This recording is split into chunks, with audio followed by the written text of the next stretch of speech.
Hello, mic check, mic check. Hello, hope everybody is able to hear me.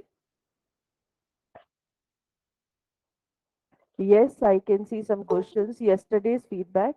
As I've told you before, also, first of all, good morning, everyone. As I've told you before, that there was some problem happened in the Udaipur part of Rajasthan, and in all Rajasthan, mobile data and GSM network is closed from last 24 hours. So we were not able to properly distribute feedback forms. So both the forms for yesterday and today will be circulated in the chat boxes in the valedictory session, and it will remain open till 12 midnight. I hope that I have answered your query.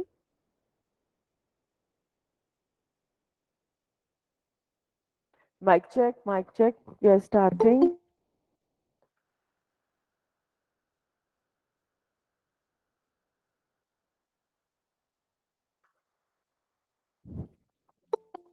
Good morning, everyone. This is Dr. Mamta Sharma, Organizing Secretary for the short-term training program on Contrivance of Sustainable Development Goals, SDG, for the environmental conservation.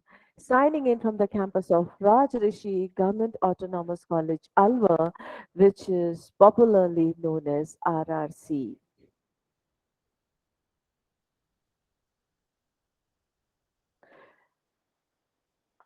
On the behalf of our patron and principal, Professor Dr. Hukam Singh Ji, and from the organizing committee, I welcome you all to the seventh and the last day of ISTTP-3. आप सभी का international short term training programme 3 के 7वें दिन में बहुत बहुत स्वागत है, अभिनंदन है। माँ सरस्वती ज्ञान और चेतना का प्रतिनिधित्व करती हैं, वह वेदों की जननी है। माँ सरस्वती को समस्त ज्ञान, साहित्य, संगीत और कला की देवी माना जाता है। माँ सरस्वती की आराधना करते हुए हम इस ट्रेनिंग प्रोग्राम के 7वें और आखिरी दिन की शुरुआत करते हैं। We are beginning the seventh and or the last day of ISTTP-3 by remembering Goddess Saraswati and worshipping her. A small and fast recap from the day 6. Day 6 started with the recap of the fifth day, and then we had our first keynote speaker of the day, Dr. Rajendra Purohit, who is head of the Department Zoology, Government Dugar College, Bikaner, Rajasthan, India. After that, we had Dr. Praveen Goswami, who is working as a principal in Podar International College, Jaipur, Rajasthan, India. Then we had Dr. Abhishek Swarup, who delivered his keynote address, and he's working as a head Department of Information Technology, Bhagwan Parshuram Institute of Technology, GGSIPU, New Delhi, India. Then we had Professor Dr. Anil Kumar Changani, who is also an advisor to ISTTP-3 and working as a head Department of Environmental Science, Maharaja Ganga Singh University, Bikaner, Rajasthan, India. Then we had Dr. Nigel Jacobi, who is working as an assistant professor in economics in Sacred Heart College, Chalakudi, Kerala, India, and we ended with the free forum and the feedback.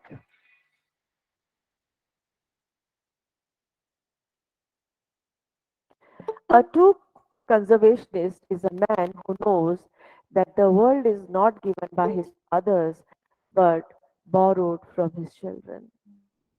So, today we are going to talk about Goal 5, which is the gender equality. To achieve gender equality and empower all women and girls, gender equality is not only a fundamental human right but a necessary foundation for a peaceful, prosperous, and sustainable world. There has been progress over the last decades. More girls are going to fewer girls are forced into early marriage. More women are serving in the parliament and positions of leadership, and laws are being reformed to advance gender equality. Despite these gains, many challenges remain discriminatory laws, social norms remain pers- pervasive, women continue to be underrepresented at all levels of political leadership, and 1 in 5 women and girls between the age of 15 to 49 report experiencing physical or sexual violence by an intimate partner within 12-month period. And if we look back into this, a keynote address delivered by Dr. Shashi Verma, who is Associate Professor in Politics and Science at MS College Bikaner, she took up this topic of uh, what we can say, social pollution, and she spoke about all this. The effect of the COVID-19 pandemic could reverse the limited progress that has been made on gender equality and women's rights. The coronavirus outbreak exacerbates existing inequalities for women and girls across every sphere, from health and the economy to security to social protection. Women play a disproportionate role in responding to the virus, including a frontline healthcare workers and carers at home. Women's unpaid care work has increased significantly as a result of school closures and the increased needs of older people.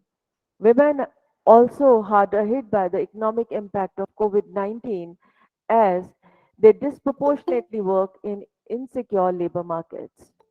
Nearly 60% of women work in the informal economy, which puts them at a greater risk of falling into poverty.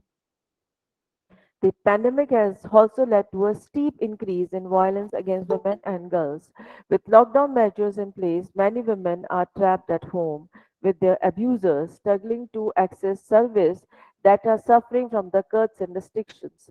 Emerging data shows that since the outbreak of pandemic, violence against the women and girls, and particularly domestic violence, has intensified. What are the targets of this goal? And all the forms of discrimination against all women and girls everywhere in every part of the world. Eliminate all forms of violence against all women and girls in the public and the private spheres, including trafficking and sexual and other types of exploitation globally. Eliminate all harmful practices such as child, early and forced marriage, and female genital mutilations.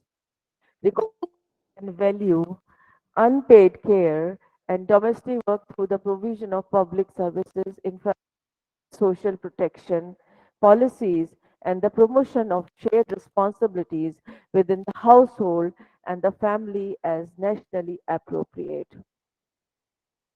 Ensure women's full and effective participation and equal opportunities for leadership at all levels of decision making in political, economic, and public life. Ensure universal access to sexual and reproductive health and reproductive rights as agreed in accordance with program of action of the International Conference on Population and Development and the Beijing Platform for Action and outcome documents for their review conferences. Undertake reforms to give women equal rights to economic resources as well as access to ownership and control over land and other forms of property, financial services, inheriting and natural resources in accordance to the national laws. Enhance the use of enabling technology, in particular information and communications technology, to promote the empowerment of women.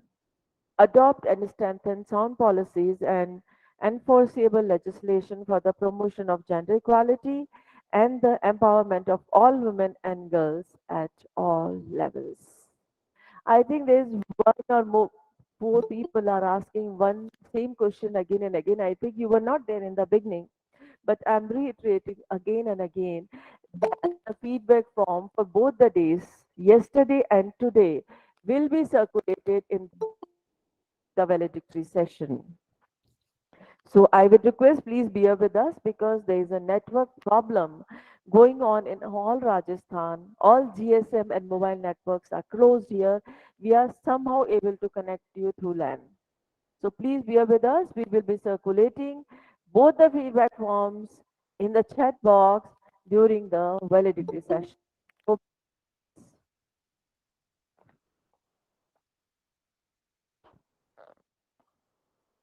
now it's time for 28th keynote address, which is to be delivered by Dr. S. Vijay Kumar, who is a postdoctoral fellow, research scientist at the Marine College in Shandong University in China. Dr. Vijay Kumar Sikar, currently working as a postdoctoral research fellow, as I told you before, also in China. Dr. Vijay Kumar does research work in nanopharmacology, nanotoxicology, nanobiotechnology, biopolymers, nanodrug delivery, biomaterials, biofilms, infectious diseases, ecotoxicology, aquaculture, immunology, phytomedicine. Wow, what an amazing combination, Dr. Sekar. He has published more than 70 plus research findings in top and most peer-reviewed journal, index Q1, Q2 journals with a total impact factor of about 200. In addition, he has published 3 book chapters in Elsevier and Taylor and Francis Publisher and his Google Scholar profile with total 2170 citations and H index value of 25 and ITEX index value of 43. Wonderful. That's so sharp. Moreover, he acts as a potential reviewer to the various international Elsevier, RSC, Springer Frontiers, MDPI, and Springer Publishers journals.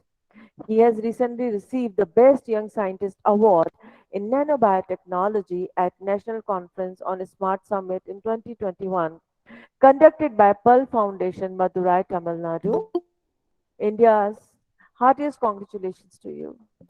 Further, he has received another award, Young Scientist Award 2021 in the field of fisheries and life sciences, selected by Society of Fisheries and Life Sciences, College of Fisheries, Mangaluru, Karnataka, India. Further, he acts as one of the editorial book member and academic editor of Frontier Environmental Microbiology, Hindavi, Journal of Nanotechnology, Hindavi Aquaculture Nutrition, Associate Editor for Frontiers in Nanotoxicology. Further, he has participated and presented research findings in various national and international conferences. Moreover, he acts as a lead guest editor in various international journals like Elsevier Materials Today, Communication, Springer, Environmental Science and Pollution Research, Hindavi Evidence Based Complementary and Alternative Medicine. What an exuberant CV you carry, Dr. Shekhar. Heartiest congratulations to you. Doctor Vijay Kumar आपका बहुत बहुत स्वागत है, अभिनंदन है। हम अलवर से आपका बहुत बहुत स्वागत करते हैं। हमें अपने बीच आपको देखकर बहुत बहुत हर्ष हो रहा है, खुशी हो रही है और हम ऐसा मानते हैं कि आगे भी आप हमारे साथ जुड़े रहेंगे।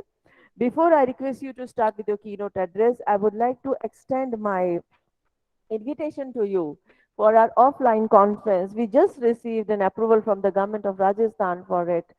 It is sponsored by Rashtriya Uchita Shiksha Abhiyan. It is on climate change and it is happening from 12th, 13th and 14th of August 2022. So be our guest. We will be taking care of all of your logistics and everything. So now I would request Dr. Vijay Kumar to start with his keynote address. The stage is all yours. Yes. Hello. Yes, I can hear you, Dr. Sikar. Okay. Okay. Thank you. Okay.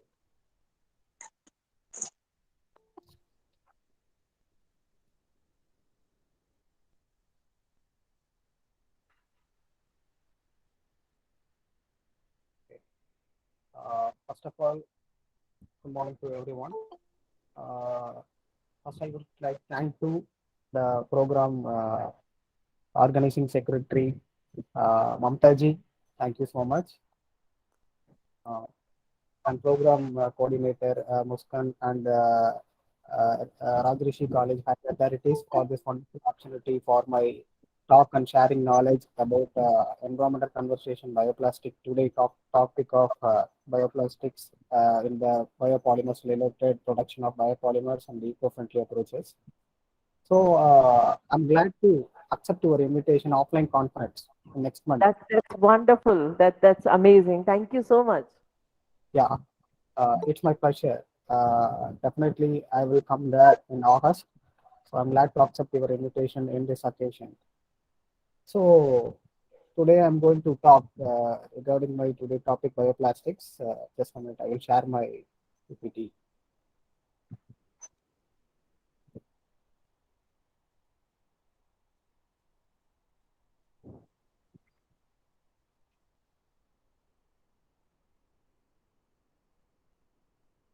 Just a minute.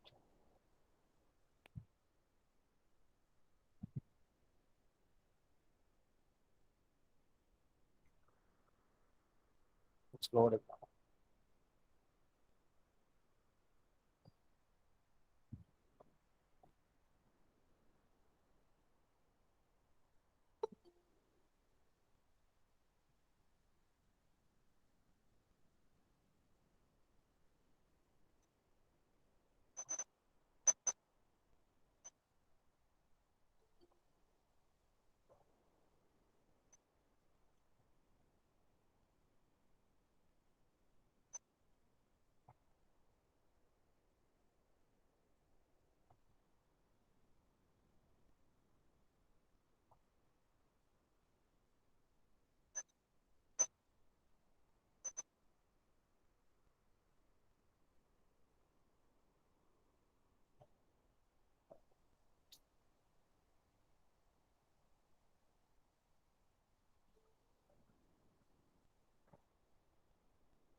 इसके Just a minute.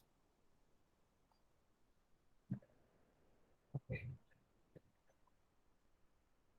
Can you see my PPT? Hello?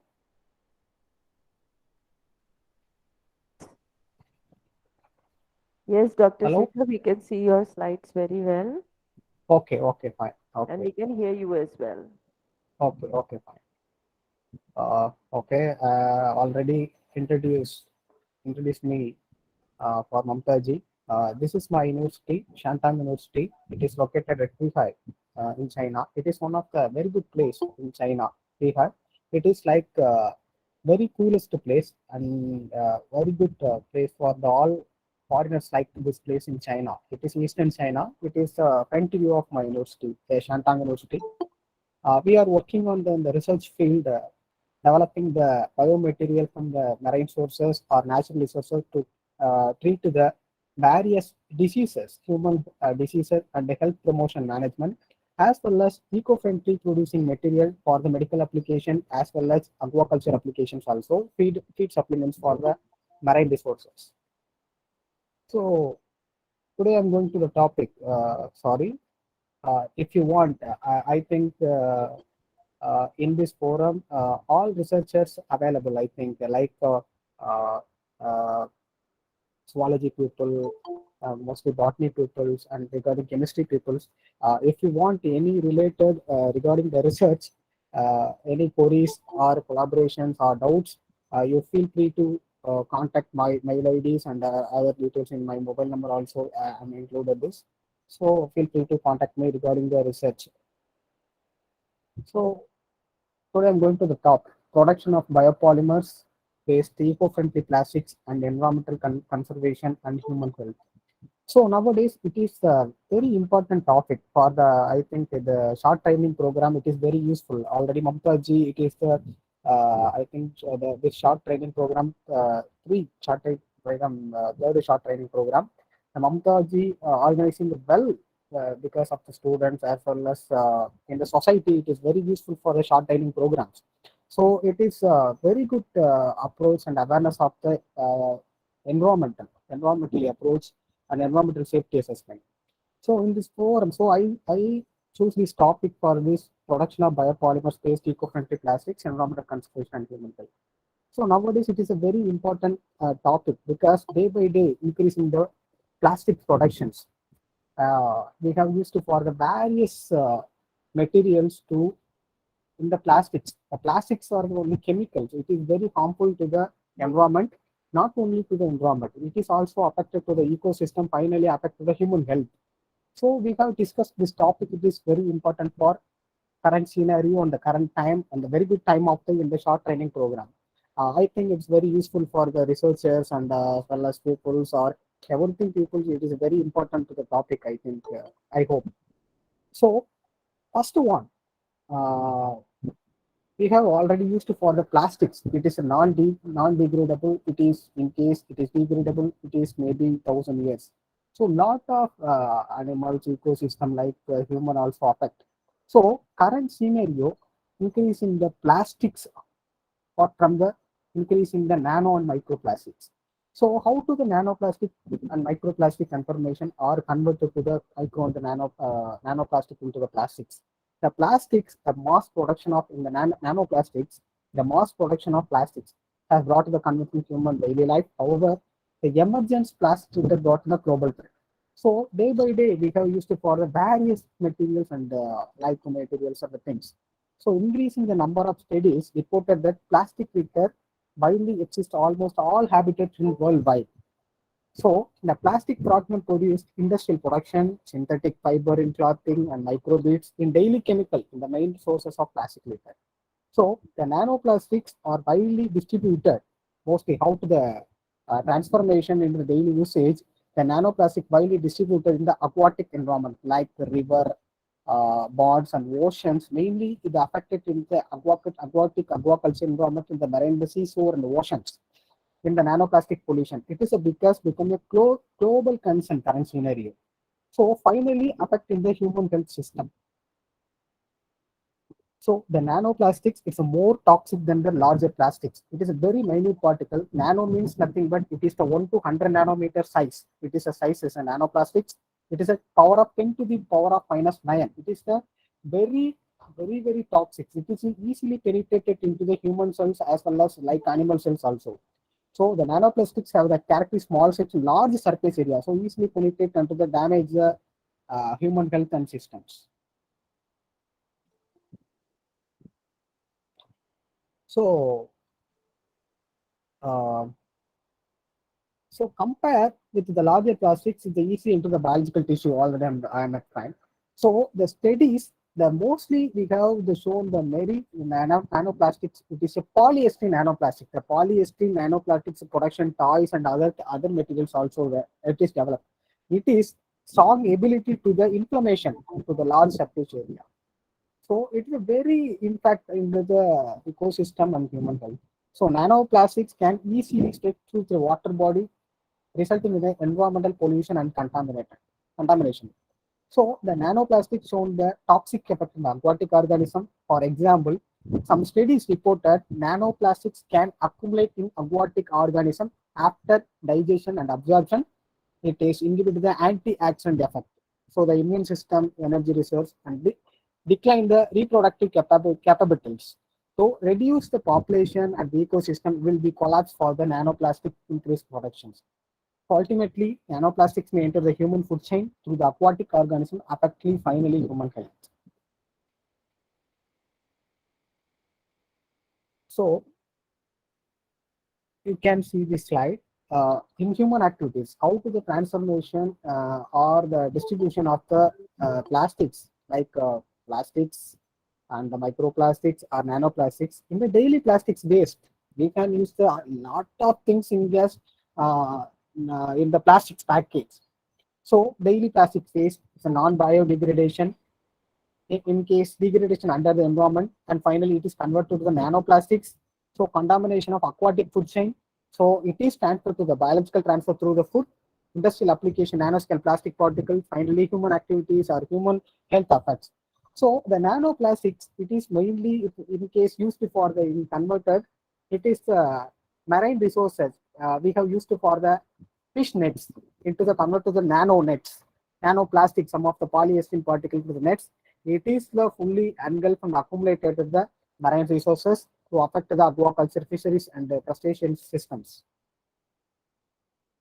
So it is one of the reported in the nanoplastics affected. One of the researchers recently reported in the aquatic system polyester nanoplastics. They have commercially purchased to the commercially. polyester nanoplastics injected into the fish to the biodistribution of the body. You see the images. First one is a control. Another one, the treatment. It is the filter of HTFCA in the confocal laser scanning microscope. Another one, the mainly accumulated in the polyester nanoplastics accumulated into the brain region of the fish. So the maximum polyester nanoplastic injected in the distribution of the body in the brain region compared to the whole body. The highly accumulated in the brain region of the fish. So it is a very toxic and very easily transformed to the whole body system. So this is another one images transmission electron microscope. It is a fuel filter, and it is, you can see this image.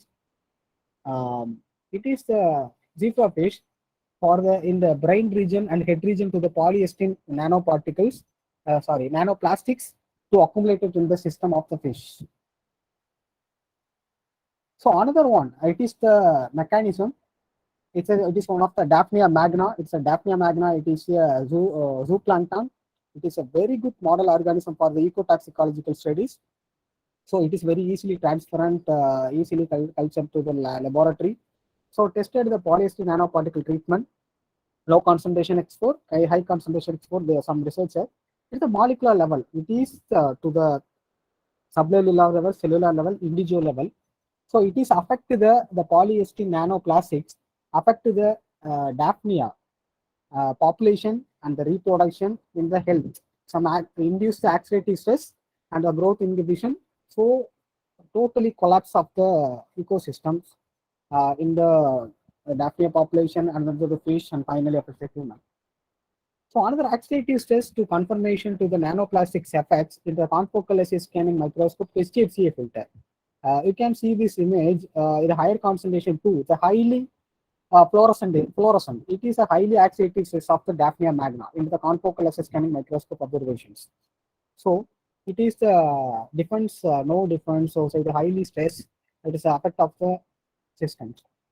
So another one, you can see this image, fluorescent labeled polyester nanoparticle to the liver into the fish to identify the how to the nanoplastics to the accumulation and transformation of the various, however, going to the what is the effect of the nanoplastics to the system to identify the some researchers fluorescently labeled polyester nanoplasticles into the full horn mans after 48 hours treatment or ingestion with the exposure of the microscope to the how to the transformation and accumulation of the wherever to accumulate into the nanoplastics in the fish bodies. So it is a very minute, a very least particle to enter into the aquatic system or fish into the body, easily accumulate in the and damages and the induce the oxidative stress and reduce the populations.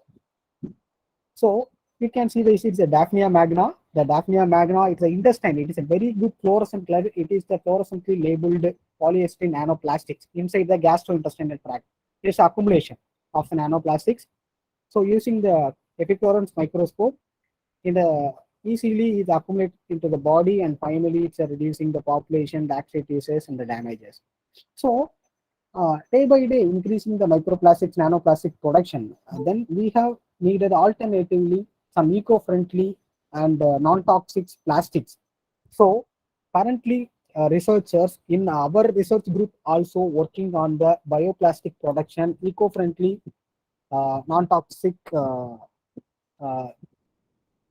eco-friendly bioplastics. So now researchers are very attractive, very going to the field into the environmental conservation and the production of environmental safety assessment. So production of eco-friendly bioplastics. The bioplastics production of the main sources of natural resources like biopolymers. The biopolymers are polymers that are, it is denoted biodegradable. They are macromolecule in biological origin. The input material for the production of these polymers may be the renewable sources based on agriculture plant or animal products. Biopolymers largely affect it is used for the drug delivery applications also. The polymer matrix defines the large drug delivery is very important for drug delivery usages. So over the last decade, the biopolymers received more attention from medical application, like the developed the novel biomaterial It has a very good biocompatibility of human tissue and cells. It is very biodegradability of environmentally easy, eco-friendly, non-toxic, and easy process. So many till date, the many biopolymer-based functional nanoparticle also developed for the biopolymers and natural resources microbial system also. The present some advantages when compared to the synthetic polymer, it is a toxic, namely in the complex structure in the biopolymers. So biopolymers have been developed for use medical materials, packaging, cosmetics, food additives, clothing fabrics, water treatments like industrial plastics. So and biosensor applications also in the polynucleotide classification. So the medical application it is also for the biopolymers with a medical stents.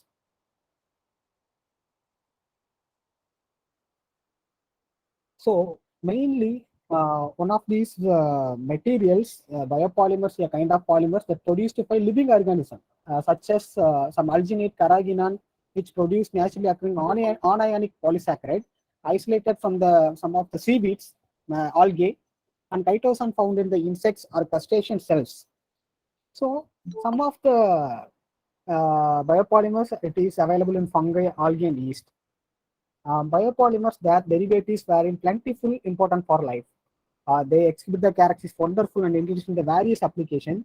For example, these biomaterials can be divided into protein and polyamino acid and monosaccharides. So he noted this slide. This is the classification of biopolymers like polysaccharide, plant algal origin, starch, cellulose, uh, agar alginate. It is all the plant sources. Agar alginate, fucoidan, carrageenan. It is also isolated from or sourced from the polysaccharide in biopolymers in the seaweeds, uh, like sea algae, so marine algae. So another one animal, chitin, chitosan, hyaluronic acid. Chitin, chitosan isolated from the cell waste of crab and shrimp. Another lobster, it is chitin, chitosan. Another cockroach insect wing also isolated for the chitin, chitosan biopolymer. Another one bacterials, xanthan, dextran, gelan, levanthum. It is also isolated for the bacterial biopolymers polysaccharides. Then fungal, pullulan, elsinan.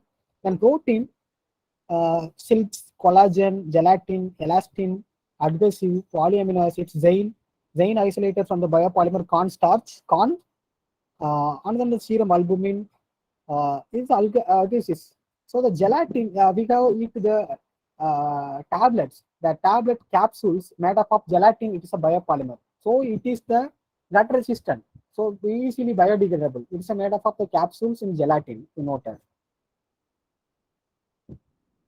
So the classification of natural biopolymers, these are the main classes of natural biopolymers categorized according to monomeric units and the structure of biopolymers form. First one, protein, include polypeptides, which are macromolecules composed of alpha amino acids. Then polysaccharides, which are linear branch bonded polymeric carbohydrate structure. Then polynucleotide, nucleic acid, DNA, RNA, which are polymers composed of 13 mononucleotide structural units. So the natural polymers such as nucleic acid, proteins carry and manipulate the biological information, while others like polysaccharides. It's a nature of family of sugars, provide for cell activity and sexual elements linked to the living organisms. So the biopolymers playing the central role in the natural world current scenario come from many forms in life, any point of level on the evolutionary tree. Interestingly, the form of life, which is simple, highly organized, does not define their usefulness in the biomedical area. It is almost used to cover the biopolymers with the applications. The natural resources, the biopolymers include microorganisms, plants, then animal tissues can originate from the aerial, terrestrial, marine living organisms.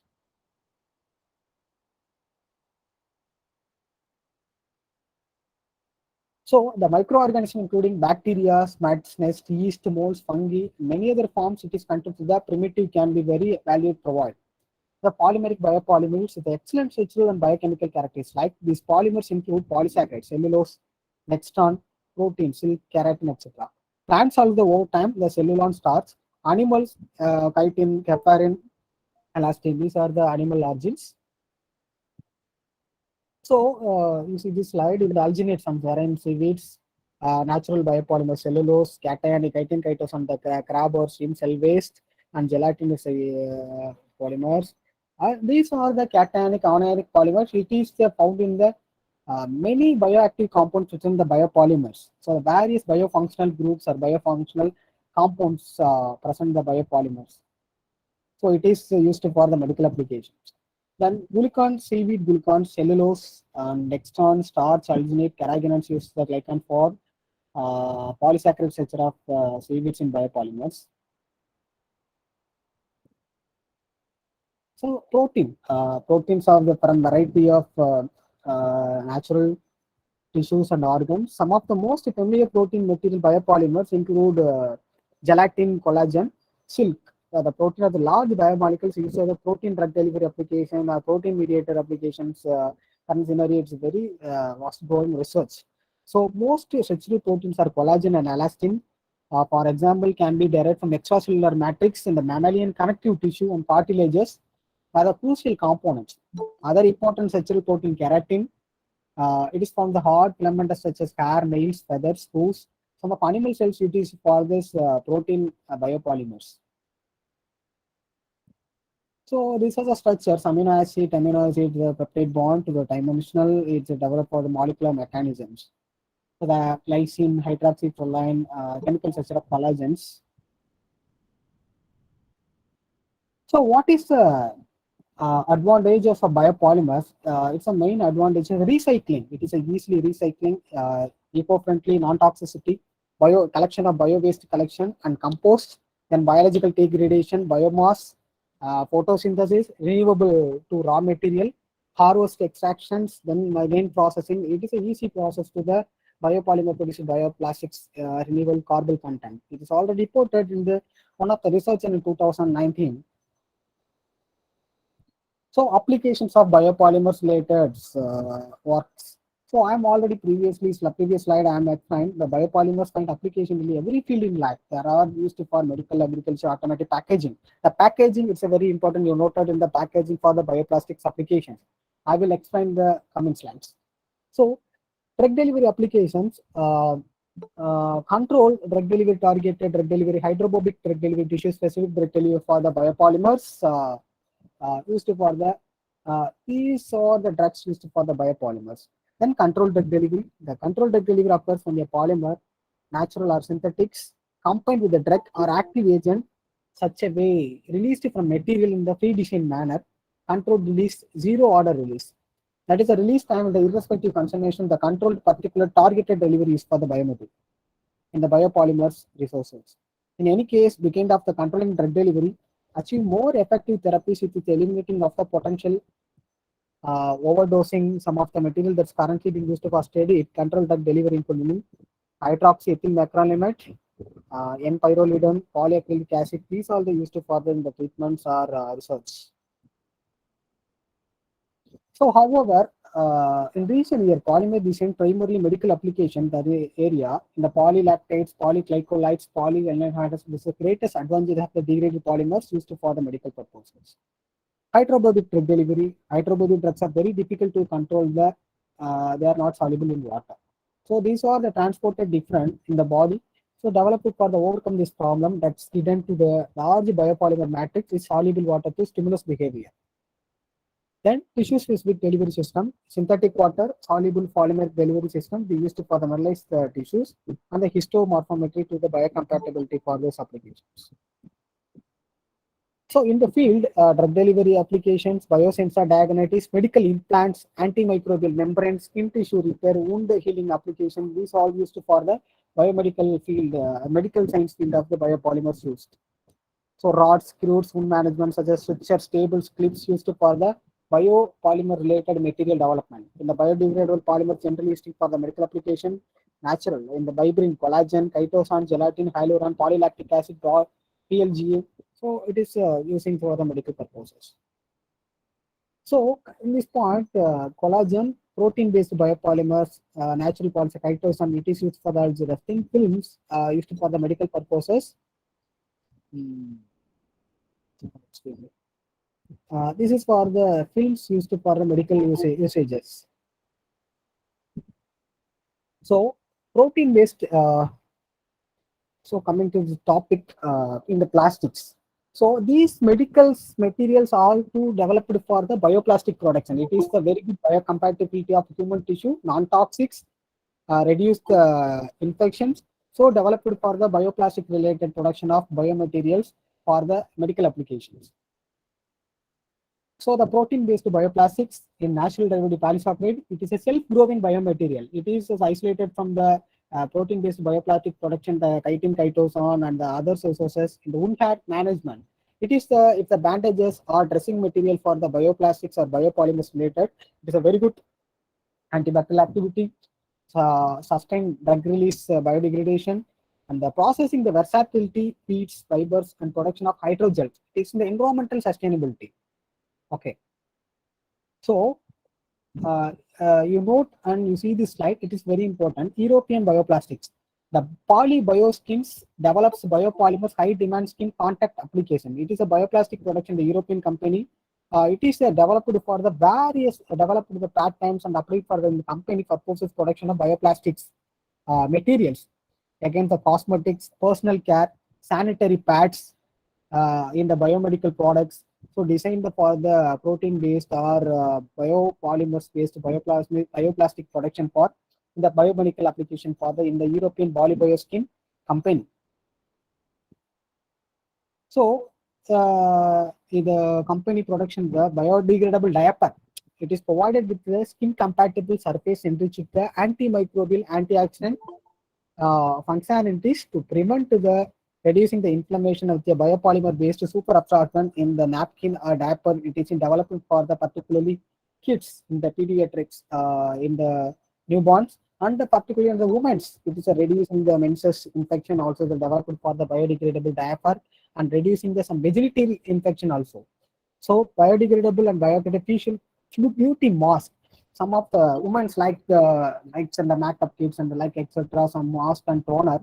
It is with the chemical entities. So now the researchers in biodegradable or biopolysaccharides coated biopolymer into the biopolymer mask. It is a cosmetic applications. So various applications to this company to the anti-infectives in the polylactic acid and polyhydroxyalkanoates. It is used for the renewable resource in biodegradable for the ball polybioplastics. So it is a very good compatible. So it is another one material science. If the starch, the corn starch is one of the most used biopolymers to the bioplastics production industry. So you can see this like the corn starch isolated from the bioplastics. It is the mostly isolated from the biopolymers like the Zane. The Zane it is one of the biopolymer. It is production of the bioplastics. Already some of the countries like I think it is Bangalore who developed the road developed for the plastics. It is a mixing the road to develop some of the road in some other European countries also the bioplastic production to the in the traffic roads to develop the bioplastics. So the starch it is a very good one of the component for the bioplastic production. It's already some of the reported and biodegradable plastic materials. It's attend the physical and mechanical characteristics. It characteristics investigated the induced by attack of microorganism, plastic and organic actives such as a polysaccharide such as starch, mainly used for the bioplastics production. It is abundant in nature, so it is easily isolate the polysaccharide from the amylose, amylopectin. So the majority of the starch is the glycosyl structure made up of 20% of the amylopectin used for the bioplastic productions. So amylose, amylose mainly used for the production of biopolymers like the bioplastic production of the these things. So the application, the biopolymer such as starch become interesting alternative for the mainly used for the alternative for the plastics industry because the bioplastic can be processed using the same technologies and the starch used for the thermoplastic material such as extrusion, injection, blowing 70 blowing. 75% of starch polymers used for the manufacture containing packaging. So 50% of them consist a mixture of starch and other petrochemical based polymers. So the aliphatic polyester is used for the biodegradability, which is a suitable polyester, polycarbolactam, aliphatic aromatic polyesters. Is used for the biopolymers productions.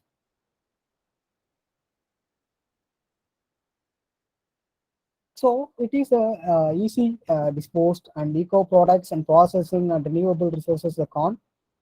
Derived the thermoplastic material process modification, the chemical thermal mechanical means. It's a very good flexible process and eco-friendly, such as polyester. Another one, it is a very important one nowadays. We have little to the food material to the packaging with the various plastic packagings like the silver and aluminum foil, uh, like some of the plastic synthetic materials. So nowadays, researchers in my laboratory, my working laboratory also, we have worked on the food packaging application for the bioplastic productions like the chitin, chitosan, um, and some of the alginate or carrageenan developed for the film and formation of the bioplastic production for the packaging applications.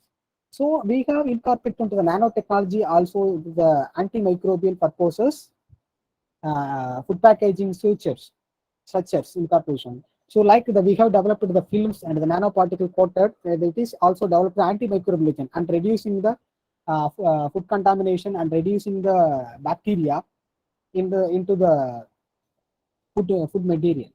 So we have developed for the packaging films.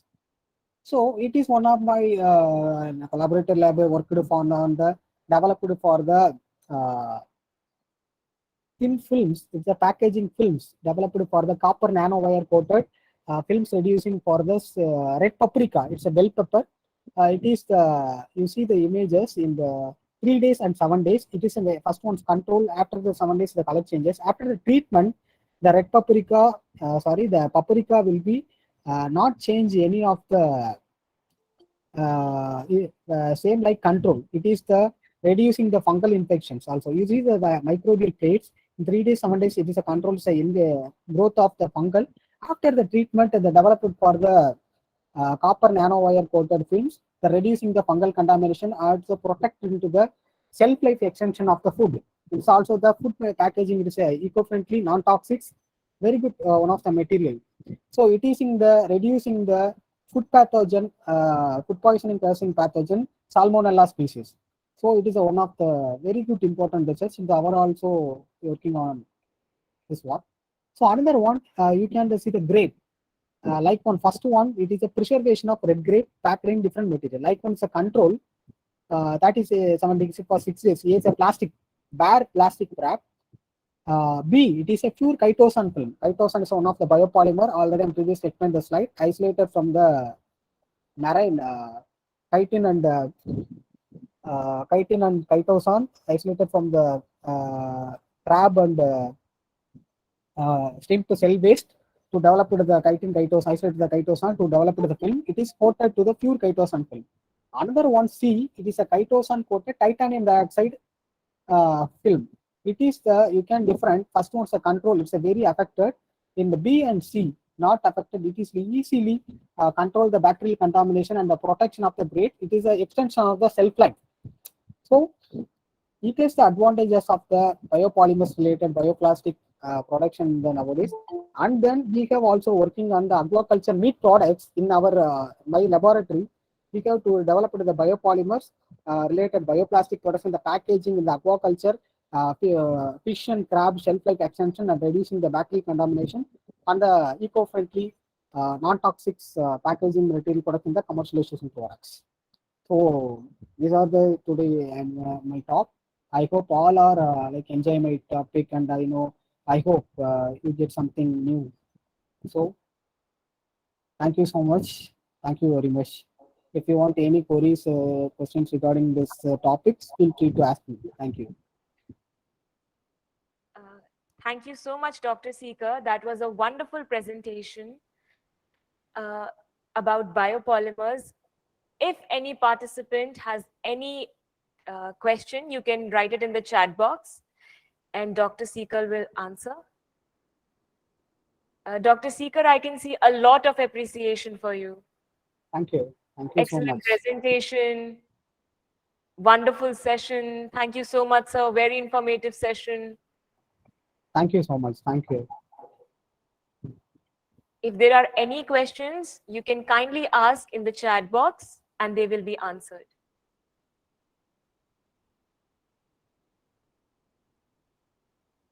So the appreciation keeps on coming. No questions. You explained it so well. The appreciation is pouring in.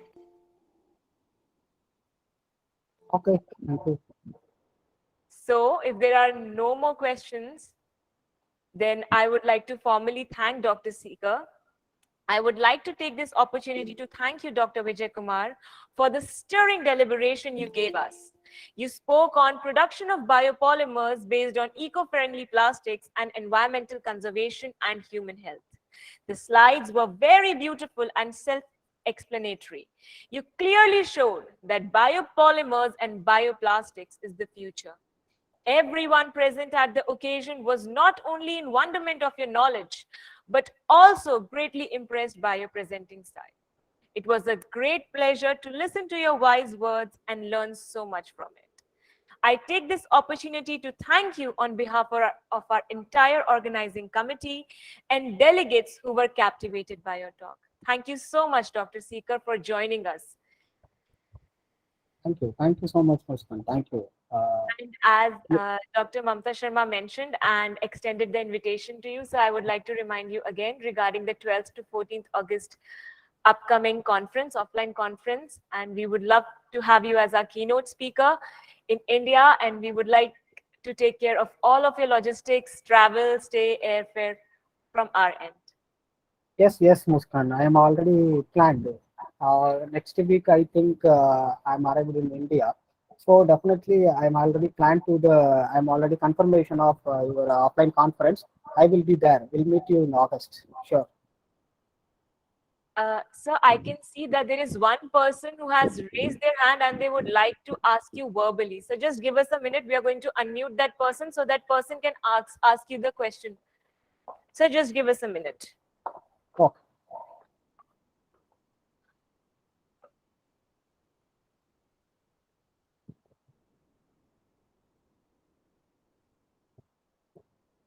Dr. Kunal Biswas, you can kindly ask your question now. Kindly unmute yourself and ask your Good question. morning, organizing committee and Dr. Vijay Sekhar. Thank you for the presentation. I'm from Satyabhama speaking, and I work in this area only. So just Okay. a few queries to make. Okay. Actually, initial slides you have shown very categorically that the nanotoxicological aspects, the Okay. nanomaterials are a little bit toxic as nanoplastics. You have mentioned very clearly that it is Okay. having high surface area and could not dissolve in the different solvents, and it's very toxic in the metabolism of the living system. Okay. Now, after that, in the last few slides, you have shown that after incorporating TiO2 and Yes. copper oxide also with the composite of biopolymers, it enhances the packaging applications. Yes. So Yes. now those also are edible in nature. Okay. Now Okay. TiO2 is nanomaterials which you have already proposed, and TiO2 has a huge antimicrobial activity besides Yes. CuO, beside like that.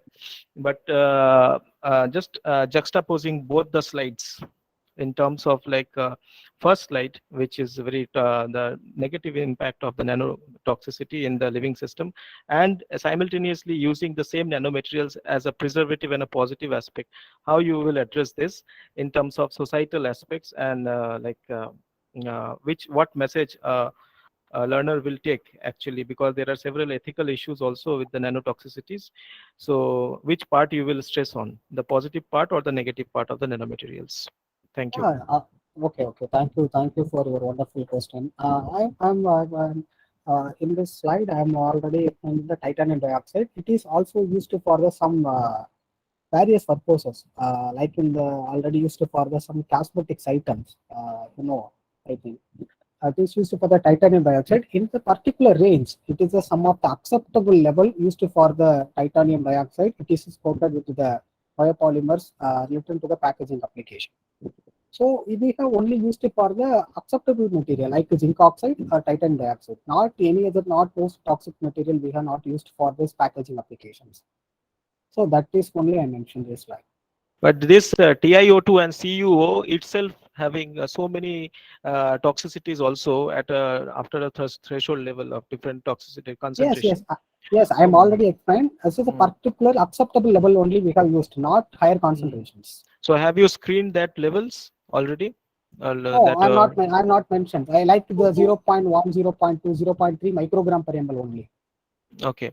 So beyond that, it will show definitely some toxicity aspects at the molecular level, Yeah, isn't it? yes, Mm, yes, definitely. mm. It is a toxic. It is a higher concentration. To raise the concentration, Yes. it is indeed toxic.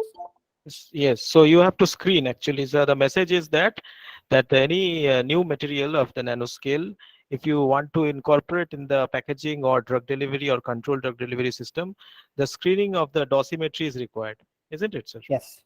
Yeah. Yes. Okay. Okay. Okay. Thank you. Thank Thank you. Okay. you. Okay.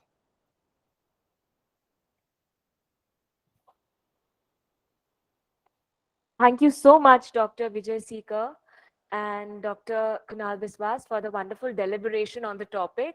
It was wonderfully answered. Thank you so much, Dr. Vijay Seeker, for joining us. आपको हमारा Okay. बहुत Thank you. बहुत साधुवाद. Thank you. Thank you. Thank you so much, sir. So now it's time for the 29th keynote address, which will be delivered by Dr. Satya Prakash Mehra. He is a trained environmental cum development professional with experience of over 23 years in the field of environmental sciences, focusing on the conservation of natural resources and sustainable development through community mobilization. Achieving the academic degrees in environmental sciences, biology, law, human rights, environmental rights, he is involved in the action-oriented research and advocacy in association with the government organizations, non-government organizations, academia, consultancy firms. He has been a guest, visiting faculty, and resource person. He has also delivered grassroots actions to a variety of target groups, from the students to professionals. He contributed his research works in the form of approximately 150 scientific and popular articles in various journals, periodicals, newsletters, magazines, newspapers, and blogs. His past professional association with Bombay Natural History Society, Mumbai, in the Important Bird Areas program and WWF India in conservation of natural resources were milestones in the foundation of the conservation actions,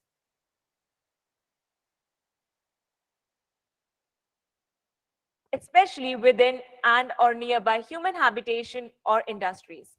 Presently, Dr. Satya Prakash Mehra is associated with Global Forum for Sustainable Rural Development and Rajputana Society of Natural History in Administration role, working on the principle, conservation practices for sustainable livelihood. He developed site-specific, globally applicable socio-ecological models of the enviropreneurship, namely the Abu model, Chak Ramnagar model, and Chambal model. Dr. Mehra executed the actions of managing waste in central India, which has been much appreciated in Swachh Bharat mission. The solid waste management through development of the site as tourist spot was exemplified at Nagda, Madhya Pradesh, whereas liquid or wastewater management through constructed wetlands, phytoremediation were carried out throughout India as well as sub-Sahara nations through the Natural Solutions Mumbai. He has been the recipient of many awards and honors like Humanitarian Excellence Award 2021, Innovative Principal of the Year Award 2020, Indo-Asian Chris Freeman Distinguished Scientist Award in Environmental Sciences 2020, HREA Annual Award 2020, GECL Senior Scientist Award 2018, Certificate of Excellence Award 2018, Paryavaran Ratna Award 2017, National RTI Awareness Online Award 2017, Honor by SGG VSS Gondia in Environment Field 2017, Young Scientist of the Year Award 2016, Environmentalist of the Year Award 2015, International League of Conservation Writers Fellow 2015, Urban Habitat Forum Fellow 2009, and Young Environmental Conservationist 2008. Dr. Mehra, that is a wonderful CV. I have no words how to describe it. We welcome you to the training and आपको हमारी बहुत बहुत अभिनंदन और साधुवाद. Sir, kindly give us a minute to unmute you from here.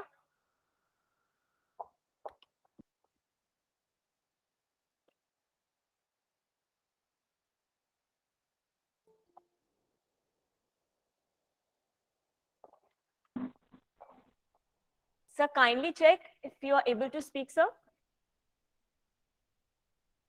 Yeah, Yeah, so we yeah. Now I yes, yes, can yes. hear you. So I will request, ma'am. First of all, I just shared the PPT because I am in a journey. So I would request you to please play that presentation. Yes, sir, of course. Yes, sir. Just give us a minute, sir. Sure, sure. Sure. So thanks a lot, ma'am, once again to connect with me. And again, it is my pleasure to be with the Great Intellect platform so to share whatever the work we are doing in Rajasthan as well as in India as well as in throughout the world, different parts, all are related with the environment. So today also I will be giving part of my work that will be shared with all the participants here. Since this particular program or training program is focused on SDGs, so today's my presentation will mostly focus on SDG 5. So uh, what I mean, yeah, yes, ma'am. So my presentation here, you can see the topic, the conservation and sustainable development, the case studies of innovation and interventions by RSNH. So RSNH is the NGO which is working in Rajasthan and in collaboration with different other NGOs throughout India, as well as independent consultancy, giving consultancy services to World Bank projects and other governments also throughout the world. So what I was saying here, we focused on SDGs on different aspects. All the 17 goals we are focused, but mainly SDG 6, SDG 5, SDG 4. These are some prominent, SDGs where we are greatly working. Though all the work are interconnected. So in the present slide, please carry forward, ma'am. Step ahead. Next slide. Yes. So we all know that in India, we'll find that our old epics and literature, whatever the sustainable development we are talking about through in the present world, in India, we are already aware of the conservation activities or protection of environment. So here it is just a small lines from the Gita. Here it has been mentioned. So next slide. Next slide, ma'am. Yeah, we all know the factors which are causing impact on the environment, how they are affecting our local environment as well as the global environment. These are the common features we know about the whatever the institutional frameworks we are having or the common problems we are having and the economic issues. All they are causing present world's challenges, especially related to the environment. Next slide. So now this particular point which I am raising here in my presentation is conservation, then of course the natural resources and what we can say the environmental or conservation issues which require such type of intervention so that at least we can check the challenge. So topic of sustainable development is very critical point when we are talking about the conservation or environment or whatever the natural resource management. All these aspects, when we work together, then we need different type of interventions with different types of age groups or genders or intellect groups. So next slide. Next slide, ma'am. Now, if talking about development, if right now whatever the development we are saying or we are facing or we define from our side, that simply concretization of the green areas or green spaces or blue spaces, if this type of development is taking place, then you can see this example. This example I code in all my presentations, and you can see if this is the development, if we are losing the green spaces or blue spaces and develop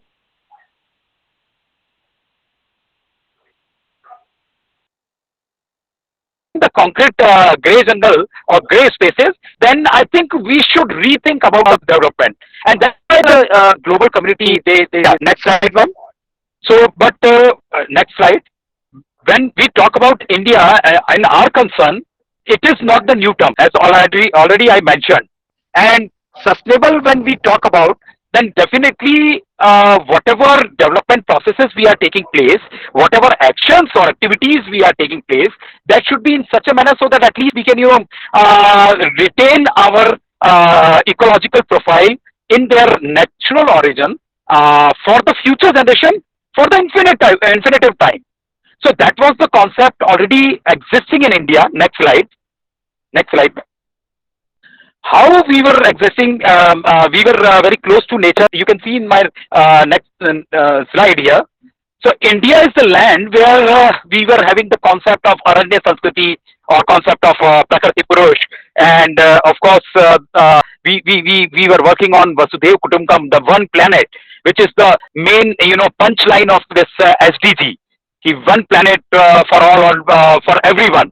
So if the planet is for everyone, then why we are focusing only on the humans?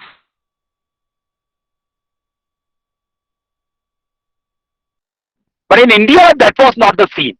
You can just carry through the celebrations or festivals you are having in your areas. Just just analyze such type of activities.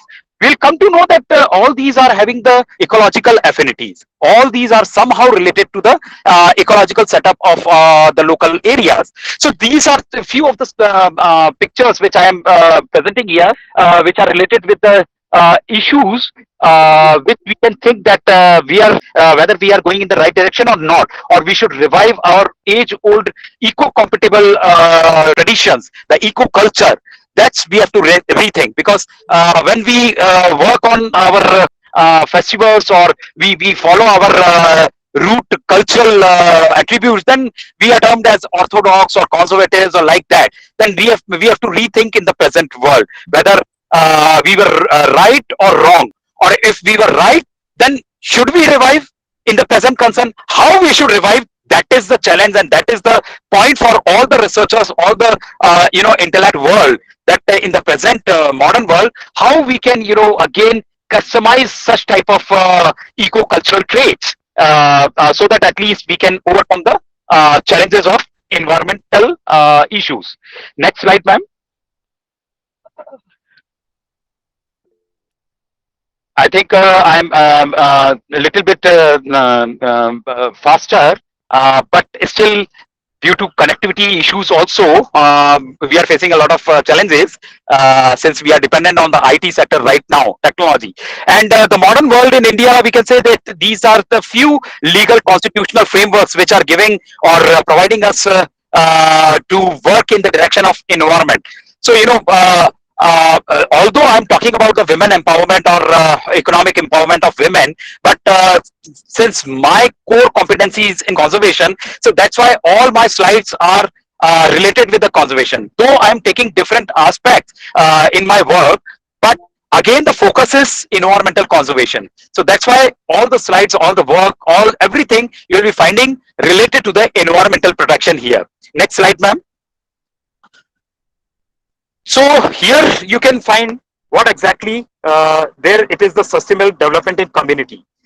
When we are talking about the indigenous knowledge or the traditional knowledge, then of course, whatever the rituals, whatever the customs or traditions we are having right now existing in our communities, although now they are completely malformed or disoriented, or we can say some misrepresentations are taking place, or even we can say that influenced by the external something work, or the modern world, or the some foreign trades. Now they are completely changed. The originality of the that particular celebrations are now completely changed, and that's what we lost our logic behind celebration of such type of festivals. And whatever the lifestyles we are having with us, so we are completely on the consumeristic side, not on some yoke side. You can say the upyog side is now forgotten. Now it is the upbhog side, we can say here. So completely physical world or materialistic world we are dependent on. So this is a lifestyle which is just giving us the new challenges in the existing setup. So we have to rethink of our age-old lifestyles, which were very much compatible to the environment. And of course, the architecture, designing or engineering side, if we are talking about the modern engineering, You can see we are using a lot of concrete, cement, or iron. Now, when we create something, the structural or we intervene with civil works, then definitely the structural professionals or engineers, they used to say that now this particular structure has got this much of age.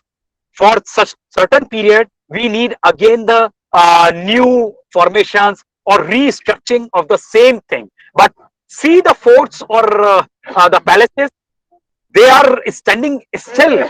So we have to rethink that our education system, professional education, whether they are also giving us the same knowledge or not. So age-old education of the Gurukul education, which were imparted earlier, whether that has got the right now somewhat compatibility with the modern world or not. If not, then why it is not? If yes, then why not to again revise such type of concepts of the professional studies of whatever the development we are taking place. And of course the agricultural practices, since food crisis is on the top of the world today, so we have to rethink of our age old practices. So right now what we are getting is completely heavily pesticide infested grains or the food items or even the junk foods. So whether we are going in the right direction or not, again, we have to rethink. So such type of indigenous knowledge or traditional knowledge are required in the present world to cope up with the challenges. And that's what we have to think over our purpose of creating the sustainable development programs here. Next slide, ma'am.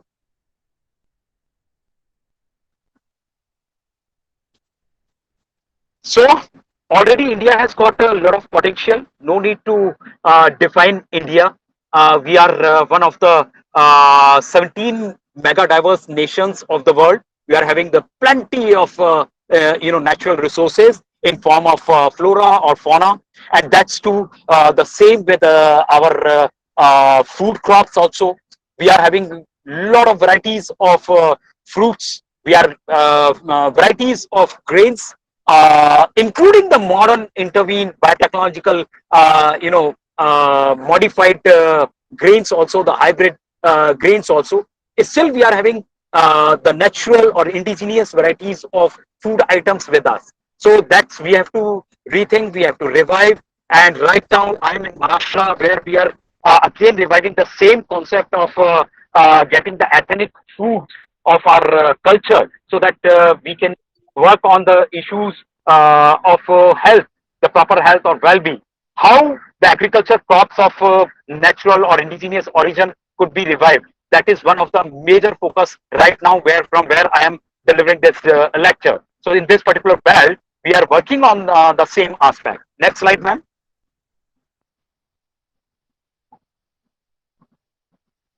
So next slide. Yeah. So this is what I usually show to everyone, and also request all of you that if you are from the urban areas, then please rethink of your rural connections. And if not connected with the rural community, then please, from your institute, from any global platform or national platform or local platform, you get connected with the rural community, so that at least we can protect our natural heritage. And there is the need of making the smart villages based on the compatibility of our age old eco culture, rather than being going into the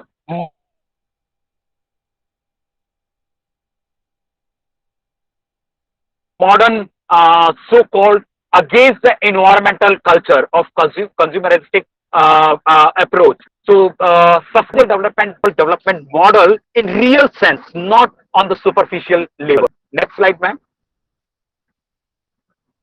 These slides will be available to all of you because already I shared to ma'am, so you can have that slide. So whatever the stuff it is written, I'm not reading that stuff. These all are the data which are given here just to make you aware of what heritage we are owning with us. So this is what the sustainable development goals here.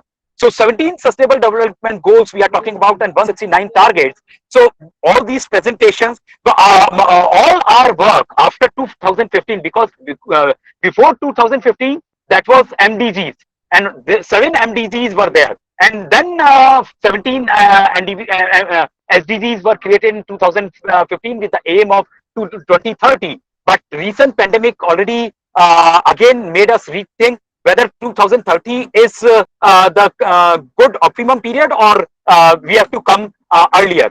So SDG India has also made the index of the same thing, and they have, madam, you just slide, move on to the next slide. So India also had created several indicators. These all are the simple work which I had given from our observations, our working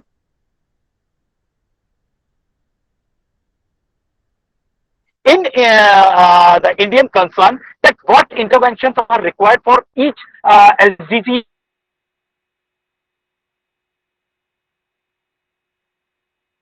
goal. And this is the concrete, 1 point simple focused words which are given by our team for new people, those who are learning on SDGs, that what we can contribute and how we can contribute from our sense or from our core competency to the community. So these all are the points. So you can just go through it. I will not read every point here. Next slide, ma'am. Now here, this is one of the important points which we observe after taking SDGs as our main, aspect. And through that, one of the NGOs which is working with the mission of conserving the natural heritage, but how the conservation was on the back mind, but priority was given to the community development. So this particular, now the presentation, the slides will be completely how we simply sensitize the women part of the community to work or to contribute in different manner on these SDGs. Next slide.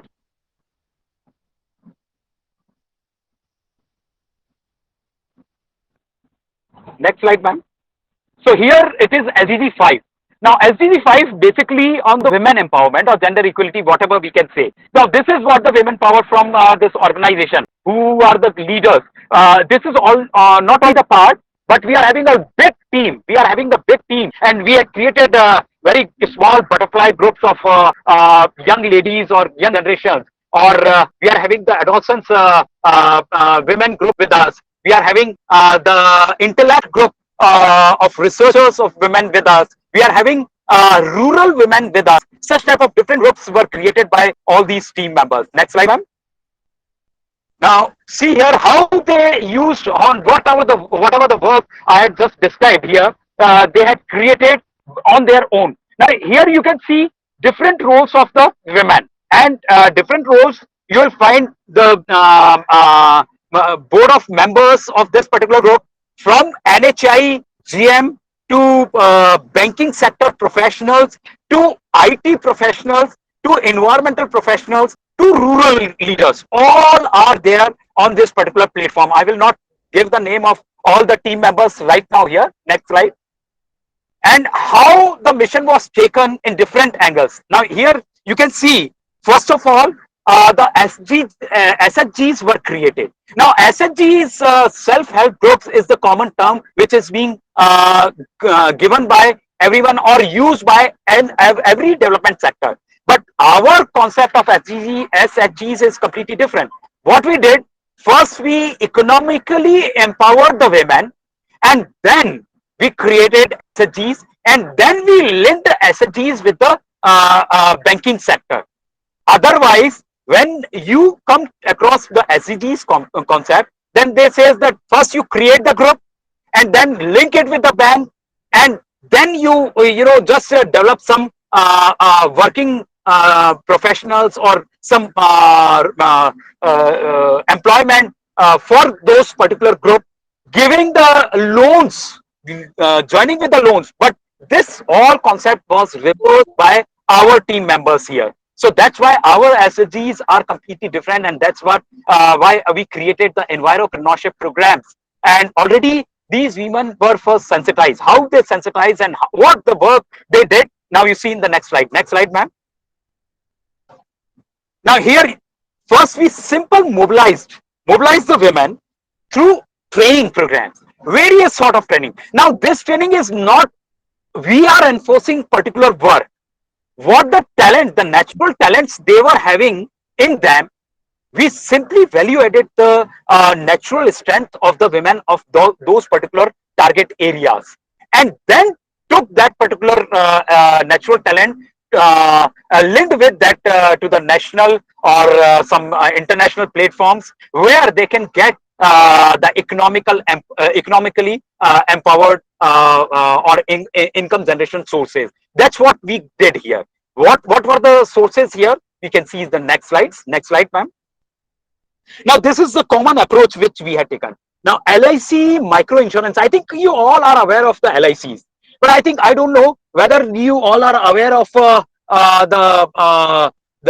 particular plan which is completely given by Abdul Kalam Saab, especially to the least economically, people which are having very less income in terms of money.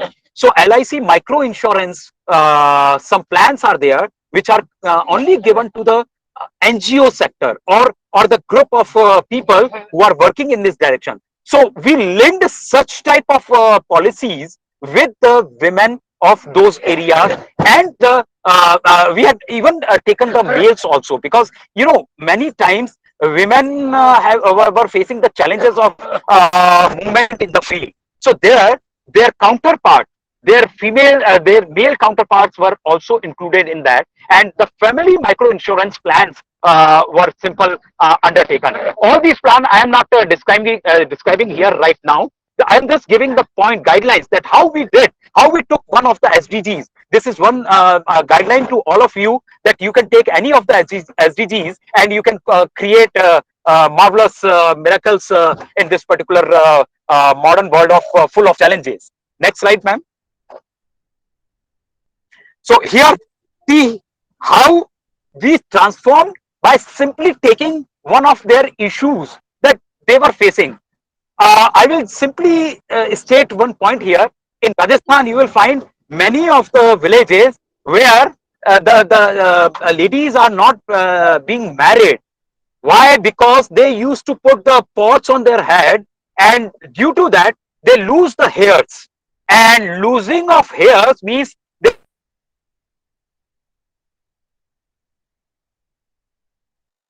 are creating something less dense the social point in the areas where they were fetching the water from long distances. So what we did, we simply took the advantage of water wheel, and we distributed water wheels in such areas, identified the areas. Although we were having the indicators to supply of such water wheel. One water wheel can load 50 liters of water. So 3 pots, which is having 3 or 4 pots, which were having the 50 liters quantity, one water wheel. And now this water wheel, even the women, if they are not taking the water wheel to fetch the water, even their small young children, in playway method, they can just manage the water at a time through such type of water wheel. So we distributed over 5,000 water wheels in different areas to the women, especially through some indicators, and such type of social interventions. We mobilized women to just think over some new aspect of development. This is how we simply sensitized this women group of the areas. Next slide, ma'am. See, these are all the small points which I am indicating here. And simply, even in the villages, what we did, we identified the women leaders and the male leaders. Together, we also took the professionals from outside, from the professional institutes, and we made them available in the rural areas, so that at least those leaders which were developed there, especially women, they can just got involved with or can share their experiences and can learn from the experiences of the professional from the Indian platform or international platform, what exactly they need and what need to develop at their side. So it's the win-win conditions at both the side, because professionals need such type of points where they can put their learnings or experience to work in the area, and simultaneously the less developed areas or deprived of facilities, such type of areas, they need exposure. So such type of two-way attributes were undertaken in such TOT programs by the organization for the women's of the rural areas, as well as for the professionals from the urban areas or the institutes. So together we were fulfilling all the attributes at one time. Next slide, ma'am. This is all the small pictures which are giving here. Next slide. Now, in this professional training, so all these trainings, you see here how we were, and now see, we were taking males as also one of the important aspects, because we can't make them away from such type of development. If we are focusing on women, simultaneously the counterparts also need to be sensitized related to the women issues. So we used to sensitize them also, that what are the challenges and where their support is required for the their counterparts. Next slides, ma'am.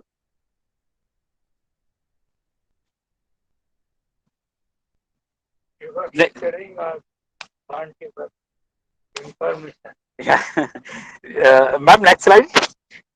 Yeah.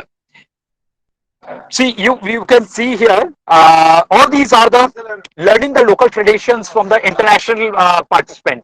They used to come here, interact with our local people, the rural people, and these all first we are trained by the professionals also, but simultaneously then they interact with the local traditional communities here. So next slide. These all are the simple presentations here which we are showing here. We can fastly, ma'am, you just keep on moving. It is simply how the learning is going on for the women as well as for the professionals. Next slide.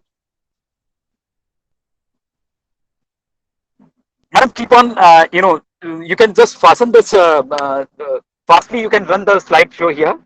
I think I'm facing some network issues, so might be possible. There may be the issues.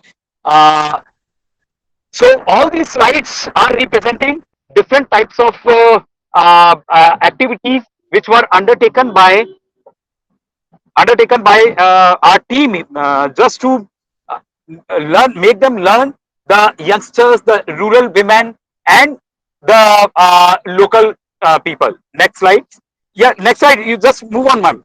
Move on. Yeah.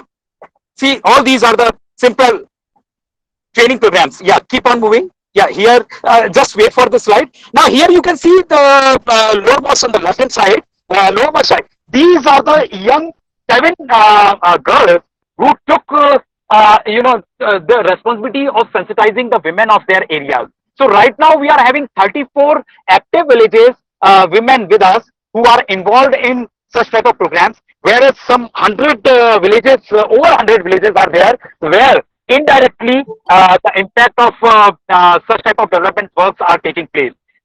See, all these, how they were using their talent for the local, national as well as international platforms, learning with the customs, the traditions. Next slides. All these are the same groups, the same development which the 7 girls took. See, this is how the women empowerment took. But simultaneously, this example, why I am putting here, this is now the demand is very high, but the production is still very low. So women entrepreneurship is going on. Next slide, ma'am.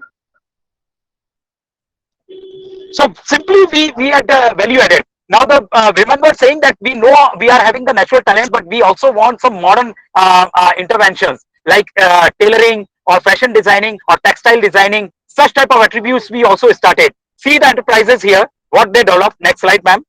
So starting from the traditional approach of sewing and embroidery, all these things, then the agricultural practices, the production of things, organic spices, the green vegetables, which are dried and worked. All these were undertaken, and even the mustard seeds. So women were giving their contributions in this particular aspects also. Next slide.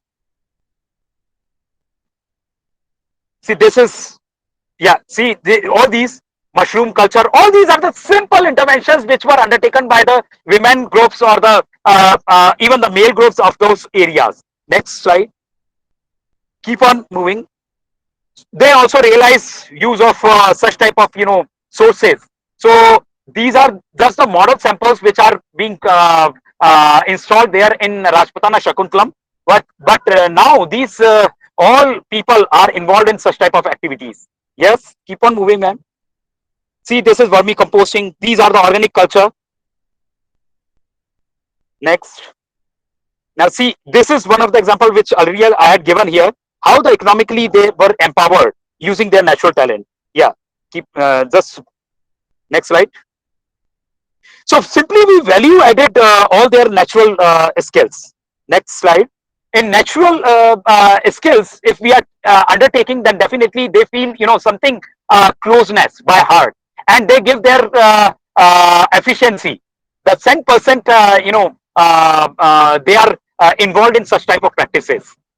So see here how they made, and as per the demand of the urban people or the economic centers of national level or international level, they had simple changed their such type of designing, and now the demand is very high.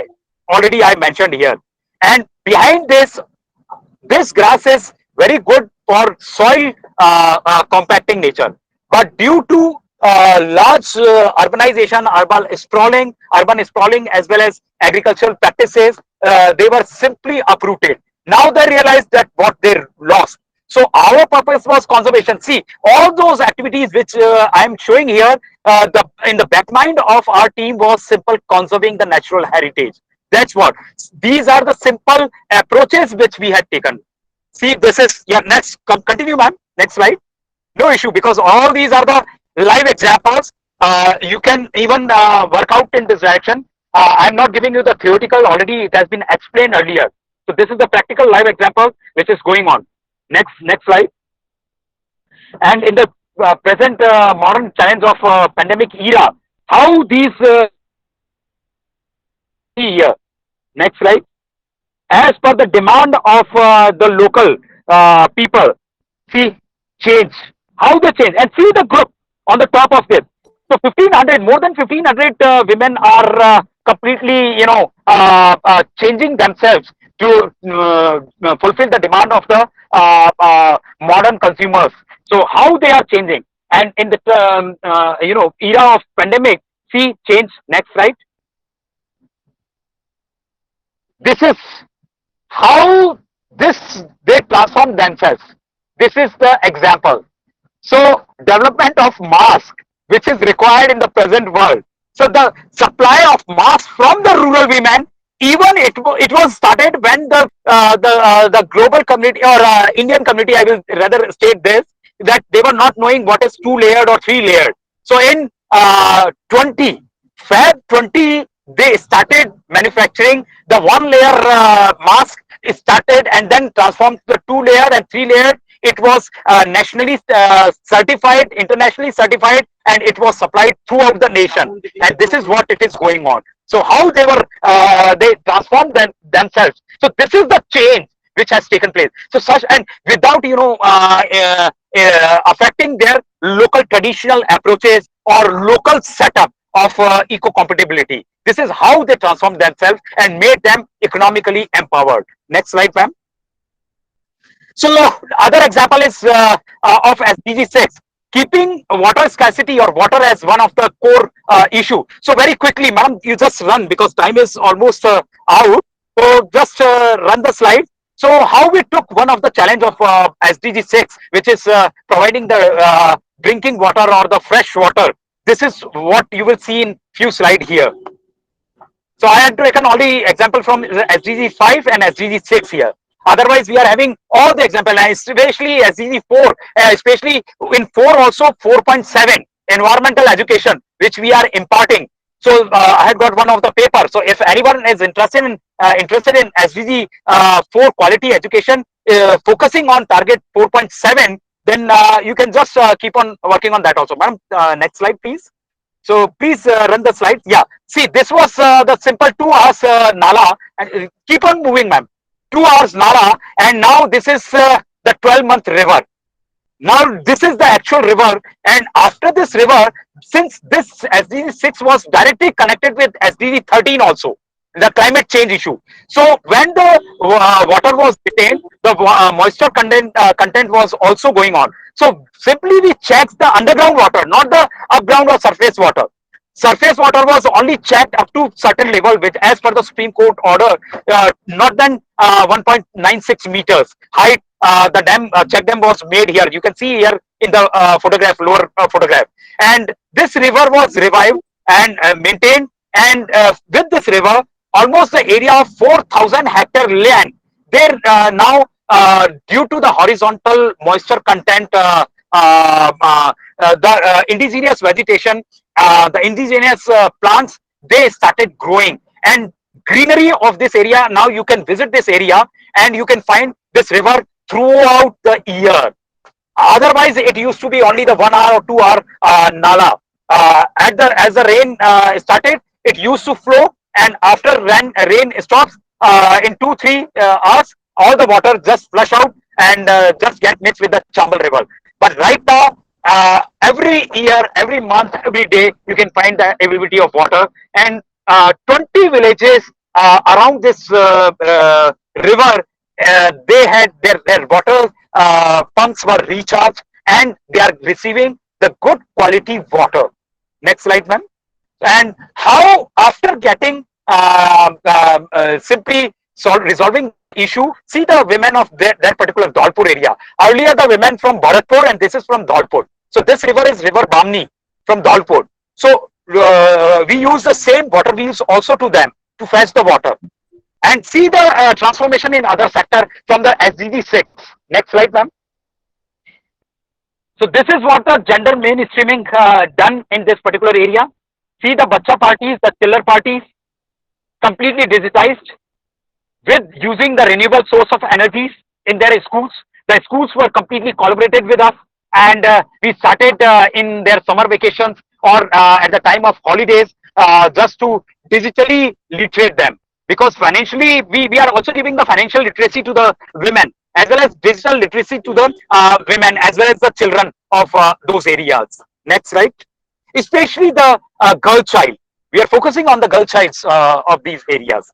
See here, now how the water-centric development has taken place, and now the ownership is in the hands of local people.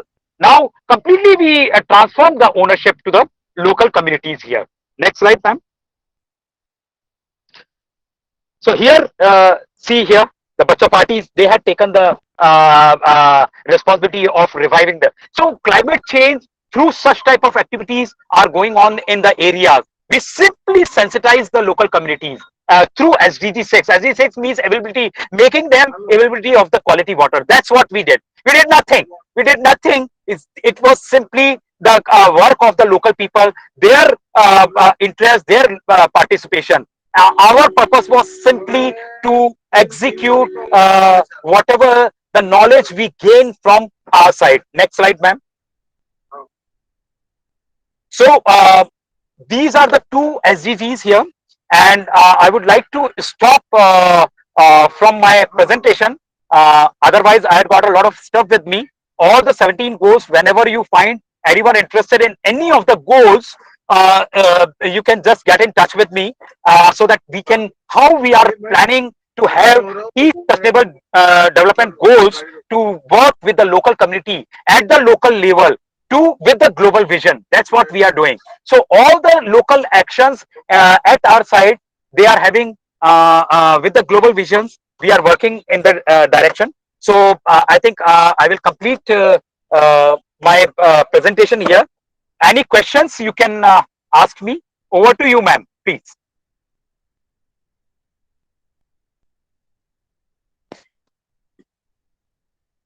Yeah, ma'am, over to you. I'm finished from my side. Thank you very much.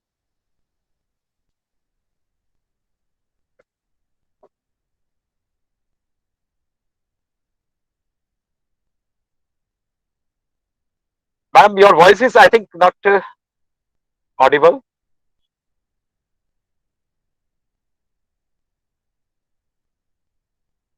Thank you so much, Dr. Mehra. That was so amazing. If any questions, please let me know the questions. If any questions.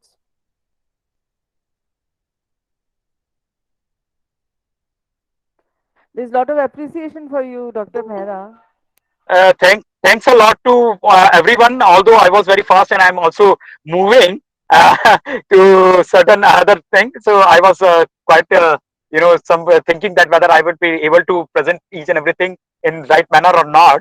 But yeah, I could able to do that. So thanks a lot to everyone. If no question is there, no issue. And even if you are finding any other queries, you can just put share with ma'am so that they can share it with me also, or directly you can share with me also.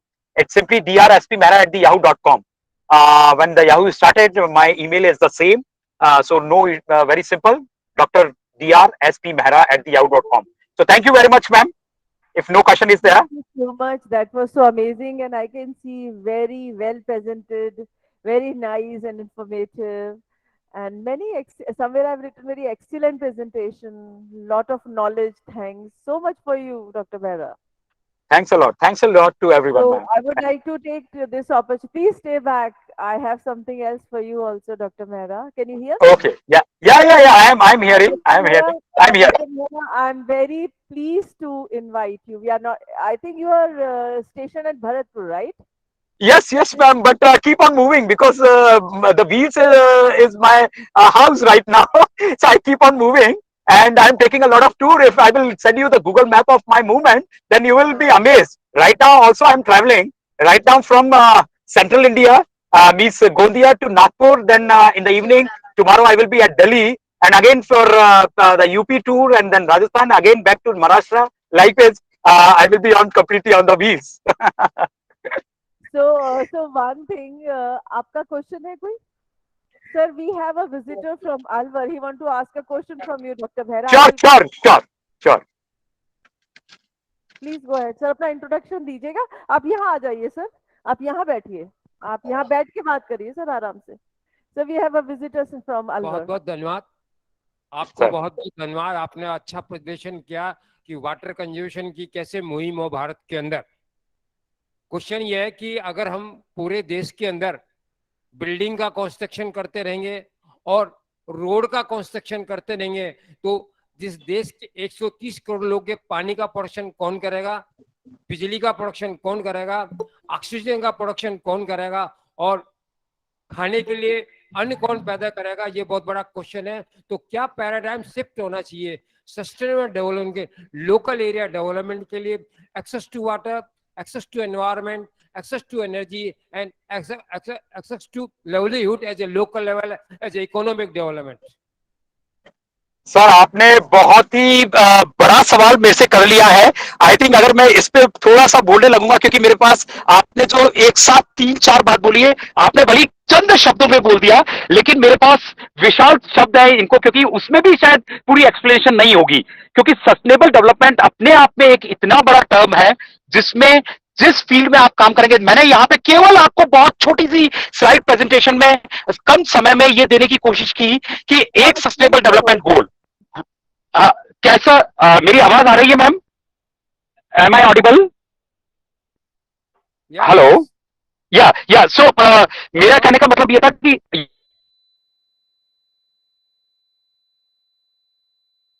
Yes सबसे पहले sir मेरा कहने का मतलब ये था कि जैसे हम लोग पहले काम कर रहे थे, मैं जब 1996 की 97 की बात करूं, जब मैं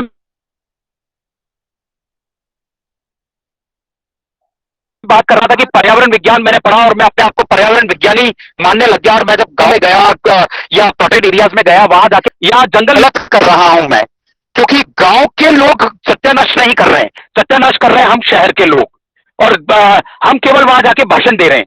तब 2002 तक मुझे लर्निंग हुई, मुझे अफसोस हुआ, 7 साल लगे मुझे पढ़ने के बाद। जो फॉर्मल एजुकेशन मैंने लिया अपना यूजी पीजी पीएचडी सब पर्यावरण विज्ञान में करने के बाद, मुझे पता चला कि मैंने तो कुछ पढ़ा ही नहीं है। पढ़ा मुझे असली ज्ञान तब हुआ जब मुझे एक ट्राइबल ने बोला कि साहब आप आते हो, आप कहते हो चिड़िया बचाओ पेड़ बचाओ, और हमारे तो खाने का ही एक दिन का जुगाड़ हम जब करेंगे, जब एक पेड़ काटेंगे कोयला बनाएंगे, उसके बाद हमारा दिन का भोजन का प्रबंध होगा। और आपके साथ अभी काम कर रहे हैं तो आप 1 महीने 2 महीने 3 महीने या साल भर के लिए हमें थोड़ा पगार दे देंगे तो हम पेड़ नहीं काटेंगे, लेकिन उसके बाद तो जब आप जाएंगे तो उसके बाद तो हमें पेड़ काटना पड़ेगा। तब मेरे में ट्रांसफॉर्मेशन आया सर। उस समय मुझे लगा कि मैं कुछ गलत कर रहा हूं, और मैंने अपने हार्डकोर साइंटिस्ट नेचर को, जो मैं ये कहता था कि नहीं या जंगल में किसी को मत आने दो, जंगल मत कटने दो, उस कॉन्सेप्ट को हटा दिया और उसको कन्वर्ट करके पहले अपने आप को ट्रांसफॉर्म किया कि नहीं, यहाँ पे सबसे पहले तो हमें जो सबसे सुपर स्पीशीज है उसका जो मंतव्य है जिसके कारण ये खत्म हो रहा है, वो है रोजी रोटी। और 130 करोड़ जो आपने कहा है उसमें से 65% जो आज भी हमारी रूरल पॉपुलेशन है, वहां पे हमने फोकस कर लिया।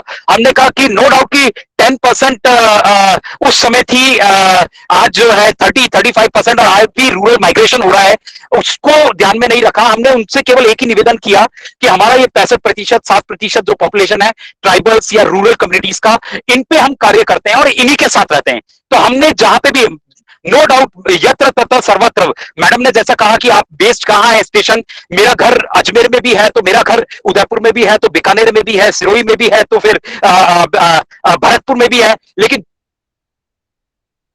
इंटरवीन किया और जो भी घर बना वो घर भी अपने आप में एक मॉडल है कि कैसे बिना पर्यावरण को नुकसान पहुंचाए तो आप उसको कर सकते हैं। और वो एक एग्जांपल क्रिएट किया। तो शायद मेरी पिछली कुछ प्रेजेंटेशन में राजपूताना शकुंतलम का मैंने जिक्र किया था, वो मॉडल भी क्रिएट किया जहां पे आपके सवालों का जवाब मिलने के लिए एकदम उपयुक्त रहेगा कि कैसे हमने कॉन्क्रीटाइजेशन किया, लेकिन वो कॉन्क्रीटाइजेशन भी इस आधार पर किया कि वहां प्रकृति में जो हमने नुकसान किया उसकी भरपाई एज सच तो नहीं की, लेकिन कुछ हद तक मिनिमाइज कर दी।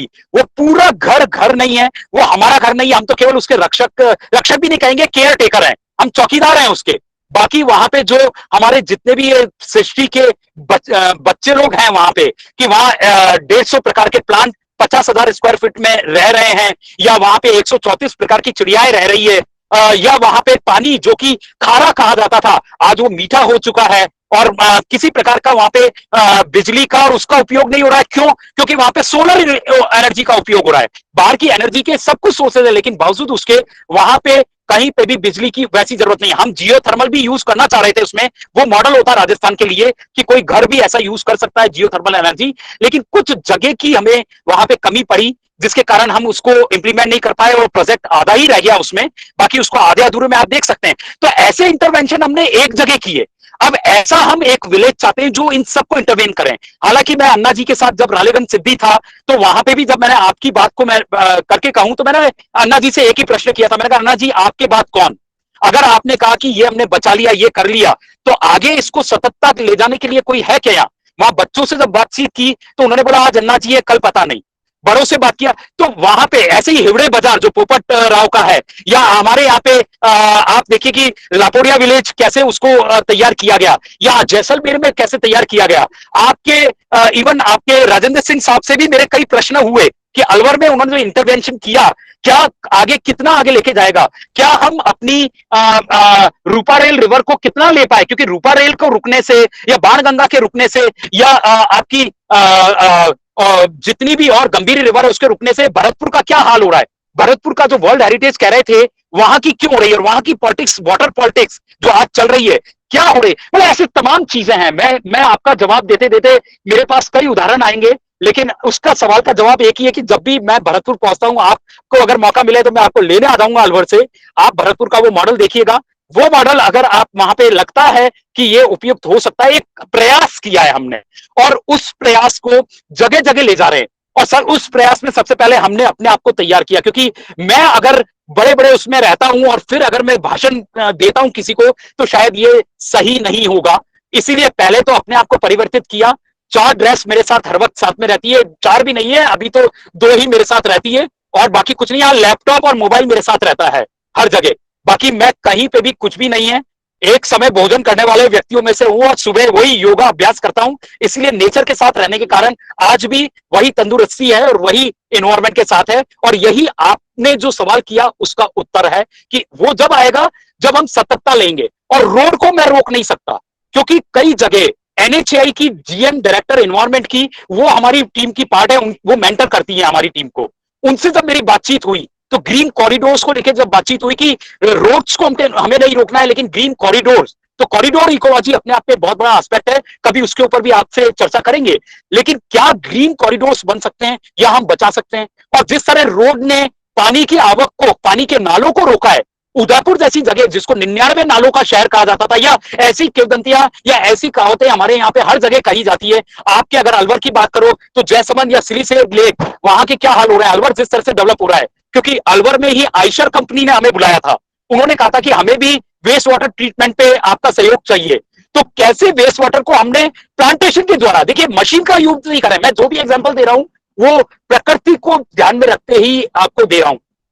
फाइटो रेमेडिएशन वर्ल्ड वाइड कैसे किया, प्लांट से कैसे किया, बायोडाइवर्सिटी को कैसे कंजर्व किया, उन सबको ध्यान में रख के कार्य किए। सर बहुत मेरे पास देने का है, लेकिन शायद पूरा जवाब मैं आपका नहीं दे पाऊंगा, लेकिन कुछ कोशिश की है मैंने आपका जवाब देने के लिए। अगर ये छोटे छोटे इंटरवेंशन छोटे छोटे भी करेंगे, पहला चैलेंज जो भी आप जिस जगह की आप कम्युनिटी को ले रहे हैं या जिस भी सेक्टर को आप ले रहे हैं, पहले उनकी बात सुनिए। हम क्या होता है कि हमारी नीड को पहले रख देते हैं, उनकी नीड को अगर अपन प्रायोरिटी पे देंगे और फिर हम अपने प्लान को उसमें इंकॉर्पोरेट करेंगे उनकी नीड के अनुसार, तो सक्सेस मिलेगी मिलेगी।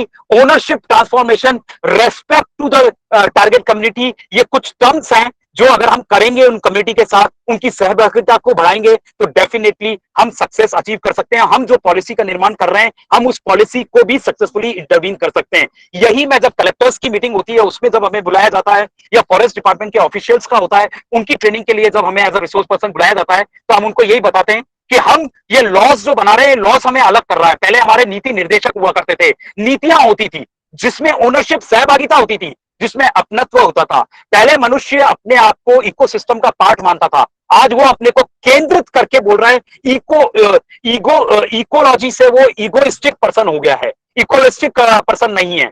तो कहीं ना कहीं जो ये बॉन्ड टूटा है, उस बॉन्ड को हमें रिवाइव करना होगा, लेकिन आज की नीड को भी ध्यान में रखना पड़ेगा। अगर मैं कहूंगा कि मैं मोबाइल आज मेरे पास नहीं होता तो शायद मैं आपके साथ इंटरेक्ट नहीं कर पाता, मैडम को मेरे को सॉरी कहना पड़ता कि मैं आज लेक्चर डिलीवर नहीं कर पाऊंगा। तो मेरे पास मोबाइल भी होना है, तो मेरे को उसको चार्ज करने के लिए एनर्जी भी होना है, तो मेरे को चलने के लिए सड़क पे सड़क भी होनी है, सड़क भी ऐसी होनी है कि मैं आपसे बात कर सकूं, टावर्स मेरे को मिलनी चाहिए। लेकिन इन सबको सस्टेनेबल वे में कैसे करना, मैं इतना इसलिए बोल पा रहा हूं क्योंकि मैंने इलेक्ट्रिक ट्रांसमिशन पे भी काम किया है। वर्ल्ड बैंक प्रोजेक्ट्स में जब कैसे लाइन जाएगी, उसकी प्लानिंग कैसे होनी चाहिए, मिनिमम हार्म करते हुए, क्योंकि हार्म तो होगा, कोई भी आप इंटरवीन करेगा, ह्यूमन इंटरवीन करेगा, प्रकृति को जीरो आप कह ही नहीं सकते, तो मिनिमम करके कैसे आप कर सकते हैं उसमें।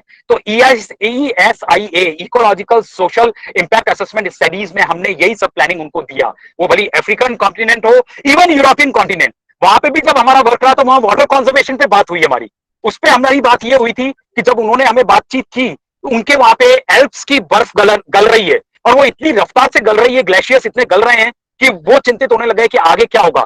जब हम लोग वहां थे तो हमने कहा आपके पास 24 घंटे नल आपका चलता रहता है और आप पानी की शुद्धता का मापन कुछ और करते हैं, लेकिन हमारे इंडिया में, स्पेशली राजस्थान में, तो हार्ड वाटर ही अवेलेबल है, तो आप उसकी शुद्धता का ज्ञान कैसा करेंगे? आपकी शुद्धता और हमारी शुद्धता में जमीन आसमान का अंतर है। तो यहाँ पे कॉन्सेप्ट एथिकल फूड का भी आ जाता है, एथिकल नॉलेज का भी आ जाता है, एथिकल ट्रेडिशन अप्रोच का भी आ जाता है। हमारा जो इको कल्चर रहा है वो, और जो उनका इको ट्रेडिशनल कल्चर रहा है, क्योंकि वहां जब मैं इंडिजीनियस एथनिक ग्रुप से मिला तो वहां पे भी कंडीशन यही हो रही है, वहां पे भी फॉरेनर्स का, एक्सोटिक कल्चर का इन्फ्लुएंस ने उनके इंडिजीनियस को खत्म कर दिया है, और वो भी वो चैलेंजेस इसीलिए फेस कर रहे हैं। तो अफ्रीका में भी जब मैं एथनिक ग्रुप से मिला तो उन्हीं से मैंने इंटरेक्ट किया, और वही वर्कआउट करके वर्ल्ड बैंक को कहा कि आप लोकल इंडिजीनियस प्रैक्टिसेस को पहले प्रायोरिटी दीजिए, और उसको ध्यान में रखते हुए आप जो भी मॉडर्न इंटरवेंट कर रहे हैं वो करिए ताकि आप सस्टेनेबल डेवलपमेंट की तरफ जा सकें। ओवर टू यू मैम, क्योंकि बोलने के लिए बहुत कुछ रहेगा और बोल पाऊंगा सर, थोड़ा कुछ मैं आपका जवाब दे पाया हूँ, शायद तक पूर्ण तो मैं नहीं दे पाया हूँ। बहुत बहुत धन्यवाद, आपने सही बात की। मेरा सिर्फ मानना है कि लोकल लेवल डेवलपमेंट के इकोलॉजिकल फुटप्रिंट बनाने के लिए इकोलॉजिकल एजुकेशन को गवर्नमेंट ऑफ इंडिया को एम्फेसिस करना चाहिए, उनको एक पॉलिसी बनानी चाहिए हमारे लोकल एरिया को इकोलॉजिकल फुटप्रिंट कैसे बढ़ाया जाए। Perfect sir, perfect. हालांकि सुप्रीम कोर्ट ने 1992 में जो जजमेंट दिया था एनवायरमेंटल को कंपलसरी सब्जेक्ट, क्योंकि मैं फख्र से बोलता हूं कि मैं उन प्रथम एनवायरमेंटल ग्रुप के स्टूडेंट्स में से रहा, क्योंकि मेरा प्योरली यूजी पीजी पीएचडी सब में प्योर एनवायरमेंटल साइंसेस में ही मैं करके आया हूं। आपने जो कहा बिल्कुल सही है, लेकिन दुर्भाग्य है हमारा कि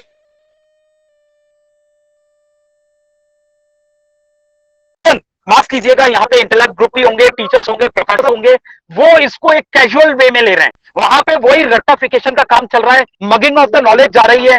हम लोग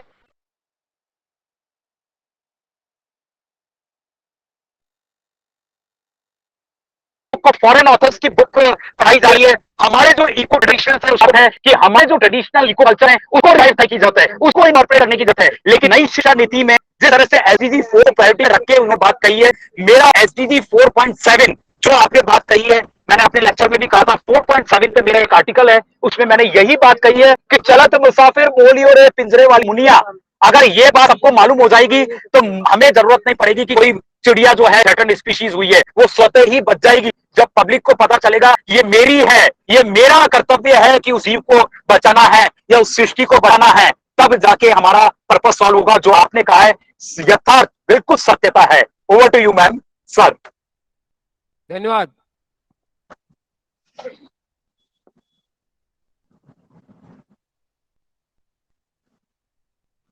जी ma'am, over to you. I think we had a wonderful conversation. Can you hear me, everyone? Yes So, Dr. Mehra, I would request you, I know you are usually on mobile mode, but I would request you to freeze 3 days for us. That is 12th, 13th, and 14th of August 2022. We are hosting an offline conference in Alwar. We are not very far from you. Okay, if I count you in Bharatpur. yeah, no issue ma'am, because for me it is a global heart, Vasudev Kutumbakam, so nothing is far, कुछ भी दूर नहीं है। And I really hope Reena ma'am would be joining us if she's not traveling to USA, but I believe Wonderful. she's traveling to Yes. USA at that time. So be our guest. We would be love to be your host, and we will take care of all of your logistic, your travel, your stay, and everything will be taken care of by the college. And please be with us during that time. Thank you, Hello, thank you. The hello, invitation Mamta I ji. would I have like one to question. extend to you. Mamta Now, ji, Yes, yeah, Mamta yes, ji, I have a question. yeah, so please Hello. sir. yeah, please go Us. ahead, Dr. Mehra. I think I'm barging in between. Yeah, go ahead. May I? Yes sir. Yeah. Okay. Sir, I have only very simple question. आपका नाम से लगता है सत्या नाम है, तो you must speak the truth. But sir, ऐसा मत कहिए कि Your voice is very. but sir, ऐसा मत कहिए कि Can you सारे use the mic or you can increase the volume somewhere? okay. So don't say like this कि सभी शहर वाले जो हैं वो गड़बड़ हैं, ऐसा मत कहिए सर। नहीं नहीं नहीं सर, सभी शहर वाले का तो मैं कह भी नहीं सकता हूँ। नो नहीं नहीं नेवर। चलिए मैं भी शहर वाला हूँ, मैं भी शहर वाला ही हूँ सर। नहीं, ये ममता जी को भी बुरा लग जाएगा, ये दिल्ली की रहने वाली है। सो सॉरी मेरे मुंह से अगर कहीं मेरा गलत ये निकला है, बिल्कुल extremely sorry sir.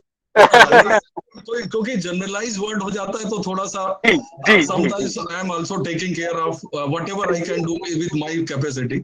Sure so sure sir.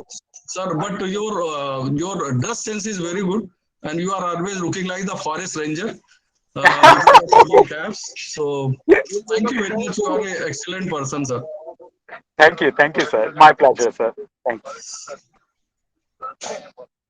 Yes, sir. Okay. Okay, so now it's time to formally thank Dr. Mehra. Dr. Mehra, I would like to take this opportunity to thank you for the stirring speech you gave us on conservation and sustainable development case studies of innovation and intervention by RSNH. There's a quote about environment that think globally and work locally, and you are the best person to be cited that you are working at the grassroots level to save the environment. The slides were very beautiful, self explanatory. Photographs was just amazing, trust me. Everyone present at the occasion was not only in the awe of your knowledge, but also greatly impressed by your presenting style. You can see the chat box. And it was a great pleasure to listen to your wise words and learn so much from it. So I will see you on 12th of August 2022. So take care and have a great rest of the day ahead. So now it's time for our 30th keynote speaker. To hear our 30th keynote speaker, that is Dr. Ajay Prakash Gupta, who is currently working as Associate Professor in CSIR, Indian Institute of Integrative Medicine, Canal Road, Jammu, in a drug test laboratory. He has more than 30 years of post-MSc experience in the area of analytical chemistry, of natural products and pharmaceuticals.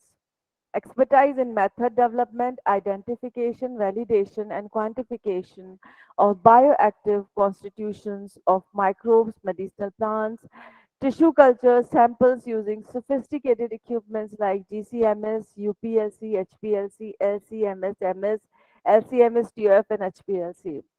Area of expertise also include analysis of pharmacokinetics and pharmacodynamic samples, drug metabolites, and their mechanistic studies. Published more than 110 research papers in journals of national and international repute, 10 Best Paper Awards, 31 invited lectures, attending 26 conferences, national, international, and 11 book chapters. Attended several accredited courses, workshops of awareness programs, to mention a few. He has worked on projects to improve the efficiency of production plant and recovery of valuable alkaloids in process of development of process of manufacturing value-added synthetic derivatives of morphine, codeine, etc. Experience has fetched him several coveted positions as technical expert committee member.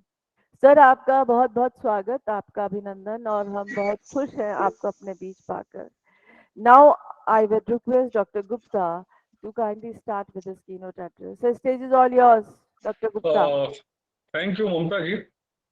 Your voice is very good. आपका I think that, स्वागत आपका अभिनंदन yeah, that is why most participants are always in higher in your conference because your presence and your voice also. So thank you. My voice is audible or not? Hello, ma'am. My voice is audible? Hello. Yes, sir. My voice is audible? Slides. No, slides are not visible, but we can see you. No, not slide. My voice is audible. Yeah, it's audible. It's bit mild. Can you I now think better? 1 minute. It's better. It's better. So now you can hear me. Yes, sir. Okay, so I'm going to present my slides, and I think you couldn't listen me what I was showing, what I was telling you. So see, okay, 1 minute.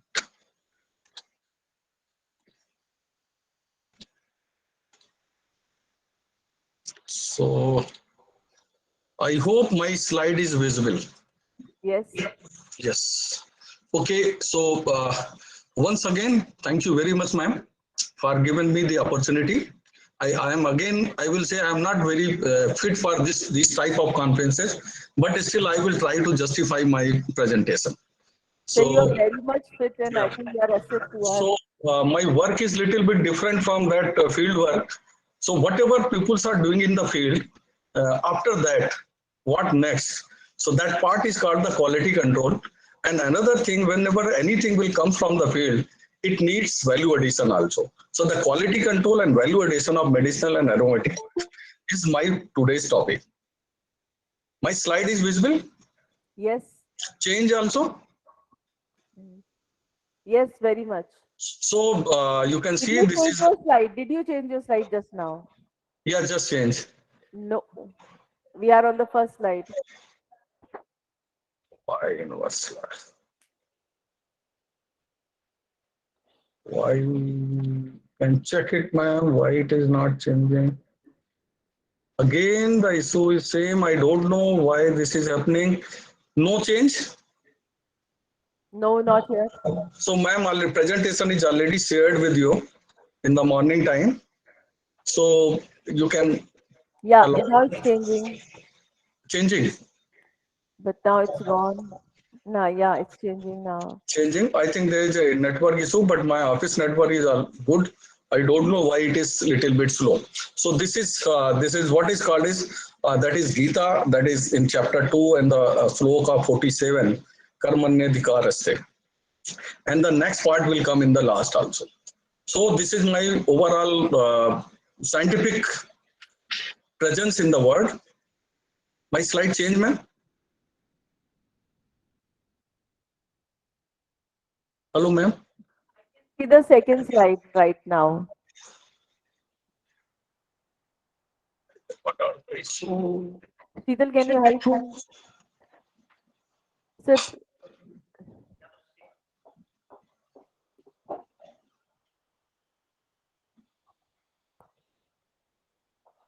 Hello. Yes. Sir, click on next slide. Okay, wait. Go to next slide. Change or not? Yes, yes, sir. No, it's changing. Yes, sir. So there is when I'm going for the You presentation can mode, then left or yes, right arrow on the no, no, keyboard. no, no. It's, I am changing. I know that how to change, but the question is that slides are not visible that side. So just tell me that slides are emit continuously changing or not. Sir, yes, there is visible and change. So it means there, if I am going for the presentation mode, then what are the issue? Okay, now which slide? Yes, sir. Next slide. No, sir. This is the issue when I'm going to the presentation mode. At that Press time, the F5 button on the no, no, keyboard. I am changing, sir. I am using the same. But the question is that no. Okay, so what you will do, sir? I already shared my presentation. You open that from that side. Today morning, I already shared presentation. Not visible, sir. No, no, I am saying already. My PPT is already shared in the through mail. Please open from that side actually. Yes, sir. Yes, sir. We have it and we are sharing it from here. Yes, sir. Okay, okay. Because again, I am maybe if I am not going to the presentation mode, I think it is showing. Now you can check. It's changing. Yes, sir. It just changed. Yes, sir. So I will do. I will not going to the presentation mode. I am going to the slide mode only. Okay, Okay. sir. So now this is overall my publication status in the all world, and whatever ma'am told me, that is I think in the scientific community, this is one of the person who is representing Jammu and Kashmir, which is very backward means state because of there of articles 370. So now we are working in a central government organization. This is my overall research till today. My slide change. Hello. No, sir. It did not change. Ma'am, then you start from your side. Okay, sir. Okay, sir. I think I don't know.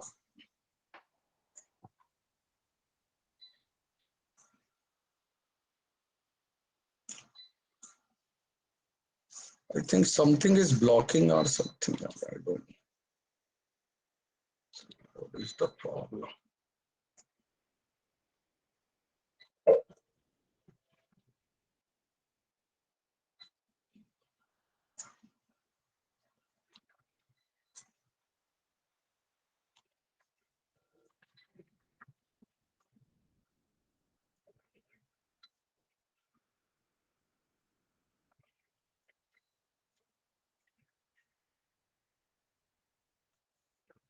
So which slide should I go to?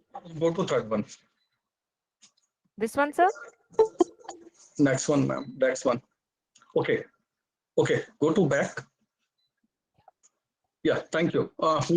Okay. So when I will say click, then you can click it. Okay. Thank you very much, ma'am. Again, I don't know. There is something between JNK and the Rajasthan.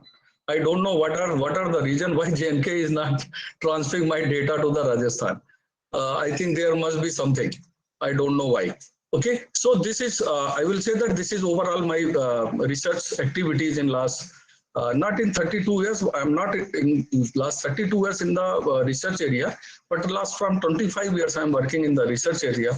Other than I work in a government organization. Next slide, please. Next slide, please. So, what is herbal? Actually, what are the perception regarding the herbal products? That is having no side effect, have efficacy, and the environmental friendly. Another thing is that what are the attractive factors for India? This is we have the rich biodiversity, 10 biogeographical zones, diverse habitat, high consumer population, 25 biotic provinces, and over 800 species used in the traditional medicine. Next slide, please. So this is the area where you can see that where these all are associated, and even the Dr. Satya is also talking about so many climatic zones are present over there in the water body and some dry area also. So that is also one of the zone of biodiversity. Next slide, please. So we have a very rich traditional system in which we are using lot of medicinal plants used in the tribal system, folk medicine as a Ayurveda. We are using as a Siddha in Unani, and Amchi, which is also very popular in the Tibet area. But this Amchi is also very popular in the Leh also, because the Tibet is not the part of India, but in the Leh they are using the Amchi system, and local peoples are treated by the Amchi system of the treatment. And now these herbals are also now the part of allopathic systems also. So you can see that here the number of plants which is defined in their Ayurveda system and Amchi system and the Siddha and the Unani system. And more than you can see that more than 30% of medicinal and aromatic plants are used in a pure form or semi-synthetic derivative form, or as such as a raw material in use of modern usage also. Next slide, please. So what are the drawbacks with this medicinal plant? Whenever we will go for the modern system of the medicine, and when we will use these plants as for the treatment or as a supplement, the issue is here is that most of the system where the plant means the active molecule which is responsible for the treatment of any disease or as a supplement, these presents in the root part or the rhizome part, or present in the whole plant or the bark or the stem or root. And this type of collection is called the destructive system. And this destructive system is percentage 72%. It means whenever you are going to collect any medicinal plant and which that active molecule present in the root or say 5 different part of your plants, then you have to kill this plant. So after collecting, we have a substitute plant also for that. If once the plant will die, then we have an alternate method how we can protect our diversity or how to protect the medicinal plant in the wild area. Next slide, please. So there are two techniques which is very popular in India, not in India, in the whole world, where we are doing the tissue culture system or the cell suspension system, where we can produce your medicinal plant into the lab, and through this, whatever active molecules is present over there. This is one of the example, which is the Arnibia, one of the plant, which is everybody knows is that when you are going to buy, and that is lal tel or something, umami oil, which is in the red in color. And that is because of this particular plant, which is called the Arnibia. And the root of this plant is used for various coloring purpose as well as medicinal purposes. Next slide, please. So here you can see that this is the tissue culture suspension, and you can see that in the flask there is a flask which is red in color. This is the self suspension culture of Arnibia, and the other is in the left side of the shoot culture, where this plant is as a distinguished from the root, stem, and the stem part also. So these are two techniques which are now very popular by growing into the a controlled climatic conditions, and this plant is shifted to the field also for took and the means like you can say that genetic without any genetic diversity in the plant. When you are shifting these plants to the field, so every time you will get the same output whenever you go into the field. Next slide, please. So nowadays, I think last 15 or 20 years, most of the plants, most of the microbes are already explored. So where are the new source of the drugs? And nowadays it is very popular, is a new source is the marine flora. So you can see it that out of 34 fundamental phyla of life, 70 occurs in the land and 32 occurs in the sea. So ocean itself have a very large diversity over there. And marine flora constitute over 90% of the ocean biomass, which contains bacteria, actinobacteria, cyanobacteria, fungi, microalgae, seaweeds, mangroves, and other halophytes. These are taxonomically diverse, largely produced, biologically active, and chemically unique, offering great scope of discovery of new drugs. Its first molecule isolated from marine in 1950 and approved. That molecule is isolated in from the marine sources in 1950, but approved in the 1969. Next slide, please. And this is the first drug which was approved by the FDA, the Food and Drug Administration of the US FDA, approved as an anti-cancer, is a painkiller, is a ginkonotide, a peptide discovered from the tropical cone snail in the United States in 2004. And what are the beauty of this molecule, which came from the marine source, is the 1,000 times more, 100 to 1,000 times more potent than morphine. Morphine, one of the molecule which is from last 100 years used for the heavy painkiller, means heavy pain reliever. And from last 100 years, there is no second molecule occurs in the world. And now after this in the 2004, and this new molecule came, which is more potent than the morphine for the painkiller. Next slide, please. These are some examples of this marine, which is giving that as an analgesic as well as anti-cancer molecule from these sea cones or some other species. Next slide, please. So estimated project on if you take the overall worldwide the cancer cases in the worldwide, the case of 10.06 was in the 2000 and the 2050 it is going to be the 23, means more than 2 times it will be higher than in the coming 50 years. And we need to treat these diseases because still we are in fighting for recovery from the anti-cancer. So there is a scope, lot of molecules can come from the marine flora, which is the future is maybe a little bit brighter in the case of the cancer treatment. Next slide. Oh, somebody raised the hand actually. Hello. Excuse me. Who is Sejal Thombar? Hello, ma'am.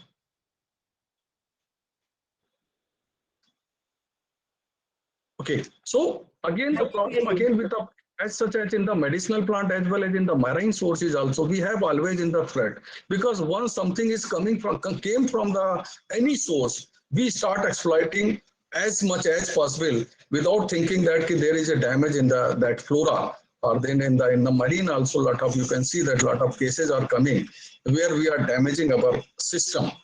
So we must take care of this whenever we are collecting any plant or any marine source material. We must take care that species will remains over there for the production of further of these plants. Next slide, please.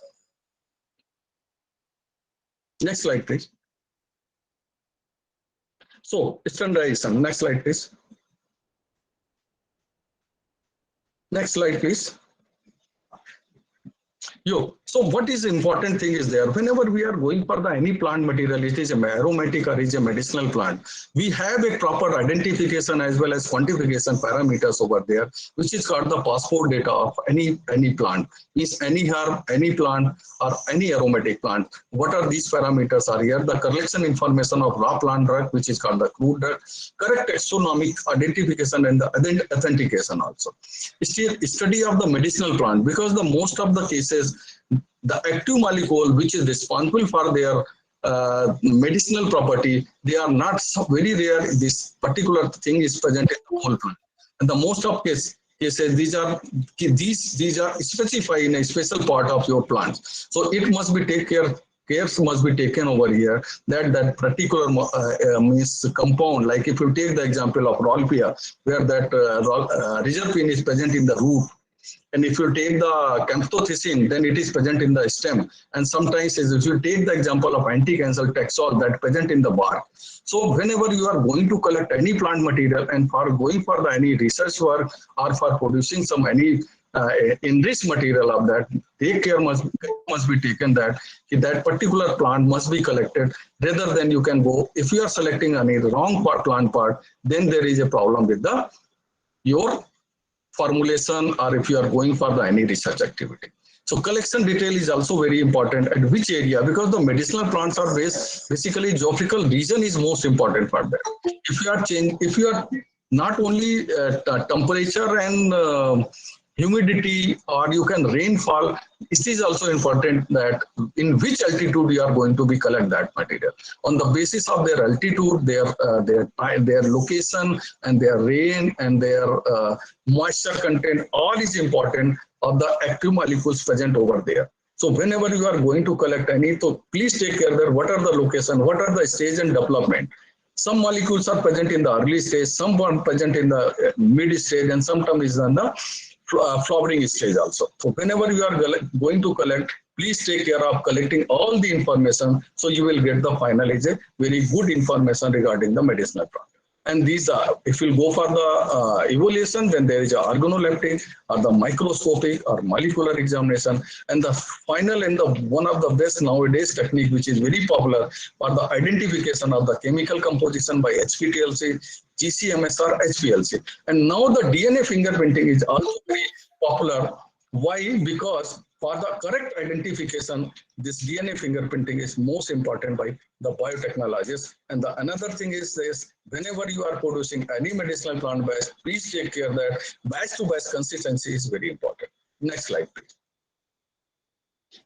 So for anything nowadays, GMP is very common and very important also. Whenever you are going to export anything, or if you are supplying to the some big organization, so you must follow the good manufacturing practice. And what is this? The scientific verification is required over there. That is a toxicity evaluation, chemical profiling, and pharmacodynamics, pharmacokinetics.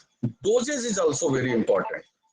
Which is why this dosage is very important, because in the medicinal plant, it is not like a pharma. If you are buying to any pharma drug, if you are something is mentioned over there, that is a paracetamol is a 500 mg, means you will get the 500 mg over there.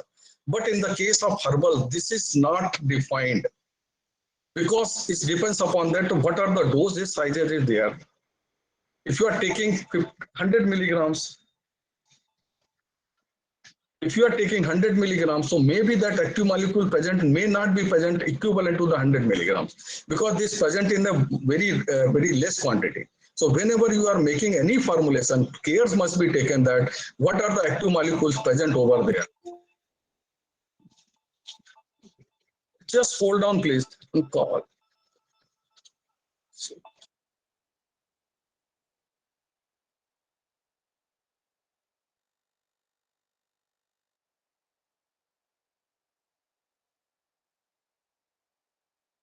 So it is very important. Another thing is that whenever you are preparing any formulation, care must be taken. What is the stability of that? What are the condition is required for that molecule remains there over there and it will not break during the storage also. So stability also very important, and the shelf life also, because whatever active molecules present in the medicinal plant, they are not the final product of any medicinal plant. These are secondary metabolites, and these secondary metabolites are also changing into the another form also. Another thing is the presentation and the packaging is also very important. Sometimes molecules are take moistures also. These all types of all types of care must be during the packaging also. And the therapeutic merit means you must know that whatever amount is present over there must be active in the every time you will get the same activity. Next slide, please. So these are the what are the parameters open mention over there. What are these parameters? If you're going for the qualitative or if you are going for the quantitative analysis, these are the parameters like chemical, physical, botanical, biological, or organoleptic. In the organoleptic, it is this color, odor, taste, texture. If you are going for the macroscopic, you have to know that what are the safe, what are the external, and what are the marking over there. In the microscopic, qualitative, quantitative, and the powder studies is also very important over there. And the physical parameter, the moisture content, extractive value. Extractive value is very important because whenever you are going to know that, because every Ayurveda, every pharmacopoeia is defined that, but this particular part of plant have a particular extractive values, and these values must be in the range. If these are not in the range, is a wrong plant part or wrong plant, or there is something else is added over there. So it is very important. You have their extractive value is like these are two types of extractive value. There are alcoholic extractive value as well as water extractive value, and each part have a very defined extractive value over there, and the S value and the other analysis also. Next slide, please. So these are the various steps whenever you are going for the any herbal analysis. These are the steps you must follow for that. If you are going for the extraction of any plant material, please care must be taken. If your molecule is temperature sensitive, always select a cold extraction technique. If you will go for the hot extraction technique, there is some possibility your active molecule may be break during the extraction also. So whenever you are selecting any plant part, you must take care. You go to the search the scientific publication and see that molecule is temperature sensitive or not. On the basis of that, you can select the extractive process also. Next slide, please. So these are the various techniques which is called which is used for their quantification as well as qualitative analysis, which called the gas chromatography. If you are working on the aromatic means the flavoring compound or flavor compound. These all are analyzed by the gas chromatography. If you are going for the any medicinal plant where that molecules are not volatile, so you have to go for HPLC or UPLC or LCA. And nowadays, if you want to just to know the qualitative analysis, this is the thin layer chromatography, which is very important for any agent. Just a minute.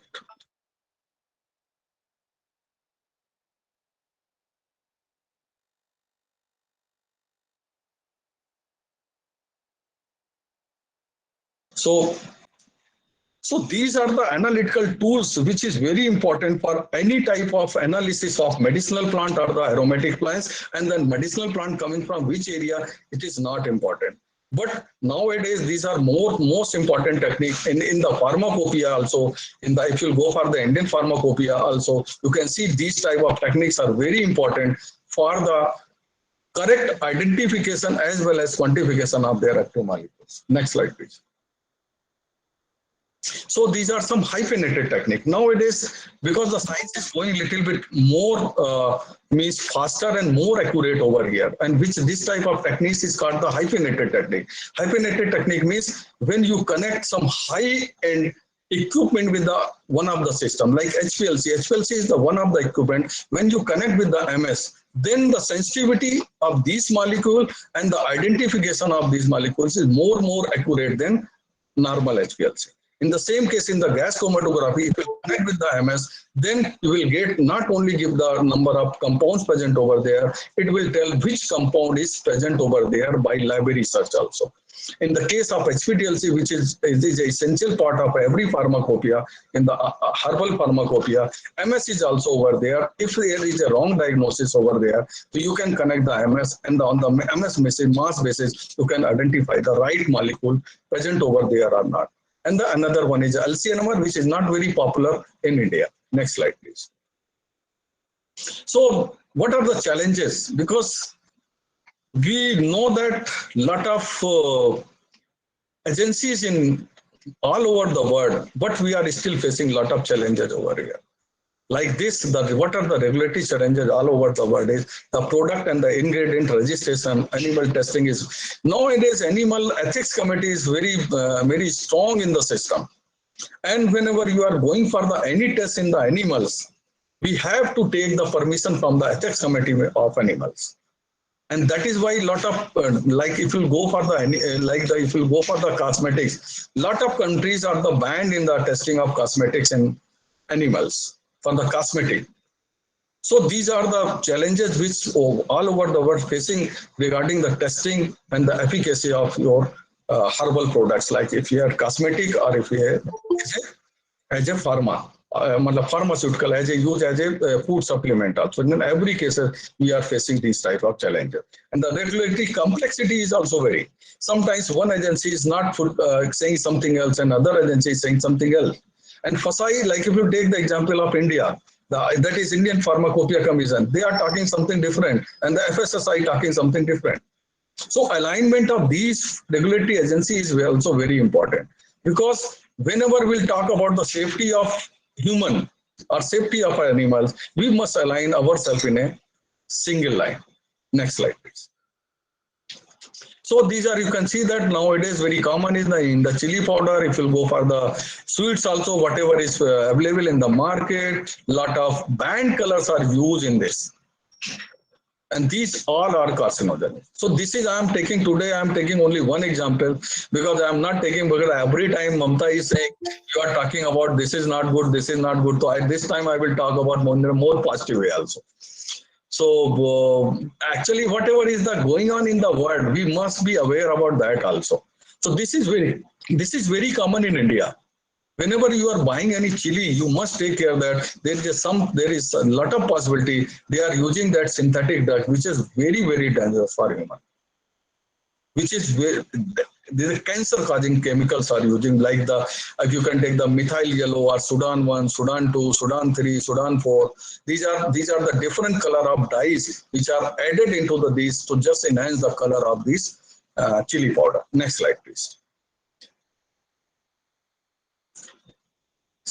So these are some examples where I am going to tell you that, like if you take the example of valeriana, where a lot of people are taking a lot of sleeping drugs, which is available in the market, and nowadays this for the sleeping drugs, which is now banned also. Now OTC, you cannot take over the counter these drugs. So whenever any doctor will prescribe over there, then you can take, and you will become one times will come when you are habitual of this. So these are the valeriana officinalis, where the valerianic acid is present over there, which is maybe very potent for the CNS depressant, and the this plant have a means very good sleep quality. And lot of pharma means a lot of formulations are already available in the market, which are herbal for sleep inducing. So what are the molecule present over there is the valerianic acid. If you can see here, the one of the table given over here, this valeriana officinalis and valeriana jetamas, the molecules which is in some area, these molecules is some up to certain altitude. These molecules are present, when the active molecule valerianic acid is present, but at a certain altitude, these molecules are not present in this plant. This means if you are collecting your plant material above than 25 or 24 or 3000 altitude meters, then whatever valeriana you are taking is not active at all. So whenever you are collecting any molecules, please care must be taken over there. Next slide, please. Next, I think this. Next. So these are so many products which is already available in the market. Anyone can take these medicine, these herbal medicine for the solution sleep inducing. But again, the care should be taken. Lot of these that is products are available in the market, but care should be taken that the whatever they are claiming over there is justifying or not. Nobody knows.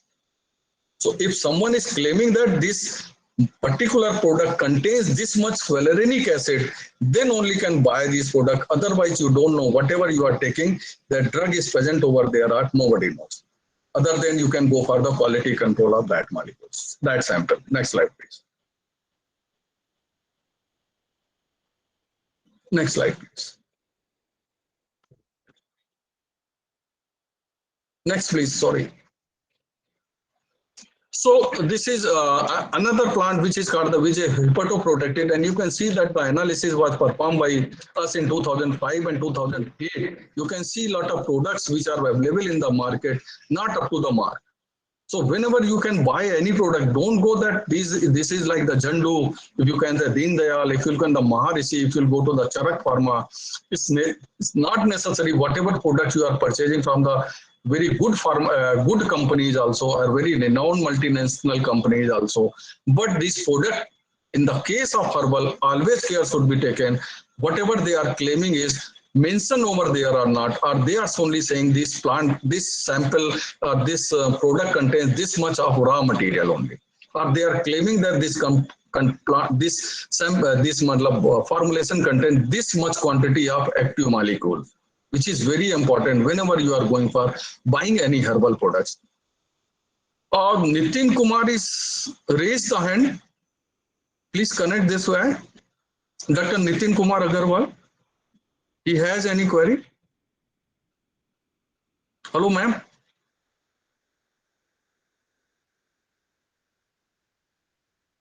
Anyone is listening? Yes, I'm listening, Dr. Gupta. Yeah, Nitin is some. Yeah, Dr. Nitin, please. Unmute, Dr. Nitin. Next slide, please. Unmute Dr. Nitin because he has some query, I think. Yes, sir, we are doing it. Okay. Go to next one because this is, I think there is some next. So it will show a lot of products over there. Please unmute. Yeah, sir, we have unmuted him. Now he can speak. He can unmute himself from there. Okay. Hello, Dr. Nitin, please. Dr. Nitin. Sir, I think it happened by mistake, sir. Okay. Next slide, please. I think there is a presentation system over there. That is why these all slides are not coming at a time. So please go click and click and click. Lot of you can say lot of picrosite. No, you can see it over here. The protect. What is the beauty of this plant? This is the beauty is that protect liver from the hepatitis B and C also, for which we are taking vaccines. So whenever we have lot of medicinal plant, we have lot of resources in India. But again, the question is that whenever we talk about herbals, so agencies are also not very serious. And nowadays, from last 5 years, Dr. Narendra Modi, Mr. Pradhan Mantri Narendra Modi is taking lot of interest in this. And recently in the Ahmedabad, because of his initiative, one WHO lab is open in the Ahmedabad, I think the last month. So you can see that protective liver from hepatitis B and C when you can take this picrorhiza with the Phyllanthus amaris. And this formulation is already present in the form of Bhumi Amla. This is the name of that formulation which can protect from you from liver of hepatitis B as well as with hepatitis C. Next slide, please. Next, please. So this is one of the Arnivia, which is also already told you that during the tissue culture, these are the compound which is ciconine, which is in the red in color, which is present in the various species. But whenever you are going to collect any species, care should be taken which species you are going to collect, because you can see in the band form, which is called the HPTLC plate, where you can see some red colors. Some species contain more molecules and some contains very less molecules of these active molecules. This is ciconine and acetylciconine. So whenever you are going to collect, please care must be taken which species you are going to collect. Next slide, please. So this is this is very common. Is the means you can see that that is vanillin. Whenever you are going to buy anything which is in the vanilla flavor in the market, if you are taking the ice cream or anything else which contain the vanilla over there, they are claiming that they are using the vanilla, but most of the cases they are using synthetic vanillin. Because any vanilla came from the vanilla pod, which contains vanillin. Vanillin is only one molecules, and that is why when other 9 molecules whose structure is already given over here, there is a 12 phenolic compounds. There are 12 phenolic compounds combinedly make a different distinct flavor or distinct smell in vanilla. And whenever the synthetic molecule, vanilla is vanillin is used, they use only the one molecule, and that is means if you are using the natural vanilla, then you have a different flavor, and if you are using a synthetic vanilla, you have a different flavor. But to distinguish natural and the synthetic, it is very hard to know, because the vanilla pod are very costly, around 1 lakh rupees kg available in the market, and it is very difficult. Any of the means any person can add this natural vanilla in the ice cream, like which is you can buy in the 10 rupees or the 20 rupees. So most of the cases they are using the synthetic vanillin, not a vanilla. Next slide, please. So this is again one of the very popular rhododendron flower, which is used in the Himachal Pradesh as well as in the Uttarakhand also, where this is one of the mostly we are taking that. This is the blood purifier. This is the flower which comes in the season of little bit when the winters will start. These flowers have a property of blood purifier, and in the Himachal they are used in the form of chutney. They make a chutney of this particular flower, and this dry flower is also available in the market. Next slide, please. So this is Podophyllum hecdendrum. This is a high altitude plant which have anti-cancer properties, and a lot of drugs are also available in the market from this particular Podophyllum hecdendrum. And the below side is the Sorcia chiraita. This is also one of the plant which is the immunomodulator. And nowadays, Sorcia chiraita is not available in the India. Very some of the pockets in India, only the Sorcia chiraita is present. And this particular plant contains Sorcia marina and Amaranthine. And what people are doing, all the company like the Dabar, you can take the other examples, or all those who are making their Chavanpras, where they are mentioning they are using Sorcia, but they are not using Sorcia, they are using Sorcia cordata. And Sorcia cordata is not as much active like the Sorcia chiraita, because the Sorcia chiraita is present in only the certain area of the northeast only. Next slide, please. So now we'll go for the value addition. I think I have time for the lecture.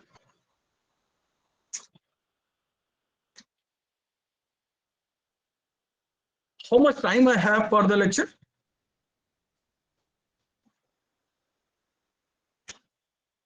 Nobody is responding. Hello.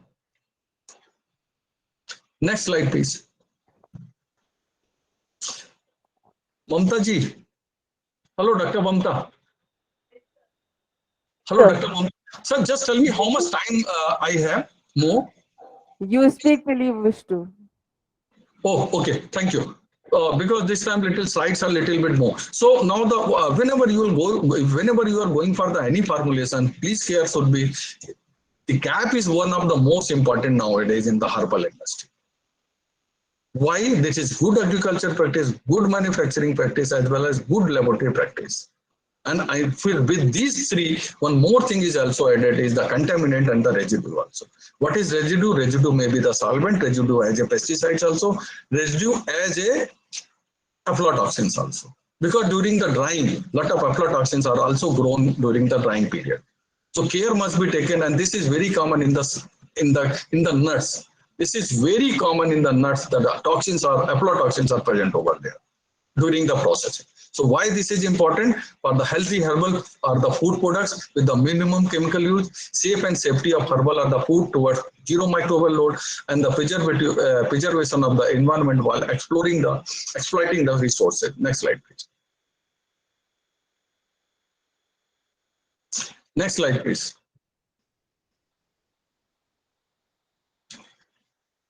Next slide, please. Oh. So how to process? What are the good agriculture practice, or what are the good manufacturing practice? So whenever you are going for any medicinal plant for growing and you want to get a very good return on that, so please care should be taken. Selection of medicinal plant and the quality seeds. Every seeds are not the quality seeds. So whenever you are going to buy any seeds, care should be taken. And another thing is the botanical identity is also very important. You are going to buy the same species, or you are buying a different species. So whenever you are buying, please purchase these seeds from the authentic sources also. And what are the botanical identity? What is important for that? These are organic. That seed have a high mass value, or if I rich in oil, or in the active markers.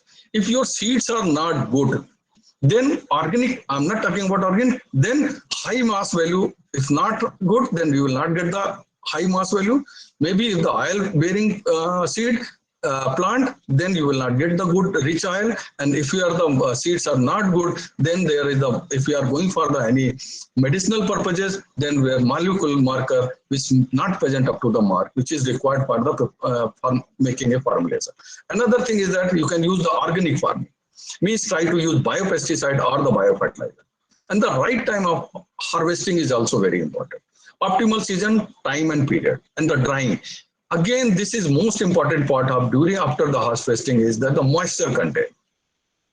Once the moisture will remain in your raw material for 2 days or within the 2 to 5 days, and there is a lot of chances it will mold or the microbial will enter into this, and they will grow and they will damage your post-converting material. So next slide, please. So what are the value addition? You can use a quality raw material, then you can use as a raw material, and you can go for the use as a transforming this particular product into the next stage. Next stage will come into the next slide. Next slide, please. So what are the value addition? You can increase the quality. Why the quality? Because this is the customer expectation. What are the functionality? Needed functional means whatever you are selling with whatever is the reason you are selling your product, have that much potential to give that much output to a human. That is another way is the form. Useful form means easy to use also. Place, right place, where is the demand is required. Time, right time of that product must become in the market. Ease of availability is also very important. Because so many times raw materials are not available in the market, if not available for the manufacturing of some formulation, and there is a problem. And what are the technology? You can use new product, new packaging, new forms, new uses, new features, and innovative in retailing also. Like Amazon and the Flipkart, where you can go, you can sell any of the product which is you can use if you want to sell. But again, whenever buying with the Amazon or the Flipkart, again the problem is that whatever they are selling over there, there is no claim by the Flipkart or the Amazon. The disclaimer is always over there. So care must be taken. Next slide, please. So these are this is the flow chart. How you can proceed your plant material with the various steps, and you will get the best quality and the best output from your medicinal or aromatic plant. Next slide, please.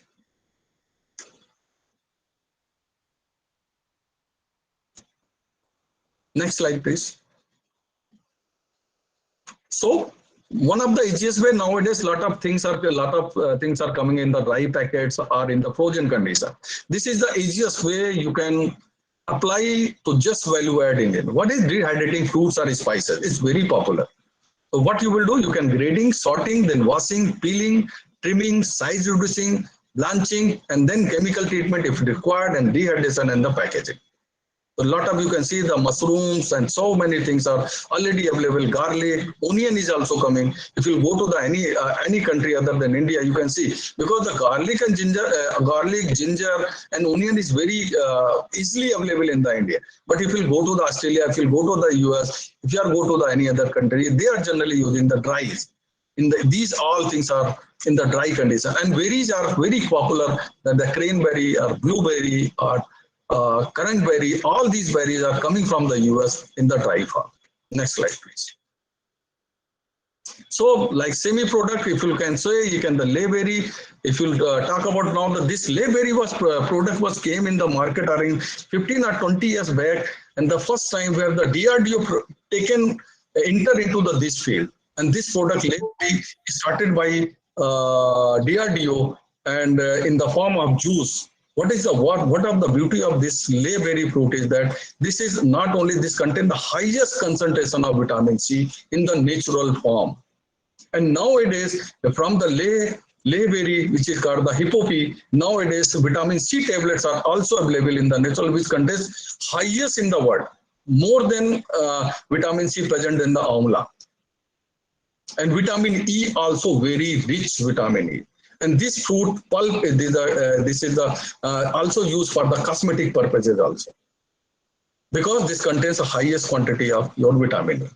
So another form you can go for the jam, jellies, marmalades, and so many ways you can use your fruit or vegetables in this form also. Next slide, please. Next slide, please. So some examples over there. Next slide, please. These are the examples of only medicinal plant. Aromatic plants will come next. Next slide, please. So, like the curcuma, everybody knows what are the active molecule present over there is the curcuminoids, which is curcumin. Which is used for not only for the hepato purposes, it is also used for the coloring purposes also. Next slide, please. These are the products which is already available in the form of cosmetic or for the human consumption for the various purposes. Next slide, please. And this is the plant which is now the curcumin, which is nowadays used as an anti-cancer agent. And in the US, a lot of doctors are doing chemotherapy with the curcumin itself. What are the drawback of this molecule is that this is water insoluble. That is why this particular molecule facing a lot of challenges over there. But still, this directly curcumin is used for as an anti-cancer, and lot of doctors are using curcumin as an anti-cancer agent and doing the treatment also. Next slide, please. Next slide, please. These are the products in the farm. You can see that soap is also available, and some patches are also available, and the curcumin C as a supplement is also available. Turmeric coming with the tulsi also formulations are available. Next slide, please. So this is ginger. So this is also very common, which is used for the mostly the stomach problem and the motion, diarrhea, nausea, and whenever anyone have a traveling sickness. So ginger is also used as a during the traveling. If someone will take the small piece of the ginger in the mouth, it will help in avoiding the movements. Next slide, please. Another beauty of the ginger is that nowadays AIMS is published one report after the post chemotherapy. Ginger is very helpful in the post chemotherapy side effects. So now they are started recommending also as a ginger used for the post chemotherapy treatment. Now these are the products which is available in the various form, like coconut ginger rice, ginger snacks, cookies, ice cream, and so many things. And the ginger beer is also very popular in the European countries, and candy is also available. Next slide, please. But I never suggest you can go for the cookies and for the ice cream. Try to use in the form of you can use directly use not use as a spices, directly use the raw ginger, and that will be good for you. And then the ginger, every very popular is ginger. Hibiscus tea also available in the market. Soaps are also available, and the ginger root tea is also available. Some vinegars are also available. Next slide, please. So aloe vera, I will not say anything about that. This is one of the most popular means that this is the plant which is used nowadays, very popular, not for the cosmetic purpose. A lot of cosmetic products are available in the market, as well as now this is used for the stomach issues, stomach problems also. And this is have a very good laxative property, and this is natural also. And this, what are the molecule which is responsible for their hepatoprotective is the aloin and the aloin imodine, which is present in this aloe vera. Next slide, please.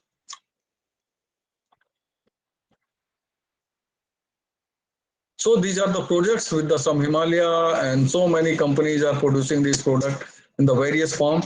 Next slide, please. Which is used for the soothing and antiseptic cream also. Next slide, please.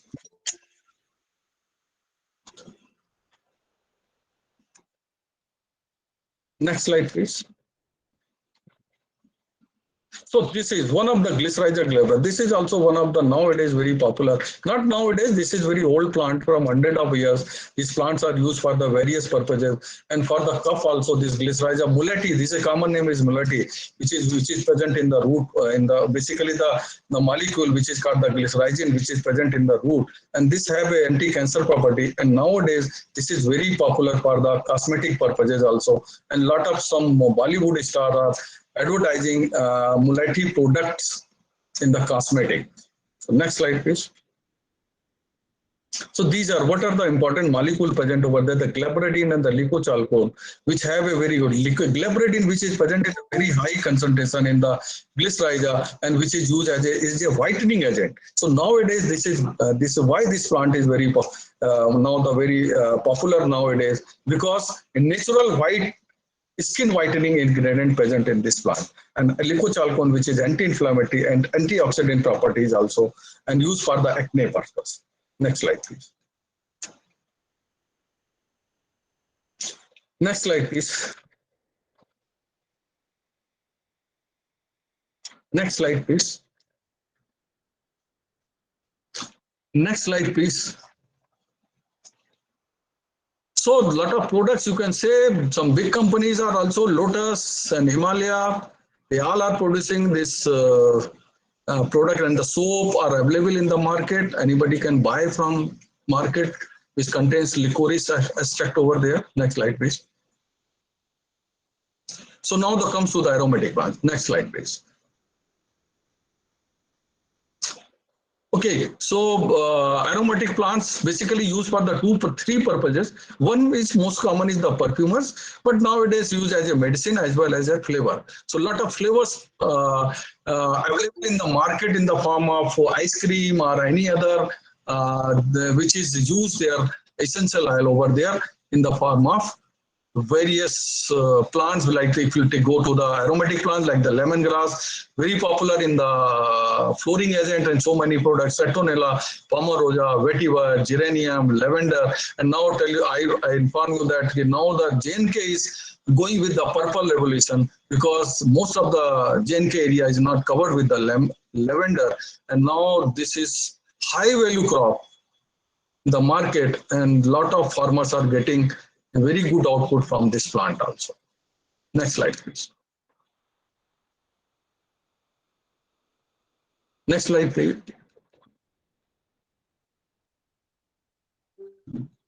As you can see that used in the cosmetics, soap, pharmaceutical preparation, perfumer, confectionery, ice cream, aerated water, disinfectant, agarbatti, and so many. Next slide, please. Oh, yeah. Now you can see what are the uses over there.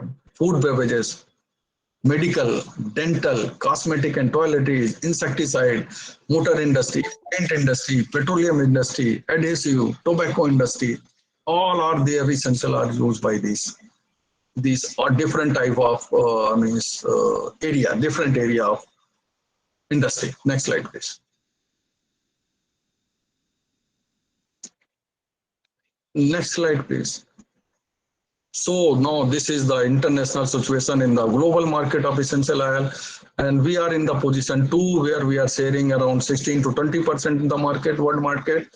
And what are the expectation in the 21st century is the 30 billion US dollar. This market become $30 billion. Next slide, please.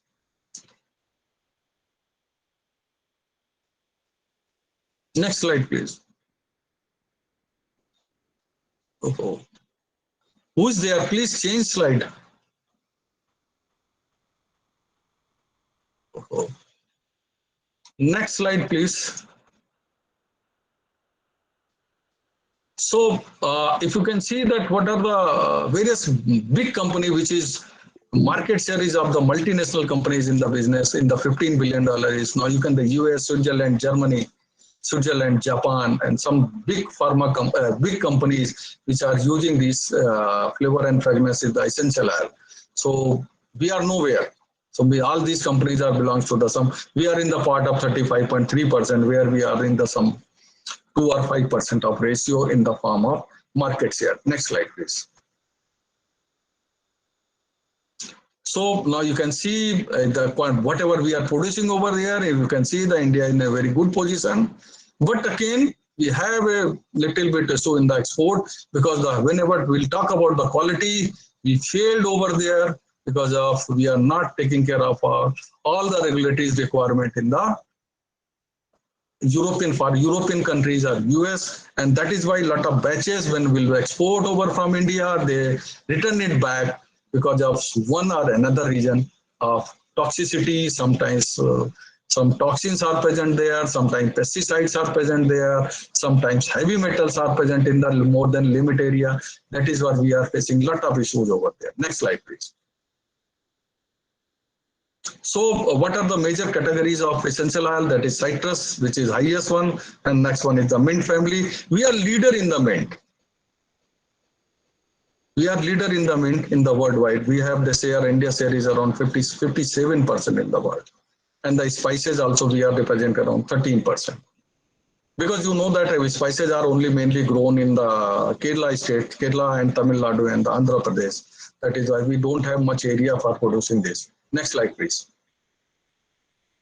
So how the essential are used in the fragrance wise, if you look at the rest of the world, 4%, Europe is using as a fragrance is the 37%, and US is using 36% essential oil in the form of fragrance, and Asia is representing 23%. Next slide, please.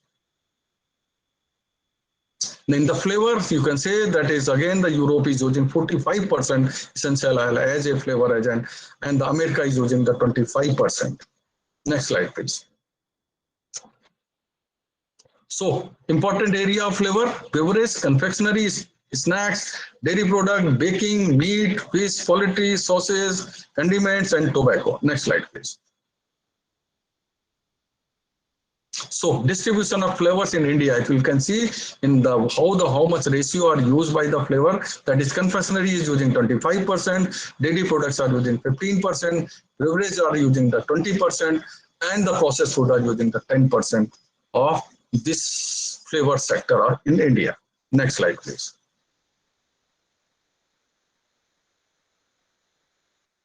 Next slide, please. In the flavors in the sectors in India, in the cosmetic and toiletries, 24%, 20%, soap and detergent, we are using 30%, insecticide and jaw stick is 10%. Like this, these are the area where these fragrances are used in the various sectors of in India, actually. Next slide. Next slide, please. So, like these are the products which is available with the when Tacitus minuta. These are the Tacitus is the गेंदे का फूल बोलते हैं. Madam use करती होंगी ममता जी. उनके घर में भी लगा होगा. So this is very common plant which contains so many active molecules over there. So lot of creams, soaps, as such oil, and so many things are already available as the face moisturizer. and so many things are already available. The products are available, commercial products are available like Atta, Tagitas oil, lip scrub, massage bar, skin facial cleanser, and the bare skin also. Next slide, please. Like this is Pelargonium. This is also which is very popular in that is what is called the lipstick. So now this time nothing negative from my side. So if you want to use, you can use this type of essential oil. You can use this as a lipstick, which is contains geranium plant over there. Next slide, please. So these are the products which are already available in the market for the various form or for the various purposes. Next slide, please. Simopogan, this is also very common, which is called that is the lemongrass, which is already you can see a lot of products are already available in the market in the various purposes. Next slide. Sorry to bother you, Dr. Ajay. Can you please bit fast because another Yeah, I think speaker is going to be waiting. finished. Next slide, please. These are the products. Next slide, please. Thank you so much. And sorry Okay, for go to next one, next one. No, ma'am, no issue. Yeah, no, this is my last slide when you said. So this is started with the Karmanya Dikarasti. Now this is the last Ma Fadesu Kadachan, and everybody knows this. And thank you very much. And the Amarnath Yatra is already started. So if anyone is interested, can lot of safety over here. So can do registration and go, and you will go via Jammu only. Thank you. I think someone is raised the hand. Thank you very much, Mamtaji. Thank you so much, Dr. Ajay. And I hope I'll see you on 12th in Alwar in our offline conference on climate change. Ma'am, You please reserve tell the me date what and are the we will be dates. taking care of all of your logistics and everything. Ma'am, And just tell me the date we are actually. guest, we are guest, and we would love to be your host. Okay. Thank you very much, ma'am. Thank you so Definitely, I much. will try to come over there. Just to send me that whatever notification, whenever notification will come. So, being a government employee, I need a permission from our directors. Yes. So I hope this virtual is. I don't like virtual conferences or even sometimes WhatsApp chat also Thanks to because this is COVID-19. Thanks to it's so COVID-19 that we are meeting virtually more these yeah, days. definitely. And whatever complaints you have, you can raise at that time also. So I'm ready to listen. I Okay. will give the Okay, Dr. Goyal, sorry, Dr. Gupta, we will send you the formal email of invitation with the signed by our principal, okay. and then you can seek approval from your government. I Yes, think that no issue. suffice. Okay. And thank you so much for being with us in this noble path of saving the environment. And trust me, you are an asset to us. Thank you so much. Thank you, ma'am. Thank you, ma'am. Thank you so much. Now it's time for 31st keynote address, which is to be delivered by Dr. Professor Manish Kumar Goyal, who is a professor and Dean of Infrastructure Development in Indian Institute of Technology, Indore. He is recently featured in the list of top 2% scientists of the world, prepared by Stanford University. Thank you, Dr. Goyal. You may make India proud. Also in the top 500 leading researcher in the field of environmental engineering, meteorology and atmospheric sciences in 2020 and 2021. His research interests include climate change, hydrological and hydrodynamic modeling, artificial intelligence, and GIS remote sensing applications. He worked as a research assistant at University of Waterloo, Canada. He went to pursue further research as postdoctoral fellow at Nanyang Technical University, Singapore, and McGill University, Canada. He is visiting professor at University of Nebraska, Lincoln, USA, and Aristotle University of Thessaloniki, Greece. Dr. Goyo holds 4 books, 25 book chapters, and more than 120 technical research publications in various refereed journals. He serves as an associate editor for the ISCE Journal of Hazardous Toxic Radioactive Waste. He has supervised 10 PhD and 8 postgraduate students in last 10 years. His contribution fetched him recipient of Professor S.N. Gupta Memorial Lecture Award, Indian Society of Hydraulics in 2021. Best Researcher of the Year Award 2020 by Institution of Engineers India, American Society of Civil Engineers, Environmental and Water Resources Institute Visiting International Fellowship in 2019. Professor R.J. Gade Research Award, Indian Society of Hydraulics in 2019. Recipient of American Society of Civil Engineers Best Theoretical Oriented Paper Award 2018. NVIDIA GPU Research Grant in 2018. IEI Young Engineers Award in Civil Engineering Division in 2017-18. Indo-US WARI Fellowship Award in 2016. DST-SCRB Young Scientist Fast Track Grant in 2015. Inspire Faculty Award in 2014. Erasmus Mundus Interview Award Europe in 2014. JSPH Fellowship Award University of Tokyo, Japan in 2013. And Canadian Commonwealth Scholarship Award. Wow. Dr. Goyal, I took a lot of effort to read out your CV and tell me how much efforts you have put into gain these ones.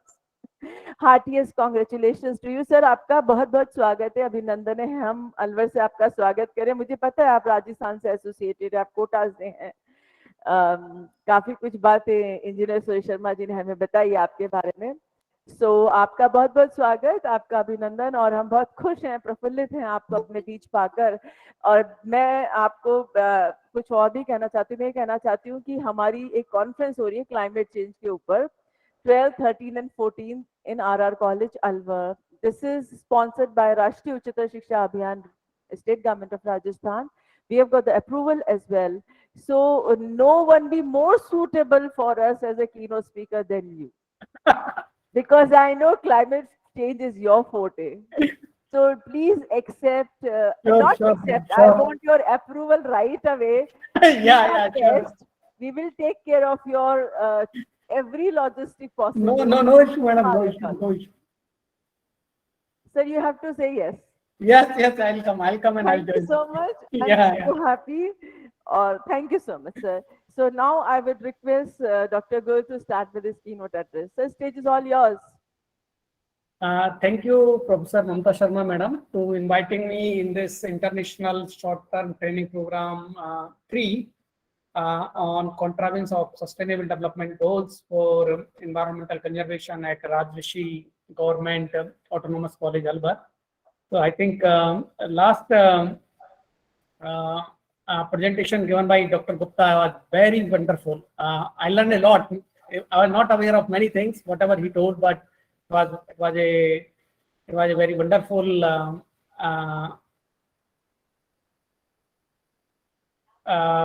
presentation by him. And now I'm going to talk about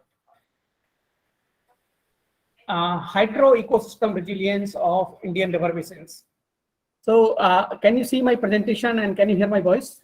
Yes, sir, we can very well see your presentation and hear you as well. Thank you.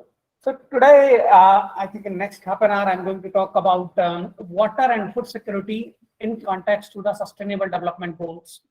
As you know, there are in the Sustainable Development Goal, we are talking about SDG 13, 14, and 15. Climate change actions, water on land, climate change actions, oceans, and waters. So all these things, how they are related in terms of Indian context. Whether our in terms of climate change, then we talk in terms of intensity changes, in terms of frequency changes, frequency of the rainfall, intensity of the rainfall, severity of the rainfall, heat waves, cold waves, all kinds of extreme events once we talk. So how are Indian river basins, how they are responding to these events? As if I talk about India, in India we know, like western part of India, we have in part of Rajasthan and part of Gujarat, we have deserts, and we got 20 centimeters of the rainfall to 40 centimeters of the rainfall. While if I talk about the northeast part of India, they have a Cherrapunji Mysra, which receive world highest rainfall receiving station across the planet. So these kind of heterogeneities are there. And if I talk about the north part of India, you have snow and glaciated mountainous Himalayan regions. If I talk about the southern part of India, peninsular part, you have a more than 7,000 kilometers long coastal line. In addition to that, we have different climatic zones across the country, either coming from the north, south, western part, northeastern part. So these different climatic zones are there. And in addition to that, we have around 18% of the global world population. With this 18% of the global world population, we have only 4% of world water resources. With these 4% of the world water resources, we need to feed 18% of the global population that lives in India. So you can see the kind of resources we have and the amount of the problem, the gigantic problem we have in front of us. So all these things require an attention from the scientists, from the researchers, from the academicians, how we can address that, whether we have some kind of solution to them. As you can see, in this year only, we have in the last, since month of March, there has been various reports of heat waves across the India, especially in the part of Rajasthan, part of Uttar Pradesh, part of Madhya Pradesh, part of Andhra Pradesh. Heat waves are going on. And if you see in the last 2 weeks, there is a flood in Assam, especially in the Vrak Valley, in the Silchar and all. There's a continuous, incessant rainfall that is happening in continuous 2 weeks. And now the people are in flood and all kind of disaster mitigation measures are going on. So all these kind of events in terms of flood, in terms of drought, heat waves, cold waves, forest fires, they all are occurring. They are all occurring together. Sometimes two extreme events or two disasters they are occurring together, or they are occurring at one place or another place across India. For that, we need to understand what we can do as a scientist. We can take some kind of models. We can take physical conditions, we can develop some kind of model, we can predict, or we can help how the future will be in terms of temperature, in terms of precipitation, in terms of climate change. So such kind of one of the study that I'm going to share with you in terms of climate change, so that we have carried out. So this is what I talked about just, and we are talking about in terms of terrestrial ecosystems. That is nothing but basically we are talking about the land mass. And the disturbances that I mentioned to you, the drought, flood, windstorms, insect outbreaks, fire, and various anthropogenic activities. These disturbances are occurring very frequently. And if I talk about the droughts, these droughts are anticipated to increase in the future under climate change at various parts of the country. Therefore, as a scientist, as a mathematician, as a researcher, as a academician, it is our prime duty to find out the regions across the India in the length and width from north to south, west to east, which parts of the country they are not resilient to the drought.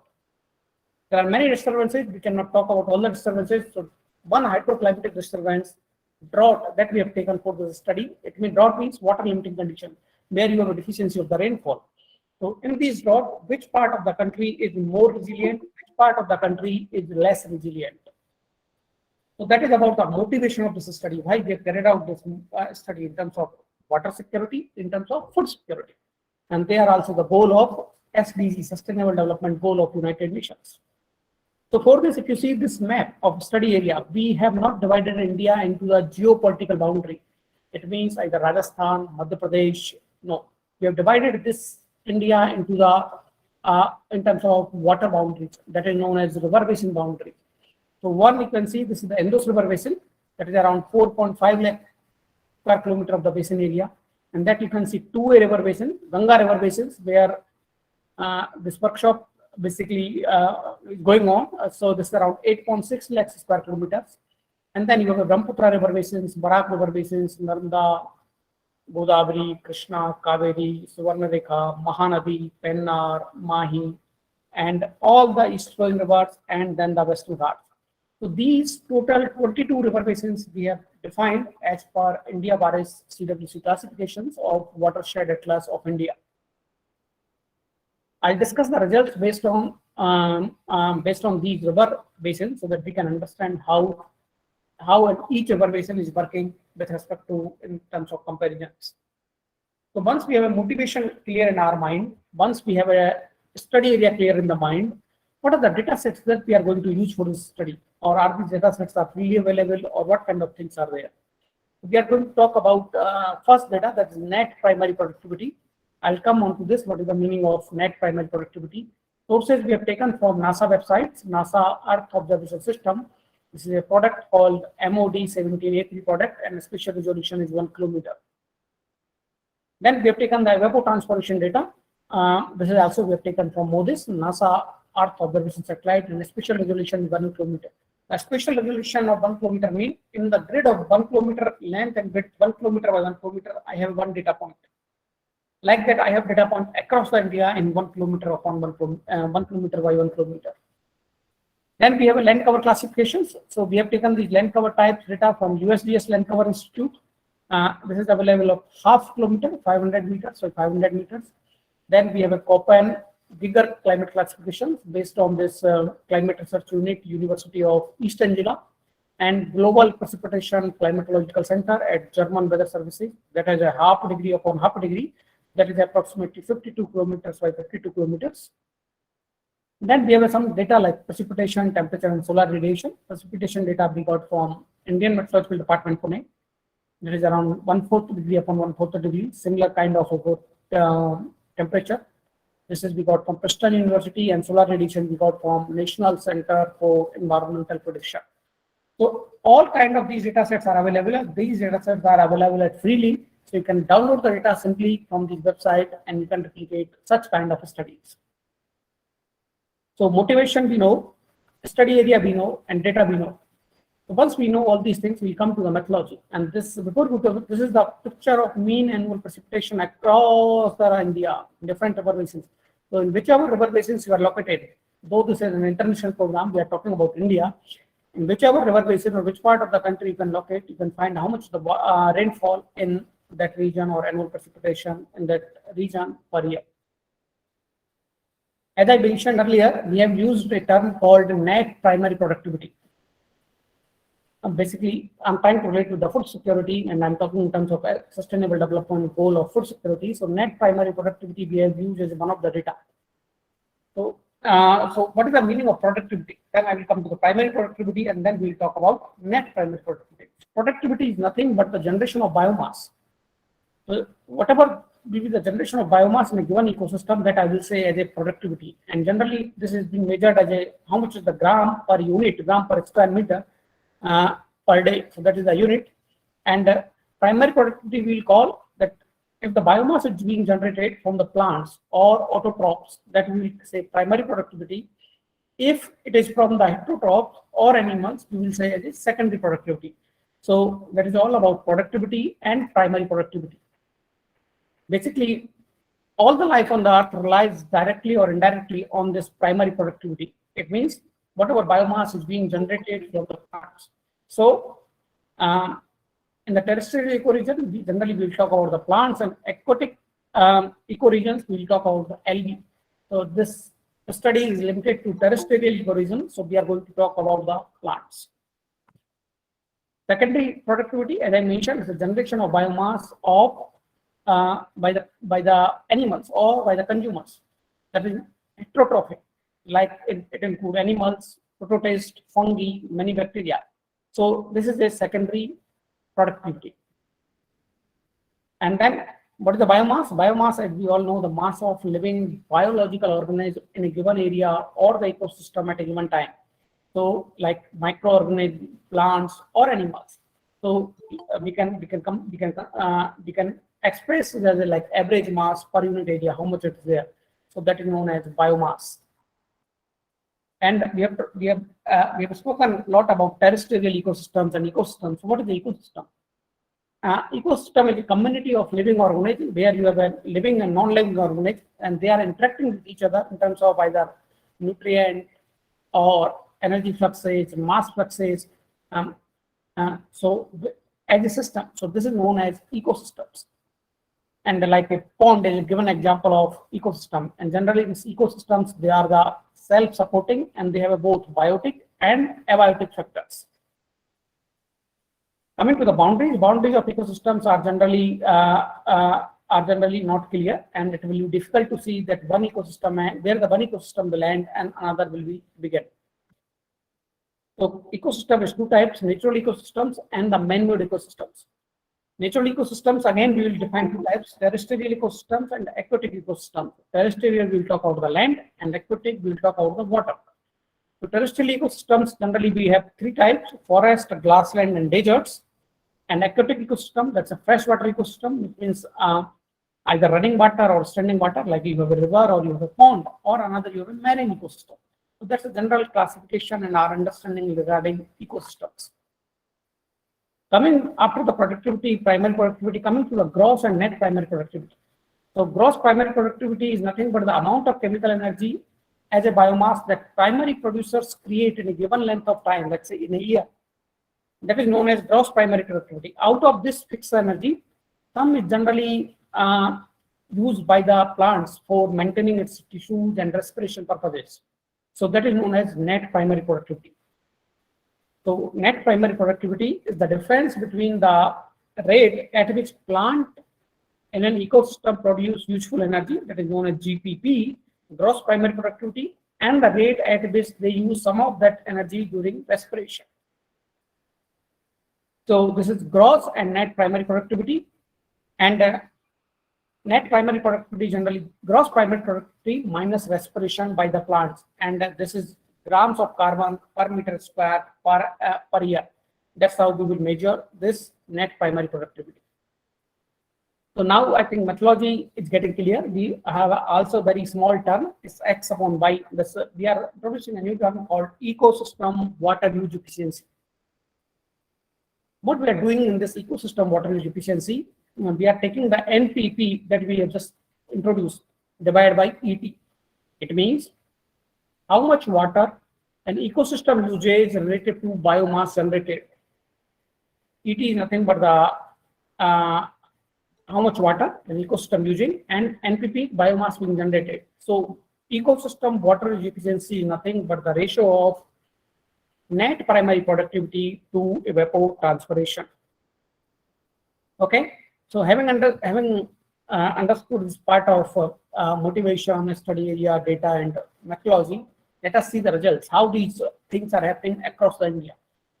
So here you can see this first picture that is talking about net primary productivity across the India. How these variables are coming, have current legends. So you can see in the two parts, northeastern part of India and the Western Ghats, where you can see the higher amount of NPP, because these areas are forest dominated, so they have a higher amount of NPP, greater than 1500 grams of carbon per meter square. And you can see the Indo-Gangetic plains, where there's a highly dense population in India, where NPP is ranging between 500 to 1500 of grams of carbon per meter square. And the arid part and semi-arid parts of Western India, that's part of Rajasthan, part of Gujarat, it got least amount of net primary productivity. Coming to the evapotranspiration, because if you remember, we have used two things, NPP and ET. So evapotranspiration, if you see, in part of northeastern part of India and Western Ghats, you have a higher amount of evapotranspirations. And if you see in the northeastern part of India, this quotient of variation, it means inter-annual variations is less than 30% in this part. While you see the inter-variations in the part of arid region and semi-arid part, this is very high. So NPP was very high for the northwestern arid region as compared to in terms of inter-annual variability. That's a quotient of variation. So once I got a little idea how NPP is varying across the India, how evapotranspiration ET is varying across the India, let us see how this ecosystem water use efficiency is behaving across the India, and whether it is dominated by NPP or ET. So what you can see here, this is the mean annual ecosystem water use efficiency. In this Indo-Gangetic plain or lower Himalayan regions of North and Northeast India, it got higher amount of water use efficiency. If you remember in the last slide, I have shown you this area has got higher amount of NPP, so this area got higher amount of water use efficiency. While the Western Ghats, which also has the higher of NPP, but because of higher rate of NPP, and this is a ratio of NPP divided by ET, this ratio become lower. So we got lower water use efficiency in terms of Western Ghats. Coming to annual variability, this is CV. This is closely related to CV in NPP. Its meaning is very clear that water use efficiency in India is more controlled by NPP than ET. And what you can see here, mean annual water use efficiency across different basins in India over 2000 to 2014. In part of Brahmaputra river basins, 2B, you can see this is the highest water use efficiency, WUE, grams of carbon per meter square. This is the highest water use efficiency, and it's got mean annual precipitation in blue color lines. Then you have a standard deviations of water use efficiency. So large forest cover in Brahmaputra basin was consistent with higher water use efficiency in the basin. Evergreen, broadleaf forest, and mixed forest, respectively, they cover around 50% area of this basin.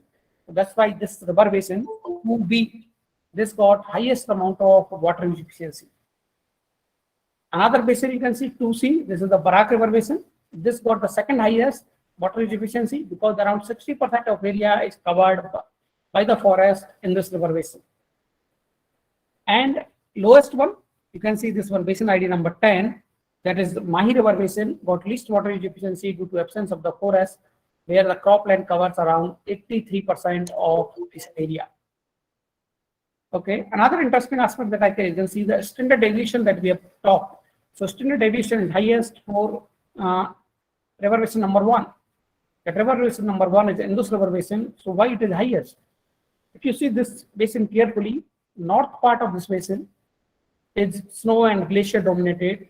Middle part is a plain region, and downward southern portion is a part of arid and semi-arid regions.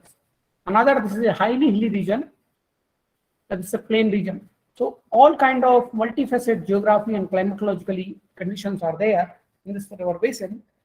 In addition, apart from all these river basins, so you got higher amount of standard deviation in terms of Indus river basin. Now we have seen the water use efficiency map for the different river basins. So here we have shown for different land cover types in terms of evergreen needle-leaf forest, evergreen broadleaf forest, deciduous needle-leaf forest, deciduous broadleaf forest, mixed forest, and all. So you can see in the forest types, this higher amount of water use efficiency we have observed. Another things, the same thing I look from different perspectives. This is the Köppen-Geiger climatic classification across India, and you can see that based on this Köppen-Geiger climate classifications, temperate climate of Northeast, CWA and CWB, these got highest ecosystem water use efficiency. And arid climates and semi-arid climate of Rajasthan and Gujarat, they got the least water use efficiency. Here is the map table in this terms of we have computed for all the basin types, basin number 1 to basin number 20. Let's go to 22 water use efficiency, driest year, and how much the index in the driest year, how much the precipitation happened in that year, water use efficiency in the driest year. And based on that, we computed the resiliency, whether it is resilient or not. So what we have found out, 2/3 of the country is found non-resilient due to hydroclimatic conditions, and central part of India is found least resilient. So this part of India is found least resilient, and 2/3 of country is found non-resilient. So these are the few portions.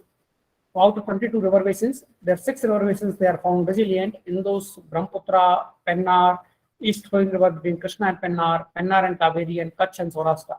Others are found resilient to severely non-resilient. Okay. Then we have carried out the ecosystem resilience analysis at land cover scales. It means in terms of evergreen, ENF, EVF, DVF, and MF, and which portion is resilient, which portion is not resilient. So only evergreen forest, ENF and EVF, they are found resilient, other are found least resilient. So you can see that DVF has significantly lower water efficiency as compared to ENF, EVF, and DNF.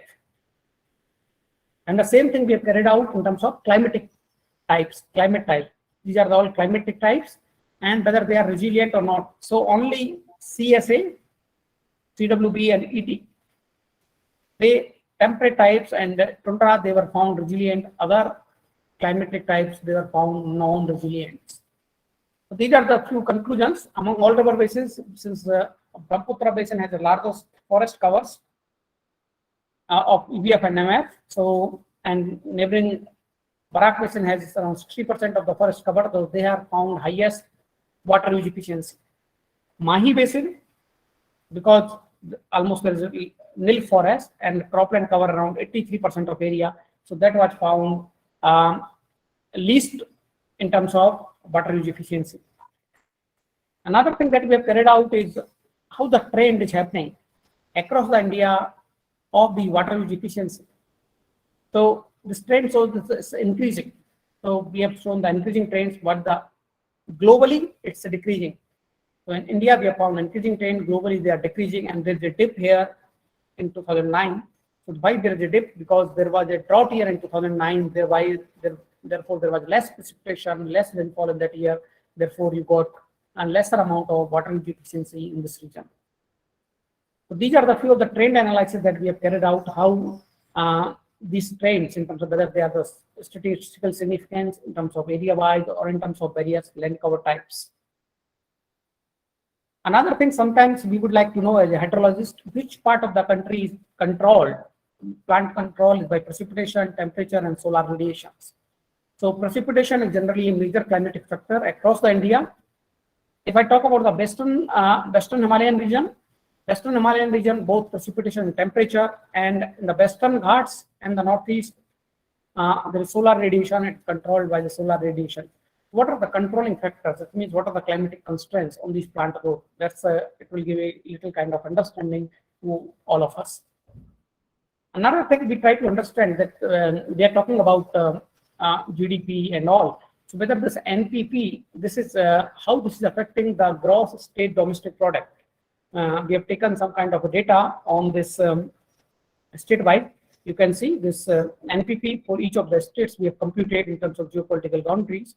So northeastern state, Assam, Arunachal Pradesh, Manipur, Meghalaya, Mizoram, and Nagaland, they got higher NPP. And compared to rest of the, and Kerala also has the higher NPP because of Western Ghats. Rajasthan got least NPP because of hard desert and arid and semi-arid climatic regions. What we have carried out here, we tried to find out the relations in terms of correlation coefficient between NPP and GSTP. So you see, we have found the positive correlation between NPP and GSTP.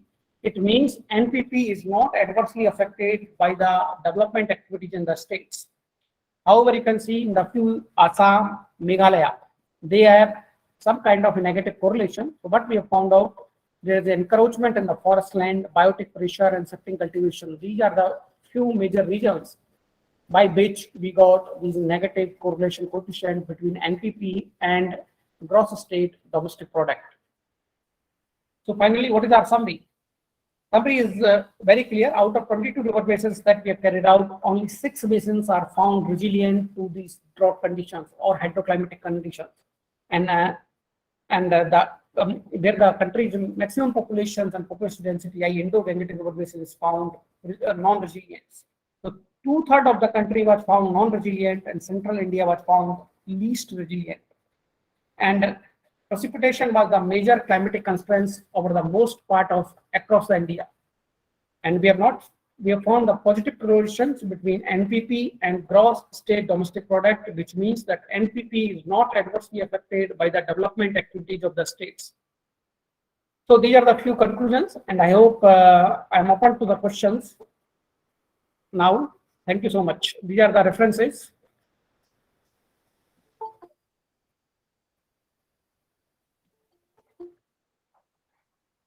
That was amazing deliberation, Dr. Goyal. And we have a visitor here.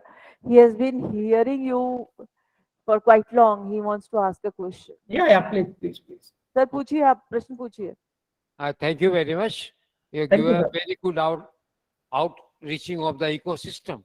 But question is that so many schemes are there in India, so many departments are there where the climate change and ecological footprint is imbalancing totally. So what is the paradigm shift to make a local area development through ecosystem management, eco-city development, yeah, eco-village development, or eco-society development? What should the paradigm shift at local level? I think if I understand the question correctly, you are talking about how we can improve the resilience at the local level in terms of ecosystems. Is this correct? Yes. Okay. How can we improve the ecosystem resilience at the local level? I think this is a very valid question. That's why this study has been done at a very local scale. It means the 1 kilometer by 1 kilometer scale. So at each 1 square kilometer of area, I know now which part is least resilient. Once I have that understanding that this portion is least resilient, what I can do some kind of water conservation activities there. I can do the soil conservation activities are there. I can do the group participation is there. So once we do all these kind of activities in terms of sustainable developments, then we can have the plant growth, we can have the vegetation growth, and once we have the plants growth and vegetation growth, we can have the resilience of that portion of the ecosystem compared to much higher under the drought conditions, under the water limiting conditions. So these kind of measures in terms of participatory approach, we need to take at very local level to identify that area, to have participation of local society, like we have a regional water group association in many of these cities or many of the places. They are participating into this in managing the water. Same kind of steps we have to take in terms of ecosystems, and not only in this terms of plants and vegetation like wetlands. Wetlands are also drying, like India, like Rajasthan, you have the Kerala, you have Samba. So in wetland also we have to take the wetlands user association. Some keystone species are found there. That also we need to take. Another thing is the key biodiversity areas across the India. More than 3,500 key biodiversity areas are there. Forest fire, forest loss, nighttime lights, all these areas are there. So we need to have all kind of stuff based on different requirements. Either we talk about ecosystem, wetlands, key biodiversity area. So we need to take the parameters from there, which parameter is highly sensitive to the which parameter is highly sensitive, that we need to take, and then we need to make a policy for that. Because of the question is that the local area factor, where body require clean air, clean water, clean shelter, clean food, but it's totally imbalancing. So what the paradigm shift on the different issues of the conservation, water conservation, energy conservation, environmental conservation as a ecological footprint? Sir, we need to make the policy at the local level rather than level. We have in India, we have water policy at the national level, national water policy 2010, but it doesn't talk about the local level. So we need to come out from the national footprint to the regional level, and from regional level to local level. Problems are different at the each local level. We cannot generalize the problem from one local level to another local level. So we need to frame the policies for each of the local level. Then only we can make these ecological footprints, or we can make ecological developments. Thank you. Thank you, sir. Any other question, please? If any more questions, please raise your hand, or you can also write in the chat box. Please, Sheetal, open the chat box.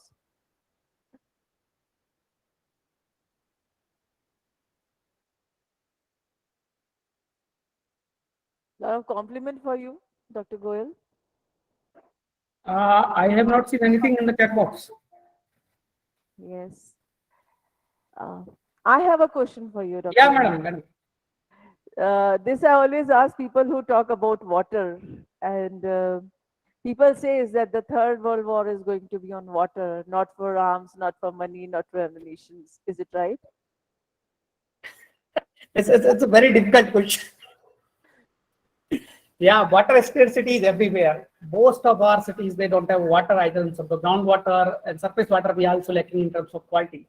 So we don't know the third world war for water or not, but water scarcity in the next few decades, it's a very challenging task for each of us. That's why if you have seen, the government of India has initiated, I think last month, is Amrit Sarovar Abhiyan. In each of the districts, you have 75 Amrit Sarovars. So they are basically collecting the water and they are making sure that this water getting recharged. So if this program is successful, we hope that these kind of war situation will not arrive. So I think that's a very good initiative of the government of India to have a 75 reservoirs in each of the districts. So we got around 700 districts. So that kind of reservoir we have. And if each of the reservoir have certain kind of volume, that huge amount of volume of water we have with us. This will help us in the water percolation, groundwater, and all kind of stuff in terms of food security and water security.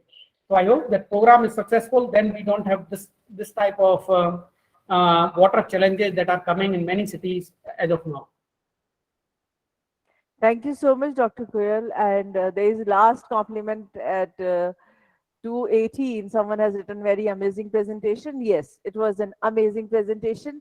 And Dr. Goyal, we would like to be part of the inaugural session.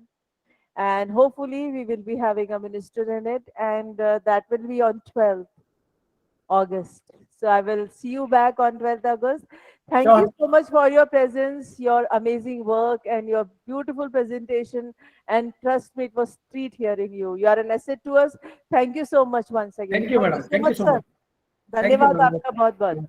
Thank you. Thank you.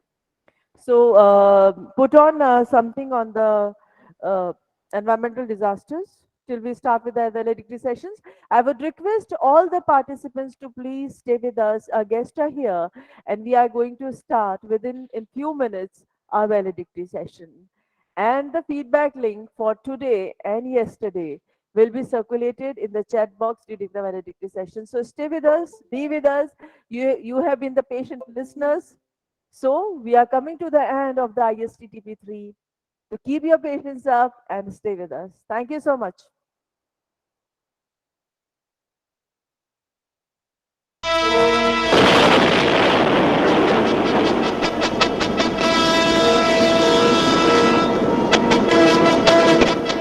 This is something more than the fifth atomic bomb. This seething maelstrom of millions of tons of water pictures the dilemma of our age. With the wonders of scientific achievement before us, the choice is justice and peace, or this kind of atomic death. There is no alternative. For the second test at Bikini, this was the plan. Exploded 20 to 40 feet below the surface of the sea, a huge mass of water is forced upwards and outwards. A gigantic eruption spraying radioactive matter for miles. A little over a year ago, as these captured Japanese films show, the first atomic bomb on Hiroshima killed, burned and maimed 194,000 people. How many more died later from deadly rays and mysterious after effects will never be known. Fabric like this was used in a woman's dress. When the bomb fell, heat branded the pattern into her flesh. All films made by Japanese official cameramen have now been confiscated. Military and medical experts will study them for the effects of the bomb.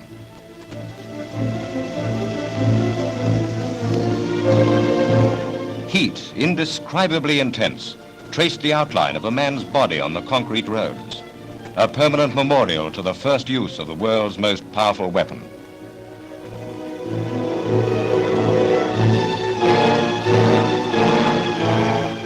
These pictures provide the true background to the deliberations of the Allied peacemakers in Paris.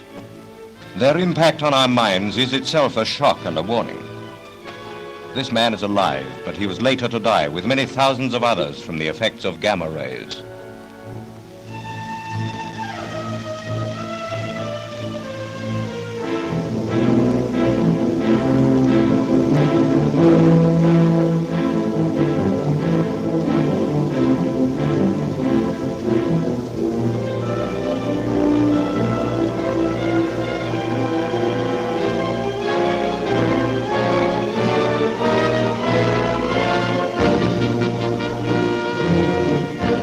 All this is what one bomb did at Hiroshima. The scientists and soldiers know it. Yet till the world can be sure of peace, they also know that they must perfect the bomb. And this they have done at Bikini.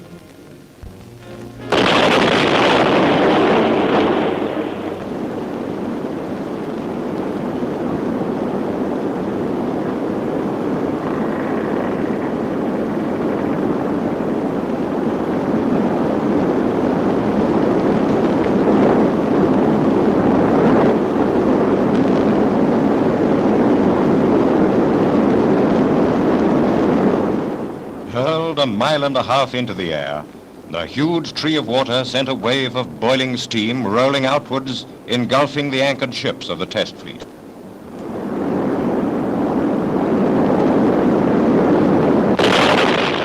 Newsreel cameras in pilotless aircraft record every movement as displaced water rises like a vast, mysterious forest.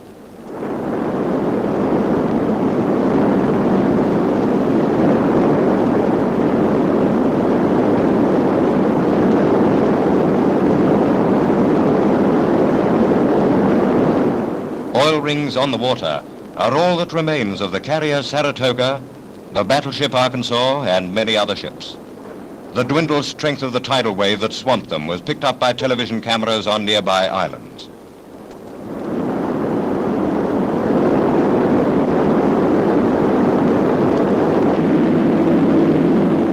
No one can see these pictures unmoved. Below are man's mightiest ironclads and war vessels, dwarfed and toy-like in a boiling ocean.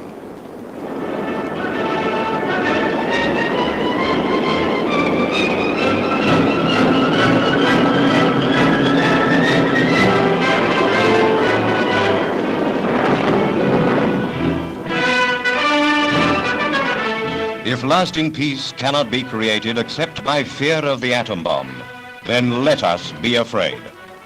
5 bombs, 5 warnings.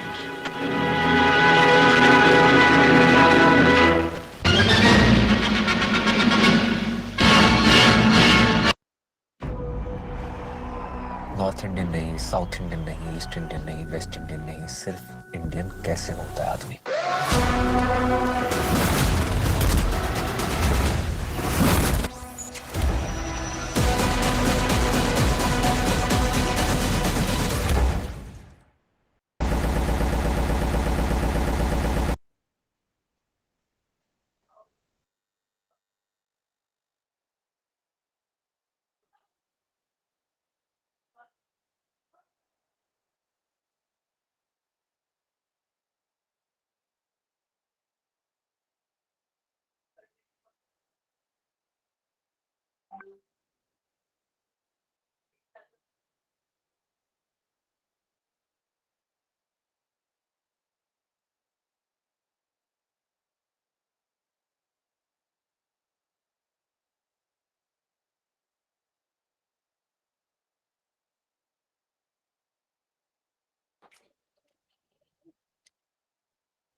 Today, we're taking a look at the events of April 26, 1986, a date that was forever seared into history.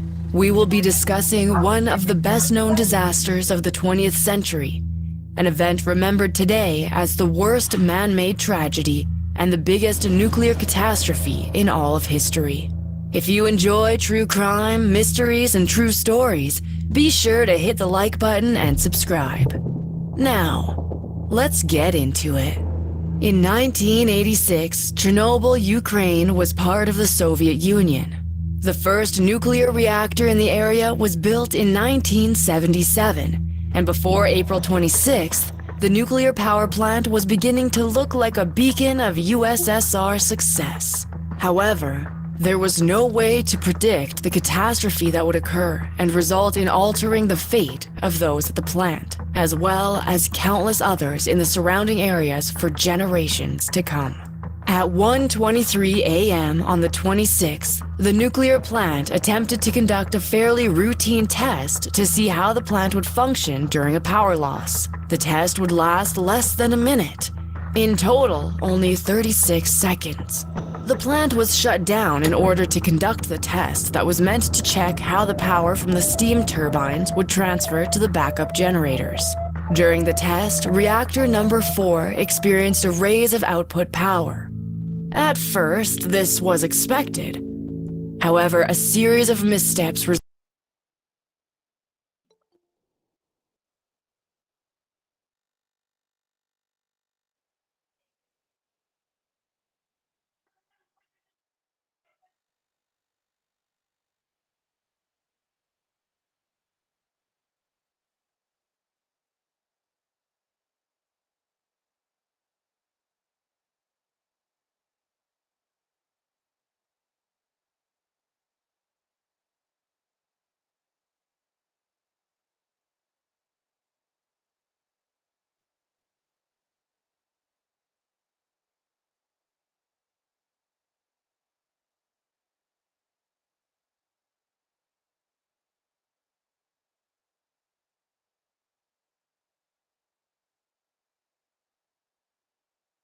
Anatoly Dyatlov threatened him to increase the power to continue the test.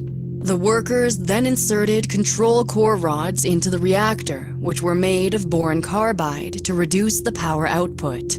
However, due to another error, the control rods had the graphite in the middle, meaning that they did not decrease the energy when expected, and instead, there was a sudden, unpredicted surge of power, which caused an immediate steam explosion. Hey, I have a question for you. If I were to present you my data in the form of this boring Excel spreadsheets and then in the form of this highly interactive, visually appealing dashboards, which one would you prefer? If you chose the second, keep watching. You see, the human mind is biologically evolved to understand. The explosion cracked through the reactor, blowing the upper casing up through the ceiling.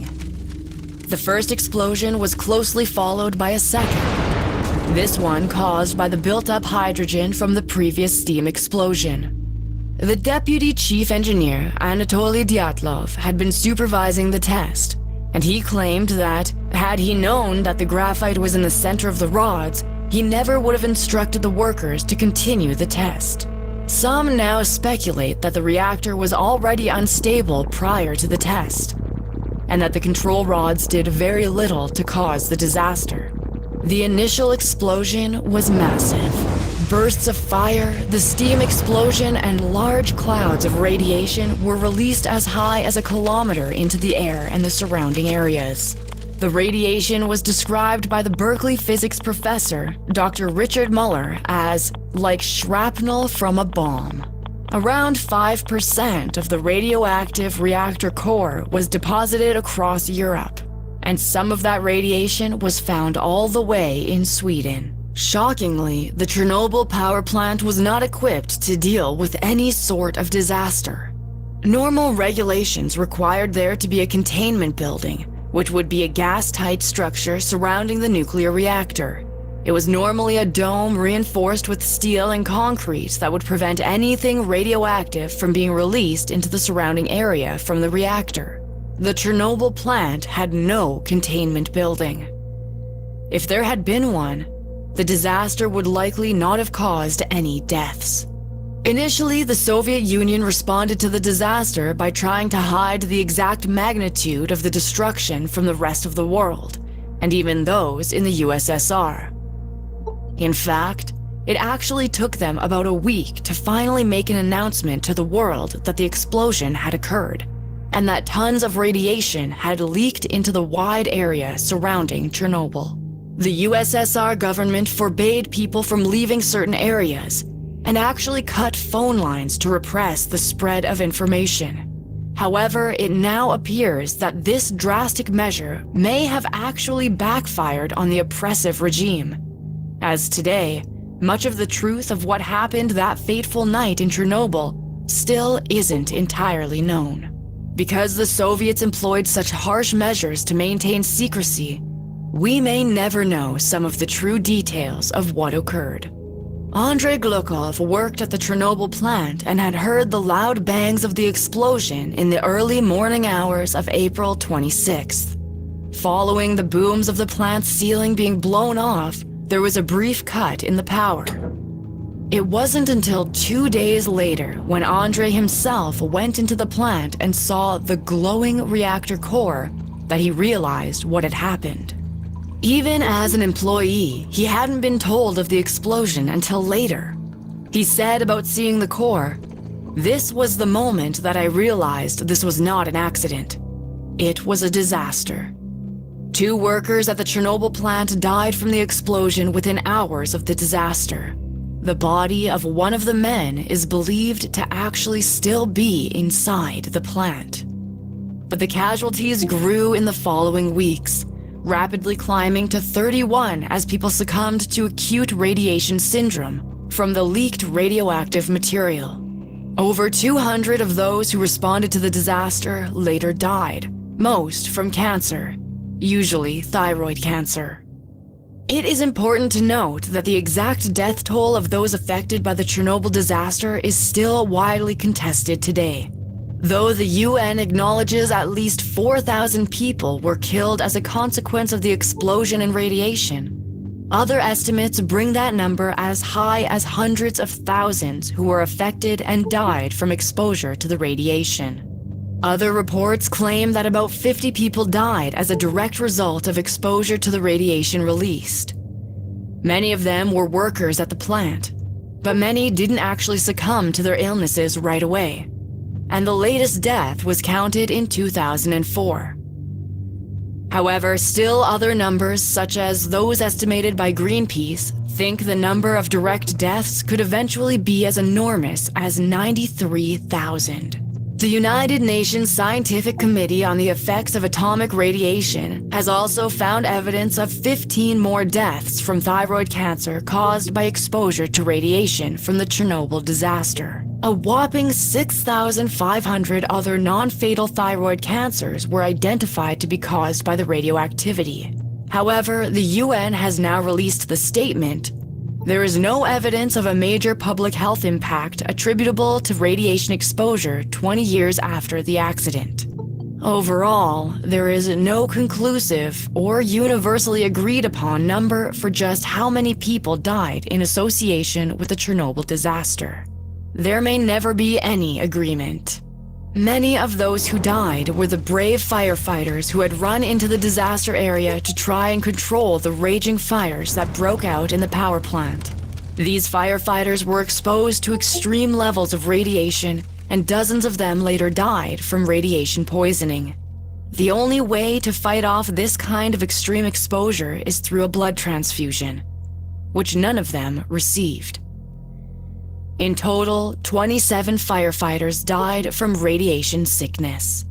One of those firefighters was Vasily Ignatenko, who was one of the first to arrive after the reactor exploded.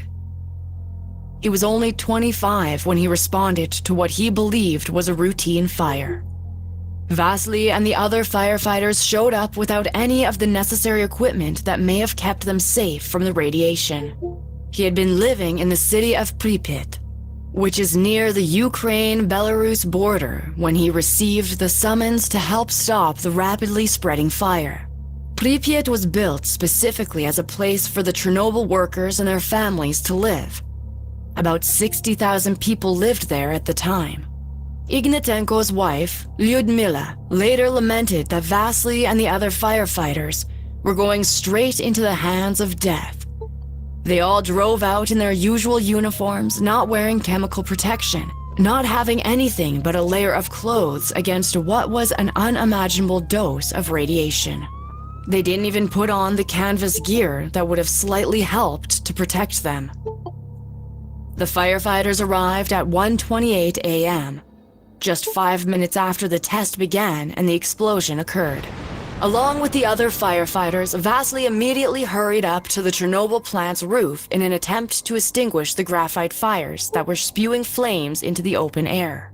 They apparently tried to beat down the flames and put out the burning graphite by kicking at it with their feet. As highly trained firefighters, it only took them a few hours to put out those fires completely. However, the flames inside Reactor 4 remained burning for almost 2 weeks. The brave team of firefighters couldn't have known that each moment ticking by as they toiled away at the fire for hours was spelling their demise. Vasily died 2 weeks later from severe radiation poisoning. His passing wasn't easy, and in fact, he seemed to improve for a short time before he began to rapidly deteriorate. Lyudmila said that when she visited him daily in the hospital, he had times where he seemed to be recovering, even feeling well enough to stand up from the bed and give her 3 carnations he had kept under his pillow for her. She later said these were the last flowers he gave her.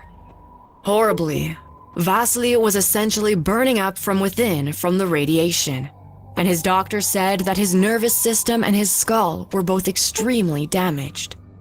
Lyudmila described it as, his skin started cracking on his arms and legs. He became covered with boils. When he turned his head, there'd be a clump of hair left on the pillow. The burns started to come to the surface, in his mouth, on his tongue, his cheeks. At first, there were little lesions, and then they grew. It came off in layers, as white film, the color of his face, his body. Blue, red, gray, brown. Lyudmila said she tried to joke with him to make him feel better by commenting that it was convenient he no longer needed a comb since his hair was falling out. The loving couple met as young teenagers in 1979 before marrying in 1983, and they had been together ever since. Lyudmila had actually begged the radiologist treating her husband to let her see Vasily. At the time, she didn't mention that she was pregnant. In fact, she actually lied to the doctor and told him that she had already had 2 Sakshi ready हो गई लड़के वाले आते ही होंगे ready माँ ओहो बड़ा children. The doctor reportedly warned her not to touch him, and that if she cried or showed too much emotion, they would kick her out of his room. She chose to ignore many of the warnings from doctors to stay away and would move the protective plastic around him in order to see Vasily. She recalled, "But I was 22, madly in love with my husband. With every cell of my body, I wanted to believe this was fume poisoning. Tragically, as much as Lyudmila wanted to maintain hope, the inevitable soon occurred, and she was sadly left a widow. After he died, Vasily's body had to be buried in a metal coffin because it was still filled with dangerous levels of radiation.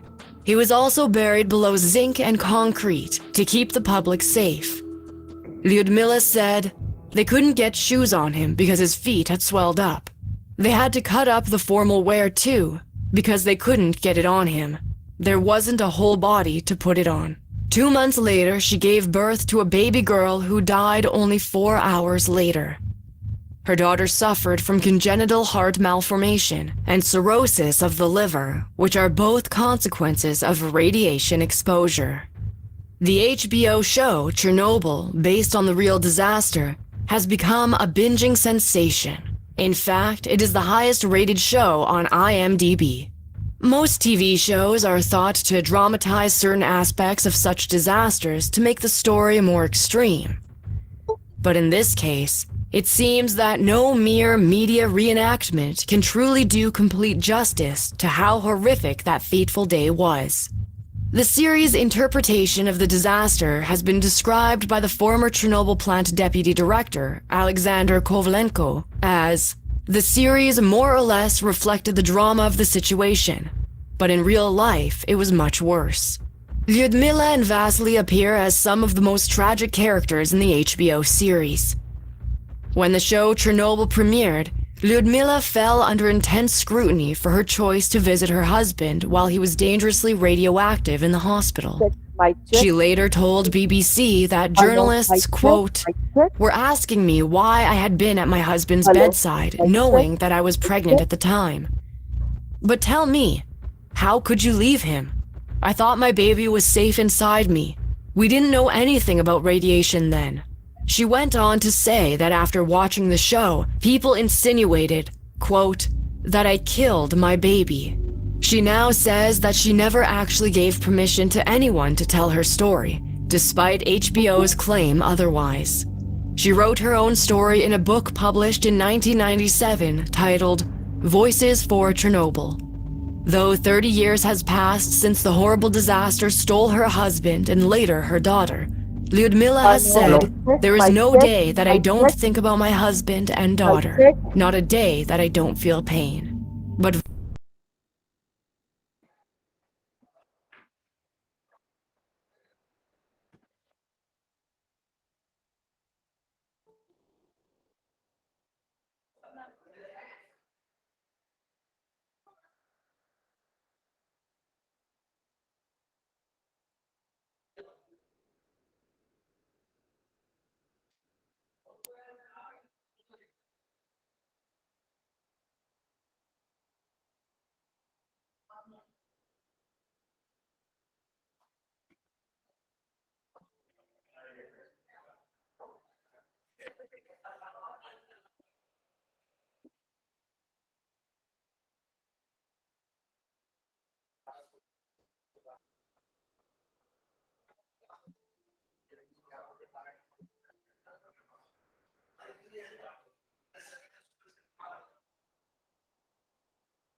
Mic check.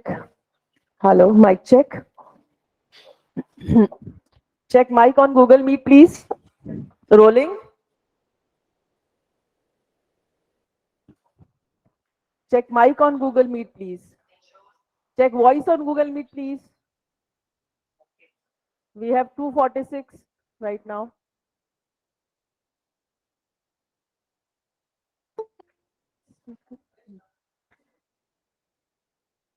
Good afternoon, everyone. This is Dr. Mamta Sharma, Organizing Secretary for the International Short-Term Training Program, which has gained its popular name ISTTP-3, with a chosen topic on contrivance of Sustainable Development Goals, SDGs, for the environmental conservation, a 7-day training program, which was scheduled to be held from 24th to 30th June 2022, signing in from the campus of Raj Rishi Government Autonomous College, Alwar, which is popularly known as RRC. These are 10 international trainings which are planned to be conducted in the year 2022 to 23, out of which 2 have already been conducted successfully, and now with the third one is also coming to an end efficaciously. And we, the organizers of ISTTP-3, with our guests, are sitting in the front of you. We are made for goodness. We are made for love. We are made for all the beautiful things that you and I know. We are made to tell the world that there are no outsiders. You all are welcome. On the behalf of our patron and principal, Professor Dr. Hukam Singh Ji, and from the organizing committee, I welcome you all to the valedictory session of ISTTP-3. अतिथि देवो भव, कहती है भारत की ये धरा, स्वागत करके आपका निभा रहे हैं हम परंपरा। माँ सरस्वती ज्ञान और चेतना का प्रतिनिधित्व करती हैं, वह वेदों की जननी है। माँ सरस्वती को समस्त ज्ञान, साहित्य, संगीत और कला की देवी माना जाता है। माँ सरस्वती की आराधना करते हुए हम इस वैलिडिक्टरी सेशन की शुरुआत करते हैं। अब बहुत ही आदर और सम्मान के साथ मैं आमंत्रित करती हूँ इस इनॉग्रल सेशन के chief guest honourable Shri Balveer Singh Chhillar ji, जिला प्रमुख Alwar, leader Congress party Alwar Rajasthan India. Guest of honour Shri Ajit Singh Yadav, secretary PCC Rajasthan, member Khadi Gram Udyog board, government of Rajasthan India. Special guest Shri Ram Bahadur Tanwar, advocate Rajasthan high court, leader Congress party Alwar Rajasthan India. Doctor Jyoti Sharma, principal government college Tijara Rajasthan India. Doctor Ashok Arya, control of examination RRBM university Alwar Rajasthan India. And patron of ISTTP-3 professor doctor Hukam Singh ji, principal Raj Rishi government college Alwar Rajasthan India, की वह मां सरस्वती के आगे दीप प्रज्वलित कर इस कार्यक्रम की शुरुआत करें। I would request all the departmental in charges, academic head RRC Alvar, nodal officer RUSA, and other faculty members present here to join the lamp lighting ceremony. As a I would business, request you want to Dr. make your Subhash customers Gujral feel kindly special with assist for great the customer smooth conduction service. of lamp lighting But ceremony. managing support through email can slow you down. That's why we So, created Hyver, a delightfully simple solution for your customer service needs. You get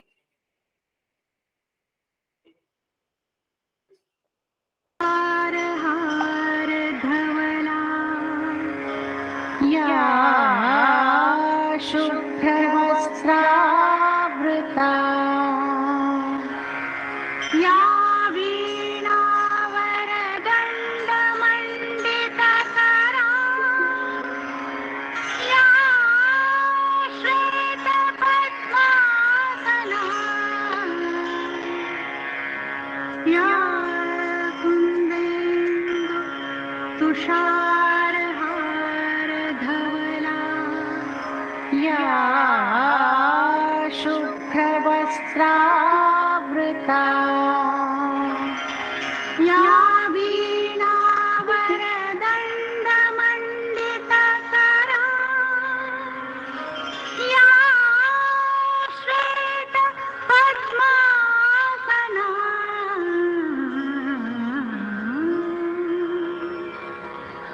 या ब्रह्माच्युतशङ्कर प्रभृतिभिर्देवैः सदा वन्दिता सा camera position, please. For all the delegates who are joining from the different parts of the world, a translation in English for what I said above. In India, Ma Saraswati is known as goddess of knowledge, wisdom, and education. So we are beginning the valedictory session of ISTTP-3 by remembering her, worshipping her. Lamp lighting ceremony is done by our chief guest, guest of honor, special guest, our patron and principal, all department charges, academic head RRC, nodal officer RUSA. So this was for your information. Smile is the universal welcome. वेदों में कहा गया है अतिथि देवो भव, अर्थात अतिथि देवता स्वरूप होता है. Now it's time to welcome our guest. I would request Dr. Hukam Singh Ji, Principal RRC Alwar, to welcome our guest and do the honors. I would request all departmental charges, academic head, RRC, nodal officer, RUSA, and other faculty members who are present here to join the welcome ceremony. I would request Principal RRC to welcome our chief guest, Honorable Shri Balbir Singh Chillar, by presenting a green sapling, a shawl, a safa, and flowers to him. Sir आपका बहुत बहुत स्वागत है, बहुत अभिनंदन है.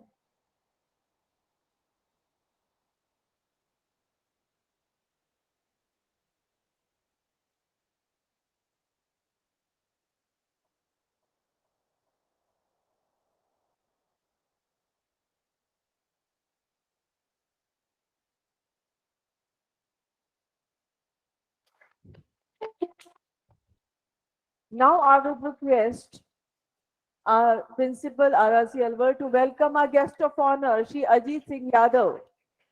Sir आपका स्वागत, आपका अभिनंदन राजऋषि कॉलेज के कैंपस में.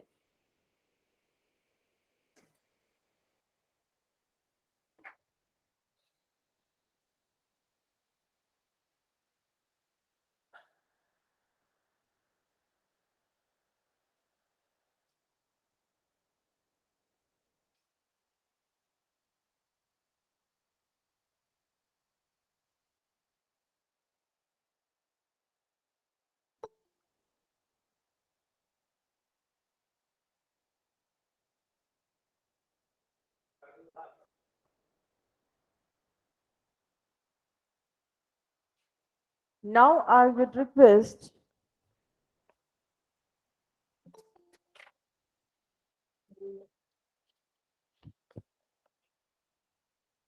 Principal RRC Alwar to welcome Shri Ram Bahadur Tawar, our special guest. Dr. Jyoti Sharma, our special guest.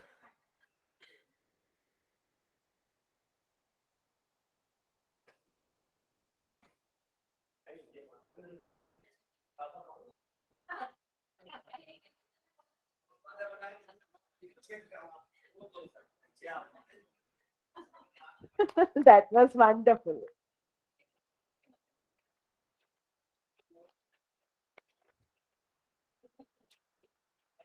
Ma'am आपका बहुत बहुत स्वागत, अभिनंदन. Welcome back to family.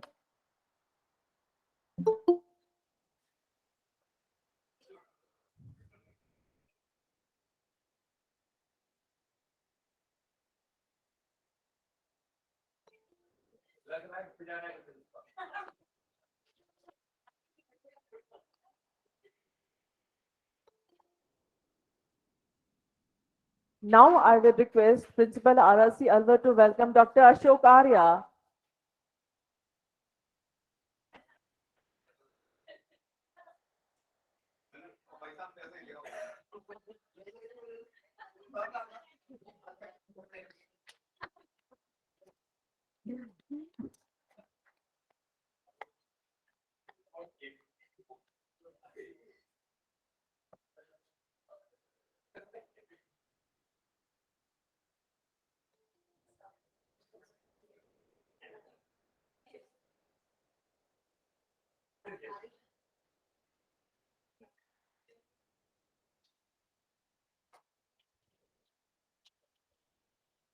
Now I would request all the department in charges, academic head RRC, nodal officer RUSA, and other faculty members present here to welcome our patron and principal, Professor Dr. Hukam Singh Ji.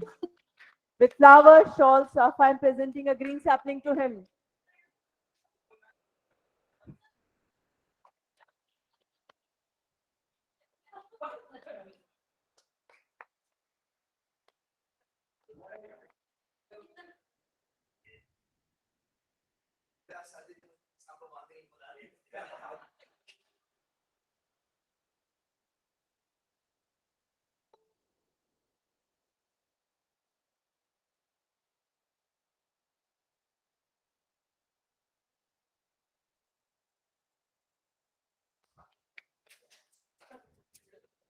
Thank you everyone for doing the honors, and I would like to tell our chief guest, our guest of honor, and a special guest that we are very, very happy and pleased to have you here with us in the valedictory session.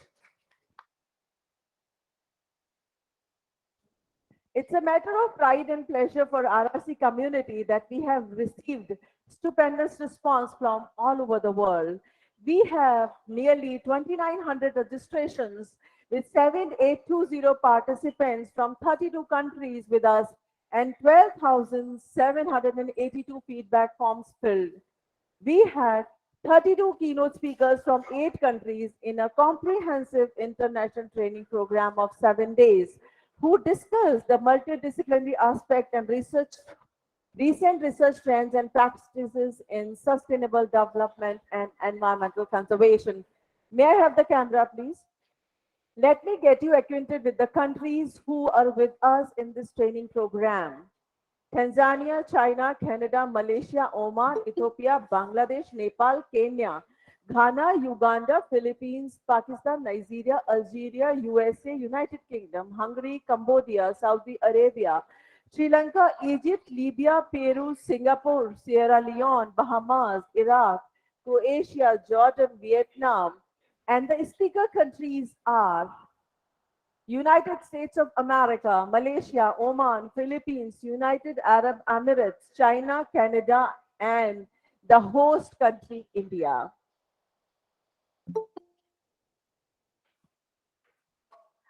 ISTTP-3 is happening under the auspices of RUSA, Rashtriya Uchitar Shiksha Abhiyan, and the organizers of ISTTP are very thankful to SPD RUSA. What is the outcome of ISTTP-3 on the environmental conservation? Sustainable development is that what meets the need of the present generation without compromising the ability of the future generations to meet their own needs. That means we have borrowed this environment from our great ancestors to live in, and we are supposed to transfer it to our future generations to meet their needs in the same form as we have received it from our great grand ancestors without polluting it or destroying it. With this thought, we have done this training program. अगर हम इस धरती पे रहते हैं तो हमें ये पता होना चाहिए कि ये हमारा टेम्परेरी स्टे है। हम यहाँ पे कुछ दिनों के लिए रहने आए हैं, इसका मतलब ये नहीं है कि हम इसके पर्यावरण को इतना खराब कर दें, इतना प्रदूषित कर दें कि हमारी आने वाली संतानें इसमें नहीं रह सकें। Why sustainable development? Why wildlife? Why to stop pollution? Why to monitor the degradation of our natural resources and why to save water? मैं अपने चीफ गेस्ट, स्पेशल गेस्ट और गेस्ट ऑफ ऑनर का ध्यान इस तरफ आकर्षित करना चाहूंगी कि centre for science and environment की रिपोर्ट की माने तो भारत की गंगा और यमुना नदियों को दुनिया की 10 सबसे प्रदूषित नदियों में शुमार किया गया है। एक रिपोर्ट के अनुसार दुनिया के 20 सबसे प्रदूषित शहरों में अकेले 13 शहर सिर्फ भारत के हैं।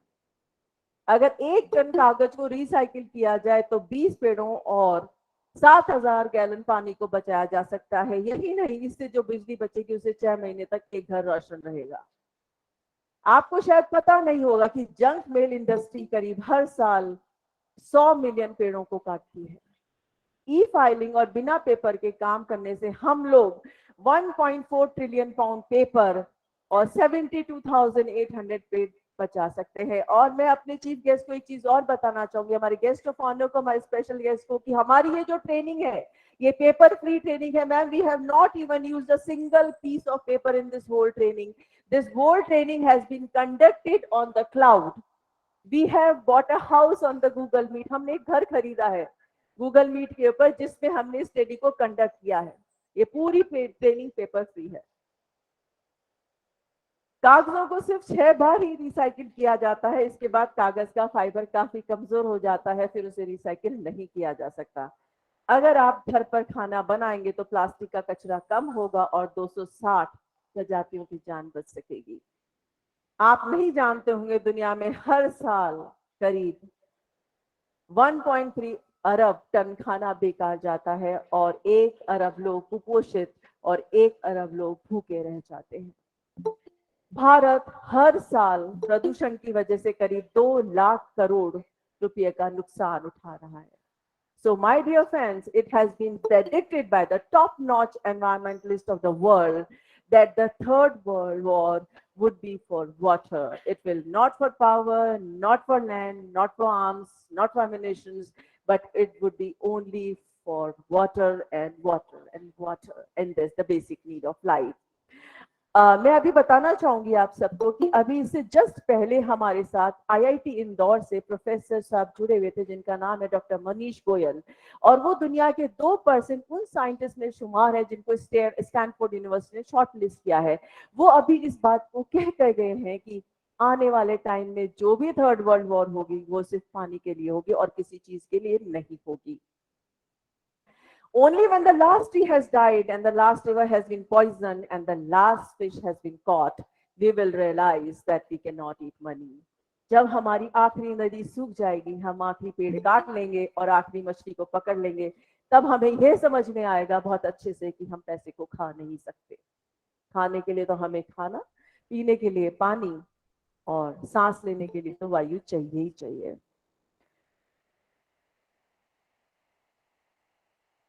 We need water to drink, we need grains and fruits and vegetables to eat, we need clean air to breathe. We cannot replace these with money. So my dear friends, please wake up, wake up, wake up before we all are dead and Mother Nature takes revenge. मैं English Hindi में दोनों बार इसलिए बोल रही हूँ क्योंकि हमारे साथ इस टाइम पे करीब 300 लोग शॉट दे चुके हैं हम लोग को, जो करीब 29 देशों से है और वहां पे उनको कुछ को हिंदी समझ आती है, कुछ को इंग्लिश समझ में आती है, तो मैं कोशिश कर रही हूँ कि मैं दोनों भाषा में आपसे बात कर पाऊँ। The Sustainable Development Goals, SDGs, also known as Global Goals, were adopted by the United Nations in 2015 as a universal call to action to end poverty, protect the planet, and ensure that by 2030 all people enjoy peace and prosperity. The 17 SDGs are integrated. They recognize that action in one area will affect outcomes in others. and that development must balance social, economic, and environmental sustainability. The creativity, know-how, technology, and financial resources for all the society is necessary to achieve SDGs in every context. जो हमें बहुत जरूरी बात अभी जाननी है कि जो भी पर्यावरण को बचाने के लिए टेक्नोलॉजीज हमारे पास है, एक चीज तो हम अच्छे से जानने के बिना टेक्नोलॉजी के को यूज किए हम पर्यावरण को नहीं बचा सकते। तो जो भी टेक्नोलॉजीज हमारे पास आज हैं वो इतनी महंगी हैं चलाने के लिए या उनको प्रोक्योर करने के लिए या उनको स्टैब्लिश करने के लिए कि हम पुअर और या थर्ड वर्ल्ड कंट्रीज उन्हें ऑप्ट ही नहीं कर सकती, उन्हें अफोर्ड ही नहीं कर सकती है। पर एक बिल्कुल सतत सत्य यह है कि धरती तो एक ही है, चाहे उसमें इंडिया रह रहा है, चाहे उसमें पाकिस्तान रह रहा है, चाहे उसमें यूनाइटेड स्टेट्स ऑफ अमेरिका रह रहा है। तो ऐसी टेक्नोलॉजीज की जरूरत है आज इस संसार में जिसको पुअर कंट्रीज या जिन्हें हम डेवलपिंग कंट्रीज कहते हैं वो भी उसे अफोर्ड कर सके, क्योंकि वो भी पर्यावरण को उतना और उसी तरह से प्रदूषित करती हैं जैसे यूनाइटेड स्टेट्स ऑफ अमेरिका करती है या यूरोप करता है या इटली करता है।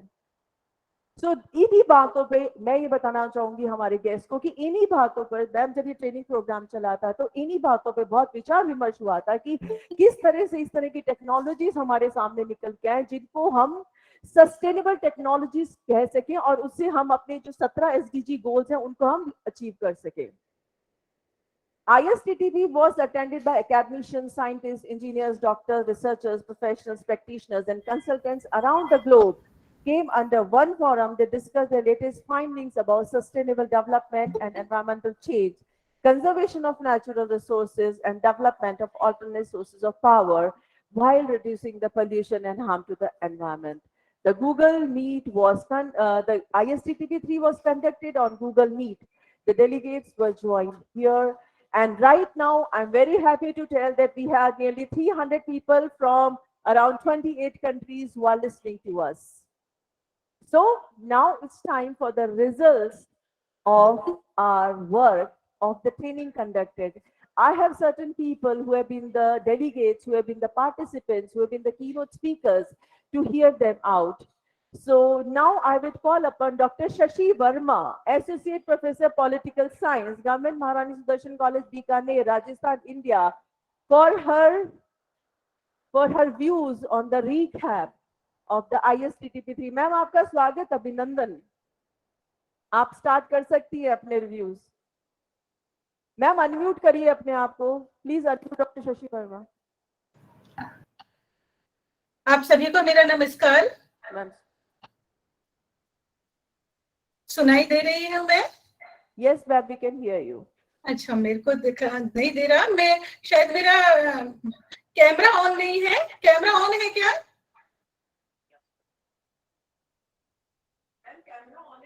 देख सकते हैं, हम आपको देख सकते हैं, आपको सुन सकते हैं। Please go head.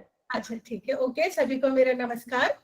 सर्वप्रथम सम्मानित मंच, आप सभी को मेरा नमस्कार। मुझे बहुत ही खुशी की अनुभूति हो रही है कि ये जो इतना महान कार्यक्रम हो रहा है, इसके मैं भी बताऊंगी कि मैं इसको ग्रेट या महान क्यों कह रही हूँ मैं आपको। तो इसकी मैं एक कहिए कि एक छोटी सी एक कड़ी हूँ, एक प्रतिभागी हूँ इसकी। तो मैं बहुत ज्यादा अभिभूत हूँ और गौरवान्वित महसूस कर रही हूँ। इस प्रोग्राम के बारे में बताना चाहती हूँ कि ये जिस तरीके का 7 दिवसीय एक वर्कशॉप है, ऐसी ही वर्कशॉप का मैं हिस्सा रही हूँ, 3 का शायद, और कॉन्फ्रेंस का भी हिस्सा रही हूँ। इस वर्कशॉप के अंतर्गत जो हो रहा है, इस वर्कशॉप के अंदर जागरूकता का जो अभियान चलाया जा रहा है वो हमारे एनवायरमेंट यानी हमारे पर्यावरण को के सतत विकास, उसकी सुरक्षा, उसके स्वास्थ्य के लिए चलाया जा रहा है ये प्रोग्राम। एकेडमिक स्तर पर भी इसका बहुत महत्वपूर्ण है ये प्रोग्राम आपका। तो इसके अंतर्गत हमारे जो एनवायरमेंट है, न केवल नेचर बल्कि सामाजिक, राजनीतिक, सभी तरीके के एनवायरमेंट को, सभी तरीके के पर्यावरण को स्वस्थ रखने के लिए, उसका विकास करने के लिए, उसको सुधारने के लिए एक जागरूकता जो उत्पन्न की गई है, तो हम सभी रेडी रहेंगे राजस्थान के अति प्रतिष्ठित महाविद्यालय राजऋषि महाविद्यालय के, और उसके सबसे पहले मैं आभार व्यक्त करूंगी प्राचार्य महोदय का, प्रोफेसर ओजस्वी यशस्वी वहाँ के जो प्राचार्य महोदय हैं श्री हुकम सिंह जी का, कि हम रेडी रहेंगे हम सभी आपके, कि आपने जो ये जागरूकता अभियान आप लोग कर रहे हैं, आप अभियान चला रहे हैं, जागरूकता अभियान, यदि जिस तरीके से मुझे पता है या हम सभी जानते हैं कि लगभग 35 के करीब कंट्रीज से जुड़े हुए हैं, यदि उन 35 कंट्रीज में से एक बंदा भी जागरूक होता है और वो आगे लोगों को जागरूक करता है, तो जो इसके लिए पूरा विश्व समाज, पूरा मानव समाज, पूरा पर्यावरण, हमारा एनवायरमेंट सब आपका सर, आपका इसके कन्वीनर जो बहुत ही कर्मठ है, जो अथक कार्य कर रहे हैं, अथक यानी कि बहुत थकान होती है, यदि हम 7 दिन भी एक ही जगह पर 11 से लेके 6 बजे तक बैठे रहे, बराबर हम अपने माइंड को काम करते रहे, तो इस जो अभियान चल रहा है, ये कॉन्फ्रेंस हो रही है, वर्कशॉप हो रही है, इसके अंदर ना केवल मानसिक बल्कि शारीरिक बल भी लग रहा है। तो आप सबको मेरा नमन है, मेरा बहुत ज्यादा, हम सभी रेडी हैं कि आप इस तरीके का जागरूकता अभियान चला रहे हैं। एक बात, दूसरी बात कि इससे जो जुड़े हुए हैं, जितने भी प्रतिभागी जुड़े हुए हैं, जैसे अभी भी मैं देख पा रही हूँ 313 के करीब जुड़े हुए हैं। हम सभी जानते हैं कि मनुष्य जो है बहुत ही ज्यादा स्वार्थी है, हम सब स्वार्थी हैं। हम जब तक अपना कोई पैसा या कोई टाइम वेस्ट नहीं करते जब तक हमें कुछ ना मिल रहा हो। तो सर, जो भी अधीनस्थ जो भी बैठे हुए हैं सामने या जो भी जुड़े हुए हैं, वो सोच सकते हैं कि यदि अभी भी 315 लोग जुड़े हुए हैं या सामने बैठे हुए स्टेज पे, उनको कुछ तो मिल रहा होगा, तभी वो जुड़े हुए हैं, कि ना केवल राजस्थान के, पूरे भारत के, पूरे विश्व के 35 देशों के लोग जुड़े हुए हैं, तो निश्चित ही उनको कुछ मिल रहा होगा। निश्चित ही पैसा तो मिल नहीं रहा, तो उनको जो मिल रहा है वो उनको मिल रहा है उनके मस्तिष्क की खुराक, यानी कि उनका मन और मस्तिष्क दोनों स्वच्छ हो रहा है, दोनों कुछ कहीं ना कहीं उन्हें प्राप्त हो रहा है। तो राजऋषि कॉलेज से के प्राचार्य महोदय, आपके हम रेडी हैं, कन्वीनर महोदया डॉक्टर ममता शर्मा, हम आपके रेडी हैं, पूरा विश्व समाज आपका रेडी है। मुस्कान डाटा जो इस प्रोग्राम को, इस कार्यक्रम को, इस कार्यशाला को और एक नहीं लगातार करे जा रहे हैं, इसको कर रहे हैं, एक अवेयरनेस प्रोग्राम आपने जो चला रहे हैं आप, उसके लिए पूरा विश्व समाज आपका रेडी है। और मैं कहना चाहूंगी कि ऐसे प्रोग्राम हम भी करना चाहते हैं, बहुत सारे लोग हमारे कॉलेज में जो हैं वो भी करना चाहते हैं, या ये कहिए कि समाज के अंदर जो लोग हैं, भारत के अंदर, विश्व के अंदर जो लोग हैं वो करना चाहते हैं, लेकिन वो बहुत अकेले पड़ जाते हैं। सोचते तो हैं लेकिन वो इस अभियान को चला नहीं पाते, जो सोचते हैं वो कर नहीं पाते। तो उसके लिए, इसको करने के लिए एक पूरी टीम चाहिए, एक संरक्षक का आपके ऊपर आपको सपोर्ट चाहिए। तो जिस तरीके से सपोर्ट सर दे रहे हैं, प्रिंसिपल साहब दे रहे हैं, वो भी हम बहुत बड़ी बात है, हम सब के लिए प्रेरणा है कि हम सब इस तरीके का दे पाए सपोर्ट और ले पाए, कार्य कर पाए। डॉक्टर ममता शर्मा जो आप काम कर रही हैं, आपके, मैं बार बार कह रही हूँ कि पूरा विश्व समाज आपका ऋणी रहेगा कि आप जिस तरीके का अवेयरनेस प्रोग्राम आप चला रही हैं, इसके माध्यम से मैं बार बार कह रही हूँ कि इतने सारे लोग यूं ही नहीं जुड़ते। आपके जो स्पीकर्स हैं, जो लोग अपना शोध कार्य, अपने विचारों को जो प्रस्तुत करते हैं, वो बहुत ही एक्सीलेंट है। कहा ना कि इतने विद्वजन जुड़े हुए हैं, तो उनके मस्तिष्क को जो खुराक मिल रही है वो वास्तव में मिल रही होगी, यानी कि वो सोचते हैं उन्हें उससे ज्यादा मिल रहा है, जितने वो ज्ञानी है उनसे ज्यादा उनको ज्ञान मिल रहा है, तभी वो इससे जुड़े हुए हैं। तो आप जो मेहनत कर रही हैं वो करती रहिए, हम आपके साथ हैं। और हम जैसे बार बार कहती हूँ, आपको बहुत बहुत धन्यवाद मेरा और हम सब जुड़े हुए हैं उनका, पूरे विश्व समाज का, एनवायरमेंट का, सांस्कृतिक, राजनीतिक, जितने भी एनवायरमेंट है जिनके ऊपर भी आप अवेयर कर रही है, हम लोगों को कर रही है, उन सभी का आपको हृदय से धन्यवाद है, आभार है। Thank you so much madam, आपके ये जो शब्द हैं हमें बहुत ही उत्साहित कर रहे हैं। May I have the camera please. और मैं चाहती हूँ कि आप इसी तरह हमारे साथ जुड़ी रहें इस नोबल पाथ पे। आपका बहुत बहुत धन्यवाद अपने व्यूज देने के लिए। Thank you so much madam.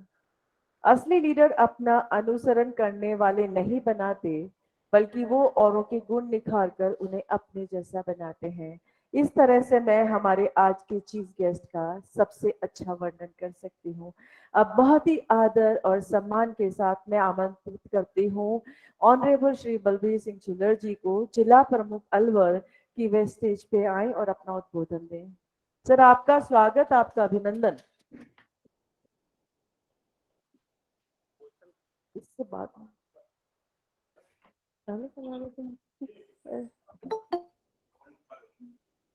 अच्छा,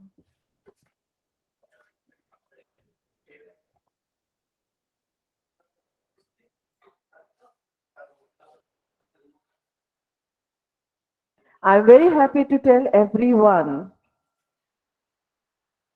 Please change the camera, please.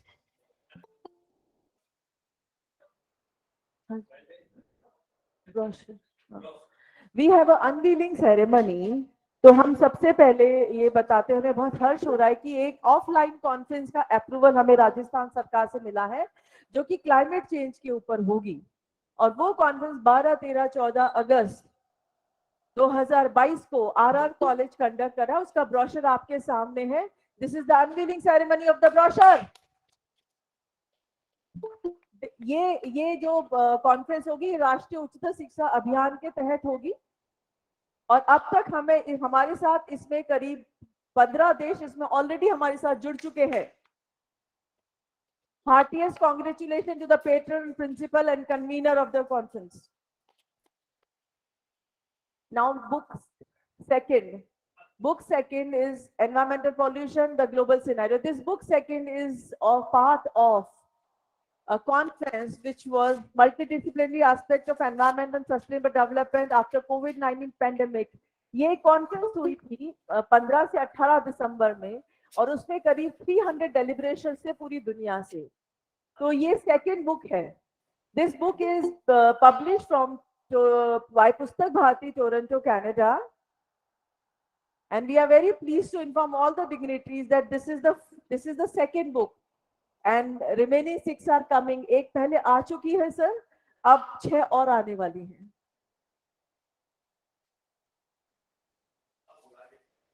अब बहुत ही आदर और सम्मान के साथ मैं आमंत्रित करती हूँ हमारे चीफ गेस्ट को कि वे स्टेज पे आए और अपना उद्बोधन दें। सर, आपका स्वागत, आपका अभिनंदन।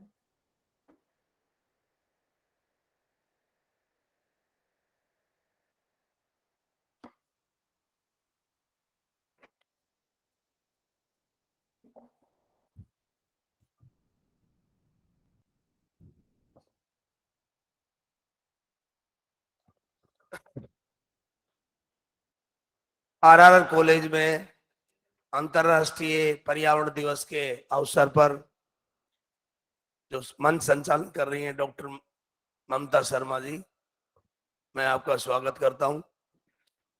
और आरआर कॉलेज के मैनेजमेंट डायरेक्टर कहूं, प्रिंसिपल साहब कहूं, डॉक्टर हुकम सिंह जी, हमारे खादी ग्राम उद्योग के सदस्य भाई अजीत यादव जी, मत्स्य यूनिवर्सिटी के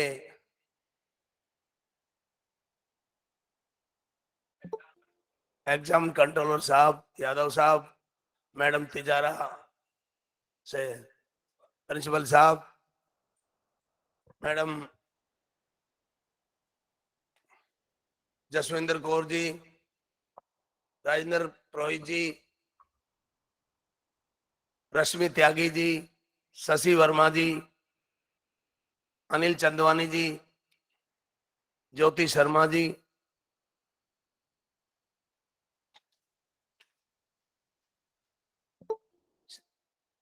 अशोक आर्य जी,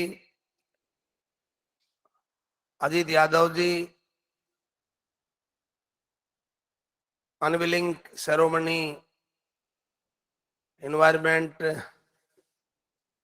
डॉक्टर उपेंद्र सिंह जी, और सम्मानित मंच, पत्रकार बंधुओं, पर्यावरण का जो अंतर्राष्ट्रीय दिवस आरआर कॉलेज में हमें भी बुलाया गया। आज पूरा विश्व पर्यावरण से परेशान है। आज हर आदमी को घर का चौका से लेकर के गैस का, जब हम बचपन थे हम चूल्हे से रोटी बनाते थे, मेरी मदर, आज गैस चल गई, पोल्यूशन इतनी होगी जो गाड़ी हमने कभी देखी नहीं थी, शहर पूरा भरा। अभी मैं कलेक्ट्रेट गया था तो रास्ते में जाम लग रहा है, जब थोड़ी सी बारिश के बाद, ये भी पर्यावरण का। और आज हमने जो पेड़ लगाए आरआर कॉलेज में, मैं कहता हूं कि बहुत अच्छी शुरुआत है। मैनेजमेंट का मैं धन्यवाद देता हूं, डॉक्टर हुकम सिंह जी का धन्यवाद देता हूं कि पूरे मैनेजमेंट को पर्यावरण के प्रति आपको चिंता रही। जो आपने प्रोग्राम, अंतर्राष्ट्रीय प्रोग्राम जारी किया है, इसमें मैं ये कहता हूं हम सबको अलवर जिले के, मैं पंचायती राज में प्रमुख हूं, तो मैं चाहूंगा हर ग्राम ढाणी ढाणी तक आपकी बात पहुंचाऊं और पर्यावरण के प्रति लोगों को जागरूक करूं। और पेड़ का लक्ष्य मेरा भी था, हमने हर ग्राम पंचायत को टारगेट दिया है और आपके माध्यम से हमें और सोचने को मिला है कि हम इस टारगेट को और अचीव करें, ज्यादा से ज्यादा पेड़ लगाएंगे और पर्यावरण को बचाएंगे। ये हम संकल्प लेते हैं आज के दिन आपके आरआर कॉलेज में, मैं पूरे जिले में इस बात का संकल्प लेता हूं कि वर्षा ऋतु के दौरान कि लाखों की मात्रा में हम पेड़ लगाएंगे, ताकि हमारा आज लड़ाई फसल और नस्ल की है। फसल खराब हो जाती है तो जो परिवार उस पर आधारित होता है वो कमजोर हो जाता है, और इस पॉल्यूशन की वजह से आज विकलांग माँ बाप की नस्ल खराब हो जाती है, जो बच्चे की आने वाली पीढ़ी की नस्ल खराबी पर्यावरण के कारण होती है। तो आज लड़ाई है फसल और नस्ल को बचाने की। ये सब मिलकर संकल्प लेंगे कि आने वाले समय में हमारी फसल भी बचे और हमारी नस्ल भी बचे और पर्यावरण से हमारा देश बचे। यही चिंता हम सबको है, और इस चिंता में हम सब मिलकर क्या, पॉलीथीन से लेकर के घर में डस्टबिन तक, मैं तो मेरी बात कहता हूं, मेरे पास स्टाफ है, परंतु कोई भी मैं घर में डस्टबिन होती है उसमें कोई भी चीज करता हूं तो बहुत सावधानी से बीड़ी से। आपको एक बात और बता देता हूं कि मेरे गांव में आज तक कोई किसी ने बीड़ी सिगरेट इस्तेमाल नहीं किया। अलवर जिले में मेरा एक ऐसा गांव है जिसने आज तक बीड़ी सिगरेट का इस्तेमाल नहीं किया, स्मोकिंग बहुत दूर की बात है। तो हमारा गांव को, मैं तो पिछले दिन सीएमएचओ साहब कहा था कि भाई आप इंडिया लेवल पे, वर्ल्ड लेवल पर ये बात रखी जाए, ऐसे हमारे 5-6 गांव हैं। माजरा काट है मेरा गांव, जाट बैरोड है, सानोली है, टीकला है और पोलादपुर है। ऐसे 5 गांव जिले में हैं जिनके हम बाबा भगवान दास की मान्यता करते हैं, और उनमें बीड़ी सिगरेट का बिल्कुल इस्तेमाल, जो बीड़ी सिगरेट पीता है उसको नफरत की दृष्टि से देखते हैं। तो पर्यावरण में हमारा गांव पहले से भी आगे था, पर अब जापानी जोन बन गया, औद्योगिक क्षेत्र हो गया।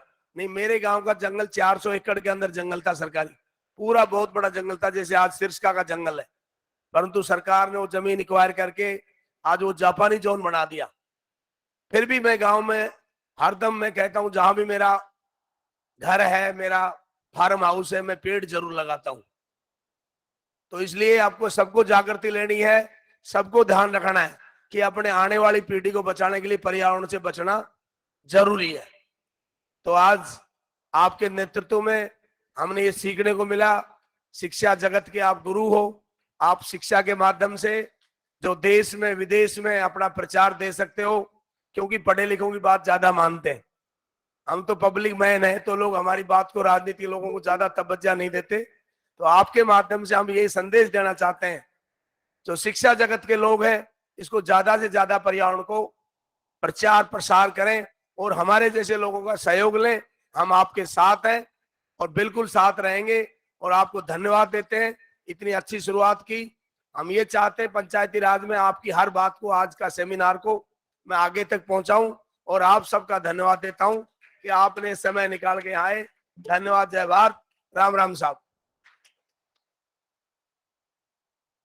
सर, आपका बहुत बहुत धन्यवाद। और आपके इस तेजस्वी उद्बोधन से हमें लग रहा है कि आने वाला समय बहुत अच्छा है और हमें पर्यावरण के क्षेत्र में और बहुत अच्छे काम देखने को मिलेंगे। और आपसे हम वादा करते हैं कि हमने जो अलख जगाने की शुरुआत करी है, और प्रिंसिपल सर का आशीर्वाद हम पे बना रहे और हम इसी तरह से आगे बढ़ते रहे। सर, आपका बहुत बहुत धन्यवाद। सर, मैं आपसे 5 मिनट रुकने के लिए कहूंगी। हमारा एक वीडियो है जो हमारे पूरे ट्रेनिंग प्रोग्राम की हाइलाइट्स आपको दिखाएगा कि 7 दिन में यहाँ क्या हुआ। और मैं सारे व्यूवर्स को बताना चाहूंगी कि ये वीडियो हमारे चैनल एनवायरमेंटल टॉक्सिकोलॉजी पे अवेलेबल है. Please like and subscribe. So this is the highlights. Beginning से चलाइए उसे वापस से.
Mic check. Thank you so much. That was a small recap and highlights of what we have done in last 6 days of ISTTP-3. I would like to tell everyone that we had 32 keynote speakers coming from 8 countries of the different part of the world, and they have introduced our participants to the newest possible research and technologies in sustainable development. So now we will continue with the recap. Now I will request Dr. Ajay Kumar Gandhi, Assistant Professor Chemistry, Government College of Arts and Science, Aurangabad, Maharashtra, India, to kindly share his views. Dr. Gandhi, Hello. stage is all yours. Yes. Good evening to everyone. I hope good afternoon. I'm sorry. Good afternoon to everyone. Yeah, It's good cloudy afternoon. here, so it's like evening only. So good afternoon to everyone, and Good thank afternoon. you. As I used to say, always. It's a thank you for giving me opportunity to share my feedback, madam. It's the third 7-day international short training program. I repeat, it's third 7-day international short-term training program on contrivance of sustainable development goals for environmental conservation. Sustainable development and environmental conservation. Conflicting terms indeed, but all the intellectuals who have given sessions here have contributed their knowledge and make us feel that yes, sustainable development along with environmental conservation can go hand in hand. That's the one thing that I would like to appreciate very much. That yes, the environmental conservation can be done without harming the development of the nation. Sustainable development is still possible. Thank you for giving me opportunity to share my knowledge on computational chemistry with the applications in environmental conservation, especially in ecotoxicological predictions. In my dialogues or monologues, you can say, I used to appeal. Uh, Excuse me, madam, am I audible? Uh, Everyone? Hello? Am I audible, madam? Yes, you are very much audible. Yes, sorry. In my dialogue or sessions or monologues, I used to appeal every participant to work in own capacity to participate and to contribute towards the betterment of our environment. And me myself was not able to figure out what the window through which I can contribute to the sustainable development. Little handicapping situation I am in, so I find it difficult to physically contribute. But yes, intellectually I can contribute for the environmental conservation, for the sustainable development. And Rajrishi College, Alwar has provided me that best ground that where I can, speak to the globe. Around 32 countries I have been said that participated. 2,900 participants have participated in the short-term training program. So it's really a best platform where I can share my knowledge, and it's worth contributing towards the conservation of the environment. So thank you for giving me opportunity to contribute towards the sustainable development for the environmental conservation. Uh, and it is a great achievement also that 32 esteemed speakers who are from the diverse area have a diverse expertise in their subject also, contributing towards the contributing their knowledge and sharing their knowledge to people across the globe. So everyone together can, win the battle against this all the odds which are posing harm impacts on this environment. So that is the hope that this kind of short-term training programs are giving us. So I am very happy that I am part of this particular short training program as a as a speaker also, as a participant also. And finally, I will say this endeavor really will make our society environmentally literate. That is very important today, that we must not be literate only. we must be environmentally literate also. We must know what chemicals we must use, we must not use, where to use, in what quantity we must use. So this is the training program which really will train society to be a good citizen, to be a environmentally literate citizen. So thank you. And at the end, I would like to appreciate the efforts of all the team of RRC Alwar College. Mamta ma'am and your whole team, Muskan ma'am and your respected principal sir. I never seen throughout this session, these short-term courses also, in conferences also, I have never seen you people lower in energy by a single degree. You are all in that on that energy level at the beginning you were, and since 6 to 7 months you are continuing with all these training programs. And we also used to take such sessions, 1 or 2 day sessions, where 1 or 2 delegates used to deliver their speeches. But that too we know how exhaustive that total period we gone through. So I really, want to appreciate that what energy level you people have, that you are continuing with all these sessions. And really, I appreciate, and I also appreciate all the support extended by your faculty members and especially your principals, sir. What a supportive head of the institute you have. Very I really true. Very appreciate. true. Without Appreciate. him, this training would have never ever possible. Yes, to him also I have never seen a lower in energy by a degree. So I really like to appreciate this, and I hope that I will be invited as a speaker or in all the endeavors, and I will be happy to share my knowledge and to contribute towards the environmental conservation through sustainable development.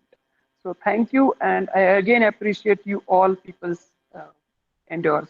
Thank you, and I give you a best luck for all the future endeavors. And I would like to ensure that I'm always with you, and I would like to contribute further. Thank you. Thank you, ma'am, and thank you, respected principal, sir, and thank you, Muskan, ma'am. Thank you, everyone. Thank you so much, Dr. Gandhi. Let me tell you that keynote speakers like you are asset to us. May I have the moment of camera, please? So we appreciate your presence with us, and we really find very these things very happy and motivating that people like you join us in such a noble path of saving the environment or conservation path. Thank you so much, Dr. Gandhi, and look forward to meeting you in person on 11th August, on 12th August 2022. Thank you so much. Sure, sure. So, Thank you. yeah, the greatest leader is not necessarily the one who does the greatest thing. He is the one that gets the people to do greatest things. So with lot of gratitude and veneration, I would like to call upon our guest of honor, Shri Ajit Singh Yadav, Secretary PCC Rajasthan, Member Khadi gram Udyog board government of Rajasthan India. Sir आपका स्वागत है, अभिनंदन है, आप stage पे आमंत्रित हैं sir. 2 शब्द।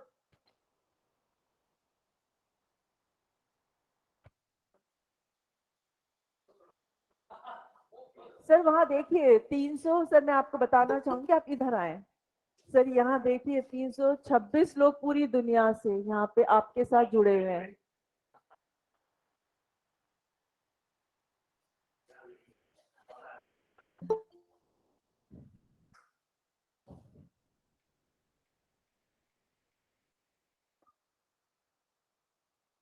इंटरनेशनल शॉर्ट टर्म कार्यक्रम जो आपका चल रहा है, उस कार्यक्रम के चीफ गेस्ट सम्माननीय प्रिंसिपल डॉक्टर हुकम सिंह जी साहब, सम्माननीय doctor Jyoti Sharma, principal government college Tijara, Mamta ji जो अच्छा संचालन कर रही हैं, ओमपाल जी हमारे दोस्त, और जो आप सभी प्रोफेसर साहिबान, पत्रकार मित्र। सब्जेक्ट आपका बहुत शानदार, इसमें कोई शक नहीं। पर्यावरण इस समय जो स्थिति अंतर्राष्ट्रीय स्तर पर जो खराब हो रही है, उस स्थिति के अंदर अगर शिक्षाविद और समाज के जागरूक लोग जागृत नहीं होंगे तो आने वाले समय के अंदर इतने संकट पैदा होने जा रहे हैं जिसकी हम कल्पना नहीं कर सकते। 1977 के अंदर मेरा एनरोलमेंट आरआर कॉलेज के अंदर हुआ और जो हरा भरा वातावरण में यहाँ देखता था, जिस प्रकार का यहाँ एटमॉस्फेयर था, ये जो टैंक आप देख रहे हैं ये पूरा भरा रहता था। और हम तब यहाँ बच्चे थे, आते थे, मैं इस कैंपस को याद कर रहा था, मनोहारी दृश्य यहाँ का था। यहाँ इतना मन लगता था, चारों तरफ पक्षी चहचहाते रहते थे, मोर नाचते रहते थे, जो आपको अब सरिस्का में देखने को मिलता है। यहीं मोर का शानदार नृत्य होता था और सैकड़ों की संख्या में मोर नाचते थे। विभिन्न प्रकार की चिड़ियाएं यहाँ पर चहचहाती रहती, जो नस्ल शायद नष्ट हो गई है, वो नस्ल देखने को अब नहीं मिल रही। ये सब पर्यावरण के खतरे की संभावना है। जिस प्रकार से यहाँ पूरे शहर के अंदर आरआर कॉलेज के पेड़ की कटाई की चर्चा हुई, वो भी कोई अच्छी बात नहीं हुई। उस पर भी जिला प्रशासन और उन सबको सोचना चाहिए। जो आप सेमिनार कर रहे हैं, उस सब सेमिनार का लाभ तब मिल पाएगा तब हम कथनी और करनी के अंदर अंतर कर पाएंगे। आज जो स्थिति है, सरकार बहुत सा पैसा देती है, लेकिन वो जब तक कमजोर आदमी, इस देश के जो हाशिए पर व्यक्ति है, उस तक उस सुधार को अगर हम नहीं लेकर जाएंगे तो उसका कोई लाभ नहीं मिल पाएगा। आज हम पानी की जो बात करते हैं, मैडम ने अपने उद्बोधन, ममता जी ने कहा था कि नदियों पर बहुत पोल्यूशन का संकट है। मैडम ममता जी, 323 प्रदूषित नदियां हैं जो ग्रामीण शहरी क्षेत्र से होकर निकलती थी। वो 323 इस देश की नदियां हैं जिनके अंदर हाई क्लास पोल्यूशन है और उस पोल्यूशन का संकट पीने के पानी पर भी आ रहा है। इस चीज को भी आपको मद्देनजर देखना पड़ेगा। जो इशू उठा तो इस पर देखना पड़ेगा आपको।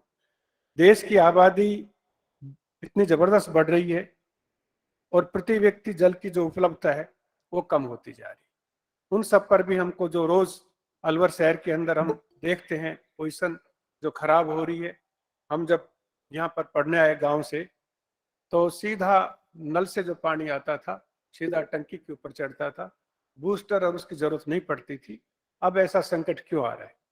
ग्रामीण क्षेत्र के जो जल स्रोत हैं, उन जल स्रोत के ऊपर ग्रामीण क्षेत्र का आदमी दिन प्रतिदिन जागरूक हो रहा है और वो जब बोरिंग करने के लिए शहर का आदमी जाता है, शहर की मशीनरी जाती, वाटर वर्क्स का व्यक्ति जाता है, तो उसको रोक दिया जाता है कि हमारे जल को दोहन नहीं किया जाए। अभी आपकी बातचीत के अंदर वो आया था।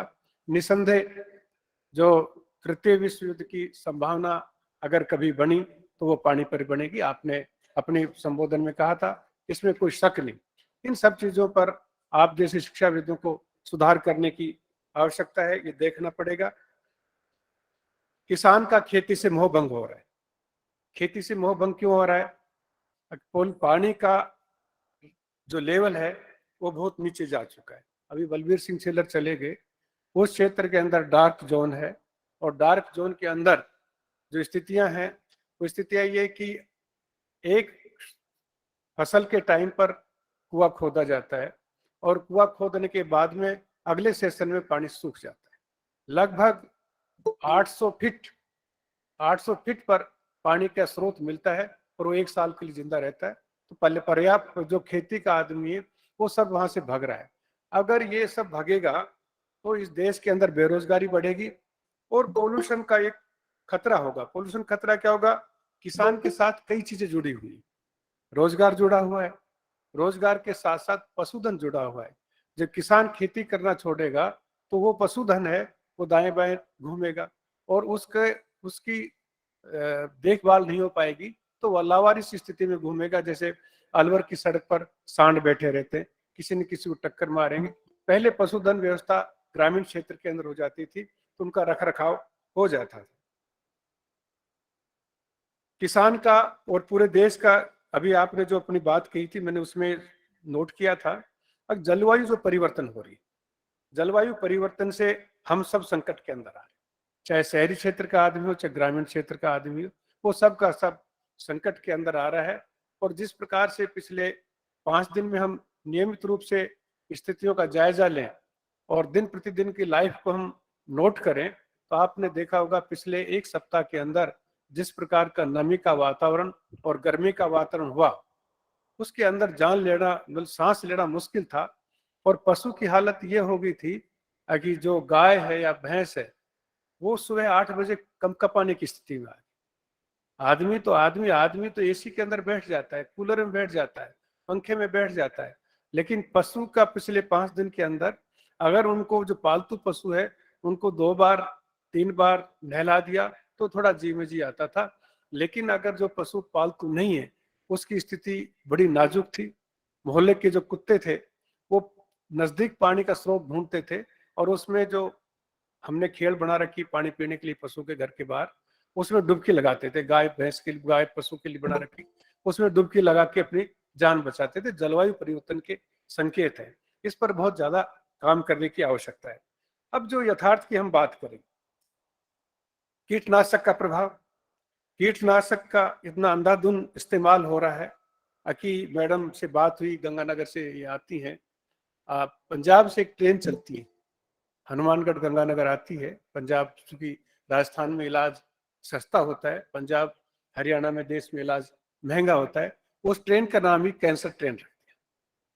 ट्रेन का नाम रिकॉर्ड में कुछ और है लेकिन बोलचाल की भाषा में कैंसर ट्रेन नाम रख दिया। तो ये जो स्थितियां हो रही हैं जलवायु परिवर्तन से और अंधाधुंध कीटनाशक की स्थिति से हो रहा है, तो इन सब चीजों पर भी आपको रोक लगानी पड़ेगी।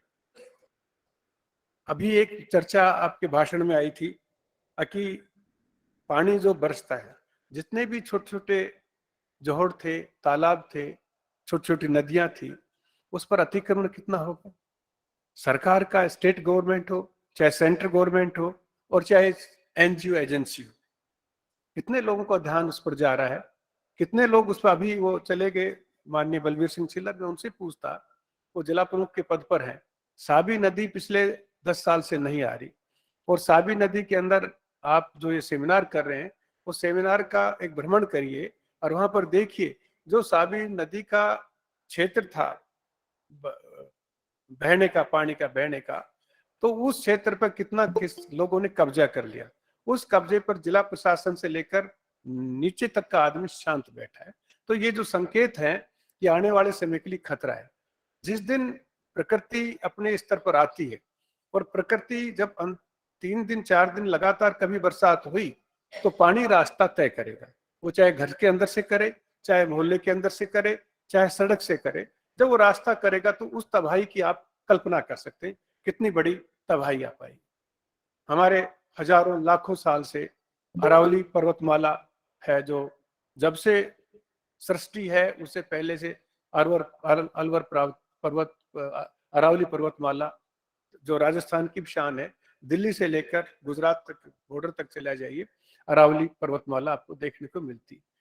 अलवर जिले की मैं बात करूं, पूरे देश की नहीं करूं, 2008 से और 2014 तक लगभग 2000 ट्रक प्रतिदिन पहाड़ को तोड़ता था।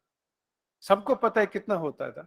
आज जो यहाँ के अलवर के बाशिंदे हों, अलवर के आसपास के जितने पहाड़ हैं, 30 साल पहले जिन्होंने देखा होगा और जो आज देख रहे हैं वो छोटे छोटे निशान के रूप में आ गए। ऐसा क्यों हो रहा है? इन सब चीजों पर हमको ध्यान देना पड़ेगा। कि सेमिनार का आप जो कर रहे हैं उसका लाभ भी हम तब मिल पाएगा जब हम उसको कुछ न कुछ कर पाएंगे। अभी एक चीज, अभी आपके भाषण के आधार पर मैंने नोट की जलवायु परिवर्तन पर, इस पर एक आर्टिकल है, आपदाएं केवल फसलों को नुकसान नहीं पहुंचाती बल्कि ये पलायन को बढ़ा रही, और पलायन करने वाले अधिकांश लघु सीमांत किसान है। छोटा जो व्यक्ति है उसको रोजी रोटी की तलाश होती है, जब तक संसाधन मिलते हैं तो वो अपना काम चलाते लेता है, लेकिन जब जब संकट, खाने का संकट आएगा तो वो वहां पर जाएगा जहां पर शाम को पानी मिल जाए। पुरानी संस्कृति जितनी भी हमारी है, पुरानी जो जितनी भी आपकी आबादी बढ़ी हजारों हजारों साल से पहले, आपका पशु पक्षी जानवर, जंगल के अंदर सबसे ज्यादा आप जाते हैं सरिस्का घूमने के लिए। सरिस्का घूमने जाएंगे तो शेर टाइगर को तलाश करेंगे तो जो आपका सफारी वाला व्यक्ति है वो वहां ले जाएगा जहाँ नदी का किनारा है, जहाँ पर पानी का स्रोत है, ताकि टाइगर वहां दिख जाए।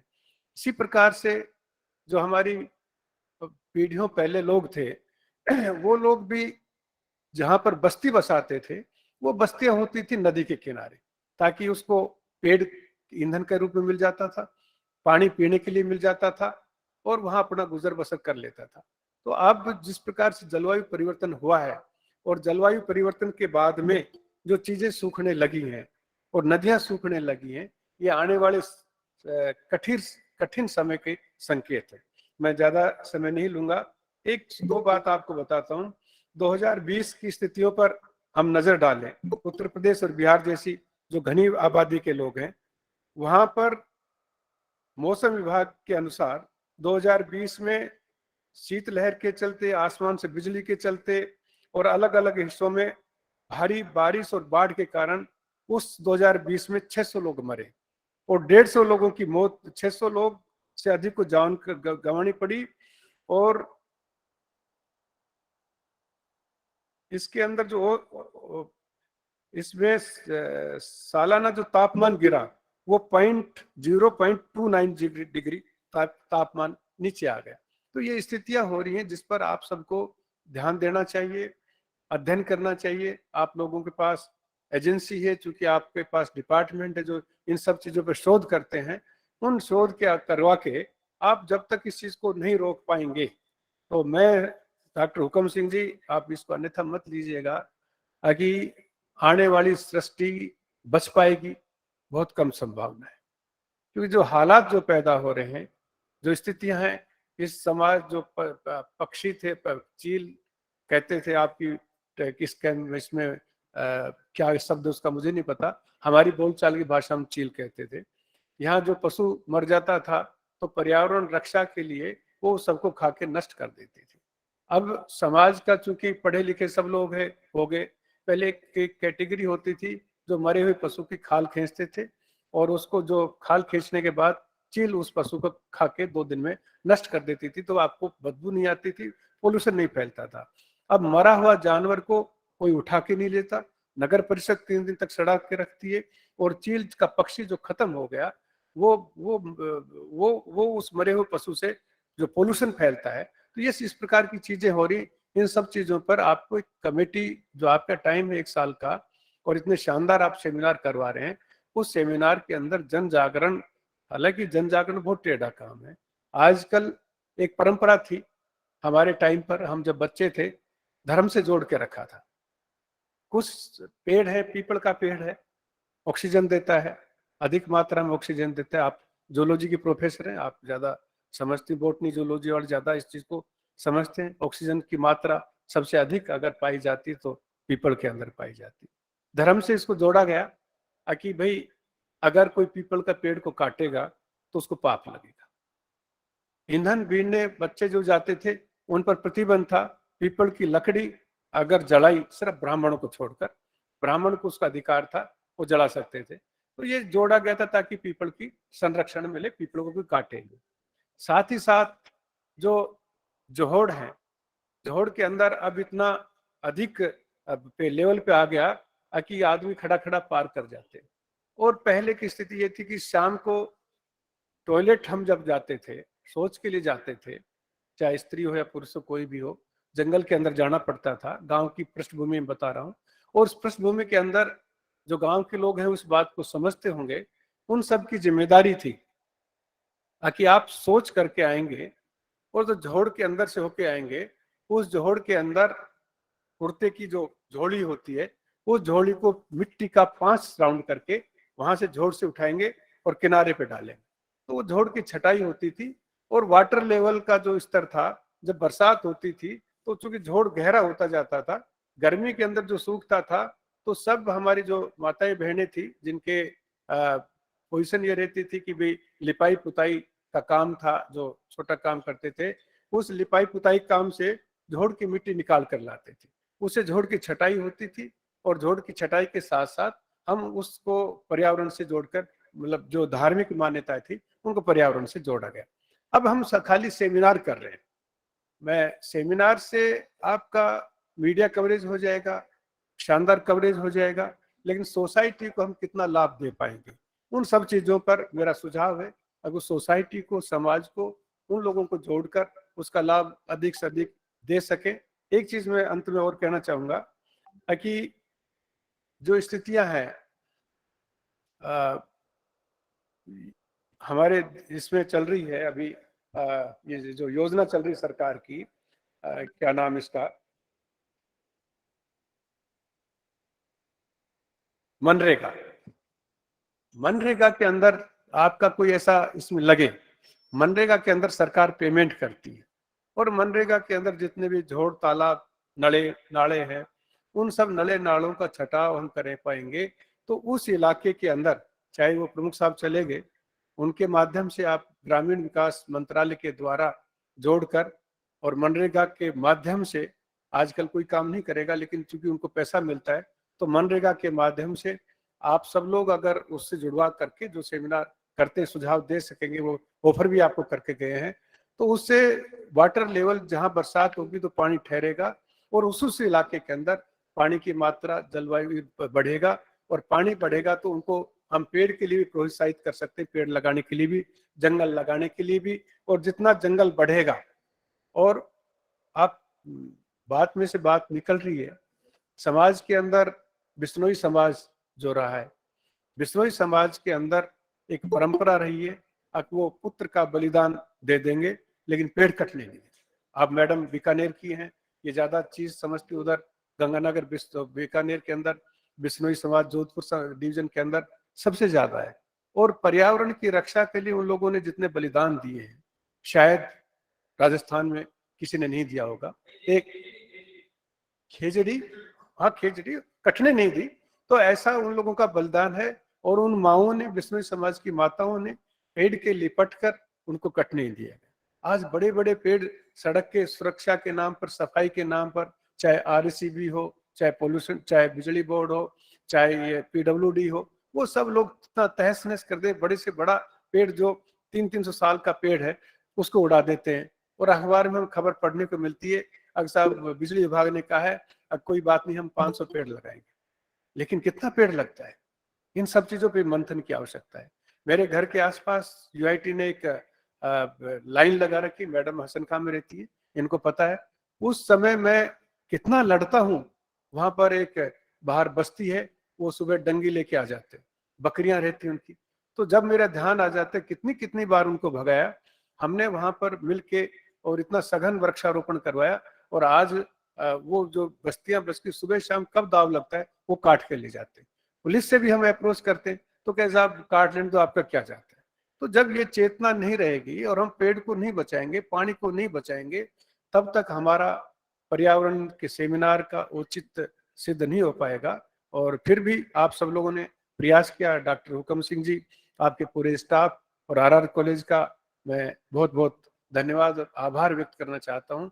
एक शानदार आपने आयोजन किया, लेकिन इसकी जितनी ज्यादा प्रस्तुति गांव के लेवल पर का शहर के लेवल पर लोगों को जोड़कर आप मैडम कर पाएंगे तो निसंदेह इसका लाभ अलवर जिले को मिलेगा। और अलवर जिले को लाभ मिलेगा तो इसका पूरे राजस्थान के अंदर मैसेज जाएगा, राजस्थान से देश में मैसेज जाएगा।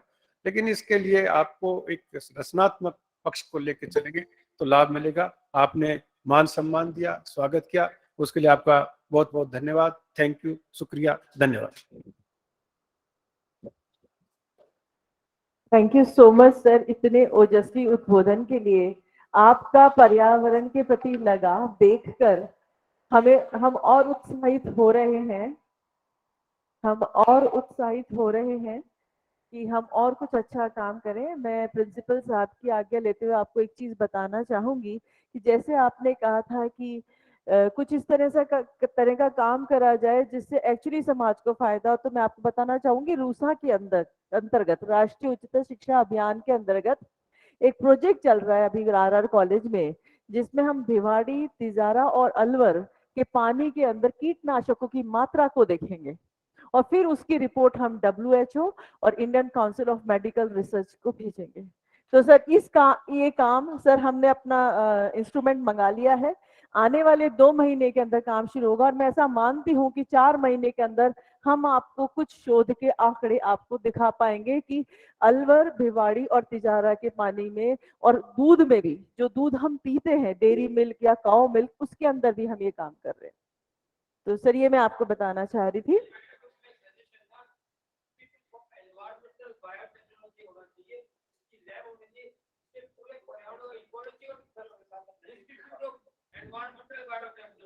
यस सर, पर हमने एक लैब अभी अंतर्राष्ट्रीय स्तर की बनाने की कोशिश।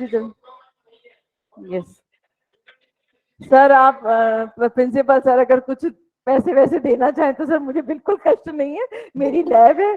अगर वो 2-4 इंस्ट्रूमेंट और देते तो सर मैं काम को और बढ़ा दूंगी। तो सर आप दिलवा दीजिए।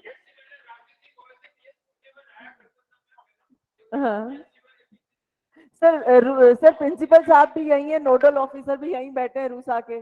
सर अगर ये कुछ 20-25 लाख रुपए दे तो फिर मैं एक और इंस्ट्रूमेंट मंगा लूं। अभी तो मैंने एक ही मंगाया है, अभी तो मैंने गैस लिक्विड क्रोमेटोग्राफ मंगाया, फिर मास स्पेक्ट्रोफोटोमीटर भी मंगा लूंगी।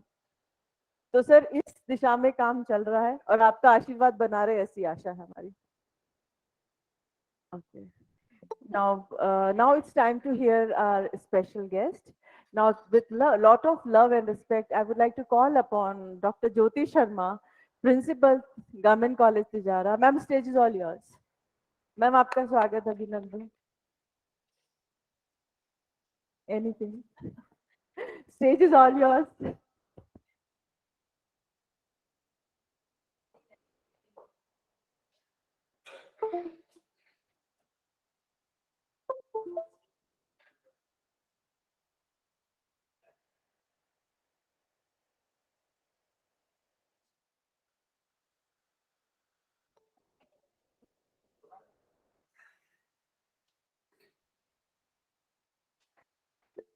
Good evening, everybody here. Yeah. And all the delegates. I welcome all the delegates who are offline or online connected with us for this valedictory function. I would like to show you some slides. Actually, you have gone all in these back 7 days, last 7 days, you have gone through all these things. But I would like to repeat this. Why I'm going to repeat this is that I've got some questions which we will be able to solve after going through these slides. Next, please. First of all, as you have all gone through, what is sustainability or what is the sustainable development? I just don't want to define it because within these 7 days, you have learned more than this. So I just want to brush it up so that you can remember or revise it, and then we will follow what is the questions. Next, please. These are the definitions of sustainable development. Next. Now here is the aim of the sustainable development. How we can do the sustainable development. The two most important pillars or doctrine of the sustainable development are polluter pays principle. This we will have to follow. And second is precautionary principle. That is the precautions we will have to take before we implement any of our projects. Nowadays, what we do is the projects comes before and then we start thinking about the precautions which we can take. For example, our fossil fuels are getting finished. So as an alternate of the fossil fuels, now we are taking the that is, we are taking the electric measures. Electric vehicles are being coming out over here. But these electric measures also we should take. What are the harms of them? Or what is going to, what will be the ill effects or side effects on them that we have not thought till today. Next, please. These are our sustainable goals which we have defined. And the question which I'm going to put is only on these goals. Next, please. This is the methods by which we can control or we can do something, just like climate action, industries, building sustainable cities, etc. These are some of the projects which are going on. Next, please. Now the question arises. We are going to do the development, but development at what cost? Secondly, sustainability, and sustainability at what cost? What we are going to lose? We are going to talk about sustainability, but what we are going to lose, what we are going to gain, that is the most important question which is going to lie before us. Next, please. These are the three organizations which help us in sustainable development or to bring out the sustainable development. The three organizations: government, industry, and NGOs. I just don't want to repeat all these things, as you can see them on the screen. Next. How can we do the sustainable development? These are the three processes: social progress, then environmental balance, and economic growth. If we contribute all the three, or if we add all the three, then we can say that we have done some sustainable development. Next. The first change is that of the climate. You can go through this. All of us are very aware of this. Our earlier orators also had described about this. Next. This is a quotation which Mahatma Gandhi had given very early. Earth provides enough to satisfy every man's need, but not every man's greed.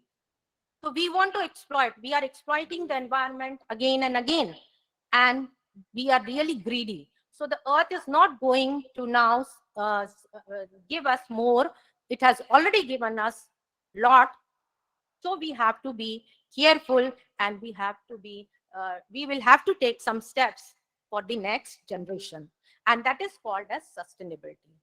All of you are aware of these topics: global warming, population growth, ozone layer depletion, habitat destruction, air pollution, and water pollution. Next.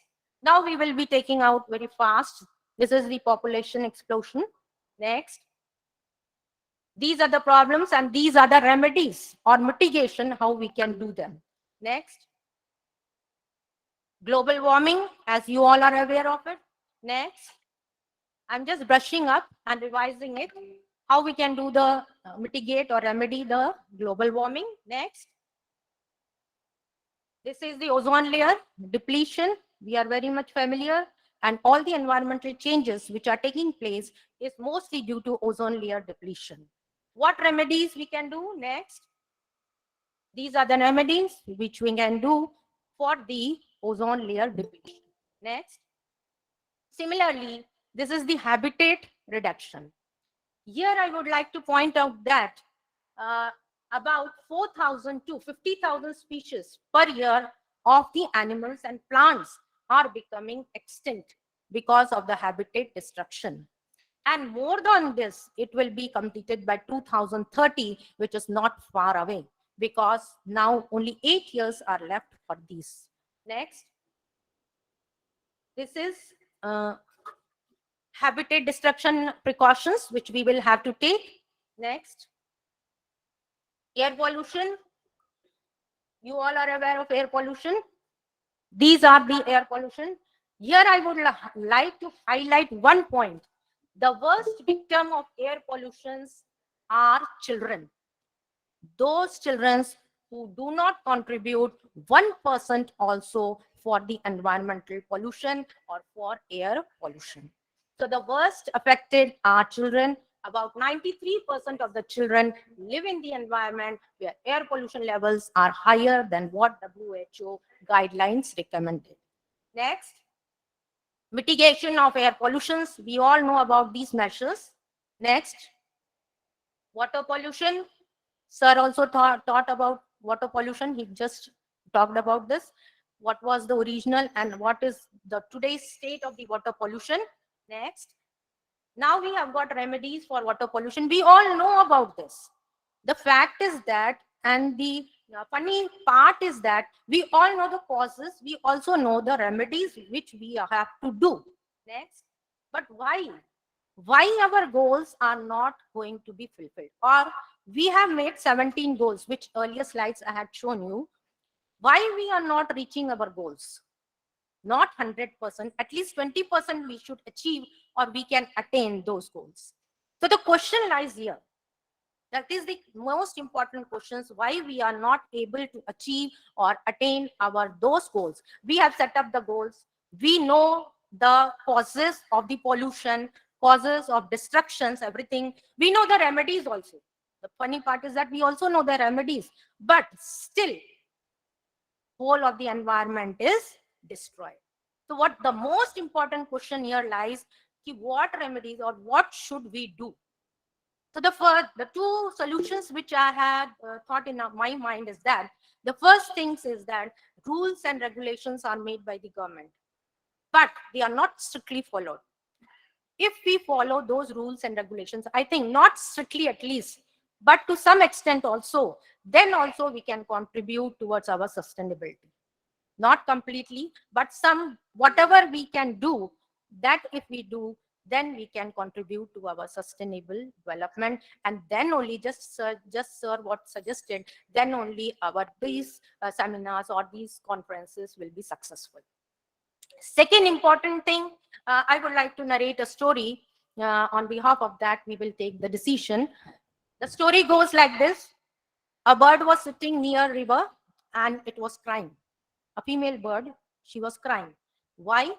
Because the river had drowned his children and killed his children. All Indian people must be knowing about the story.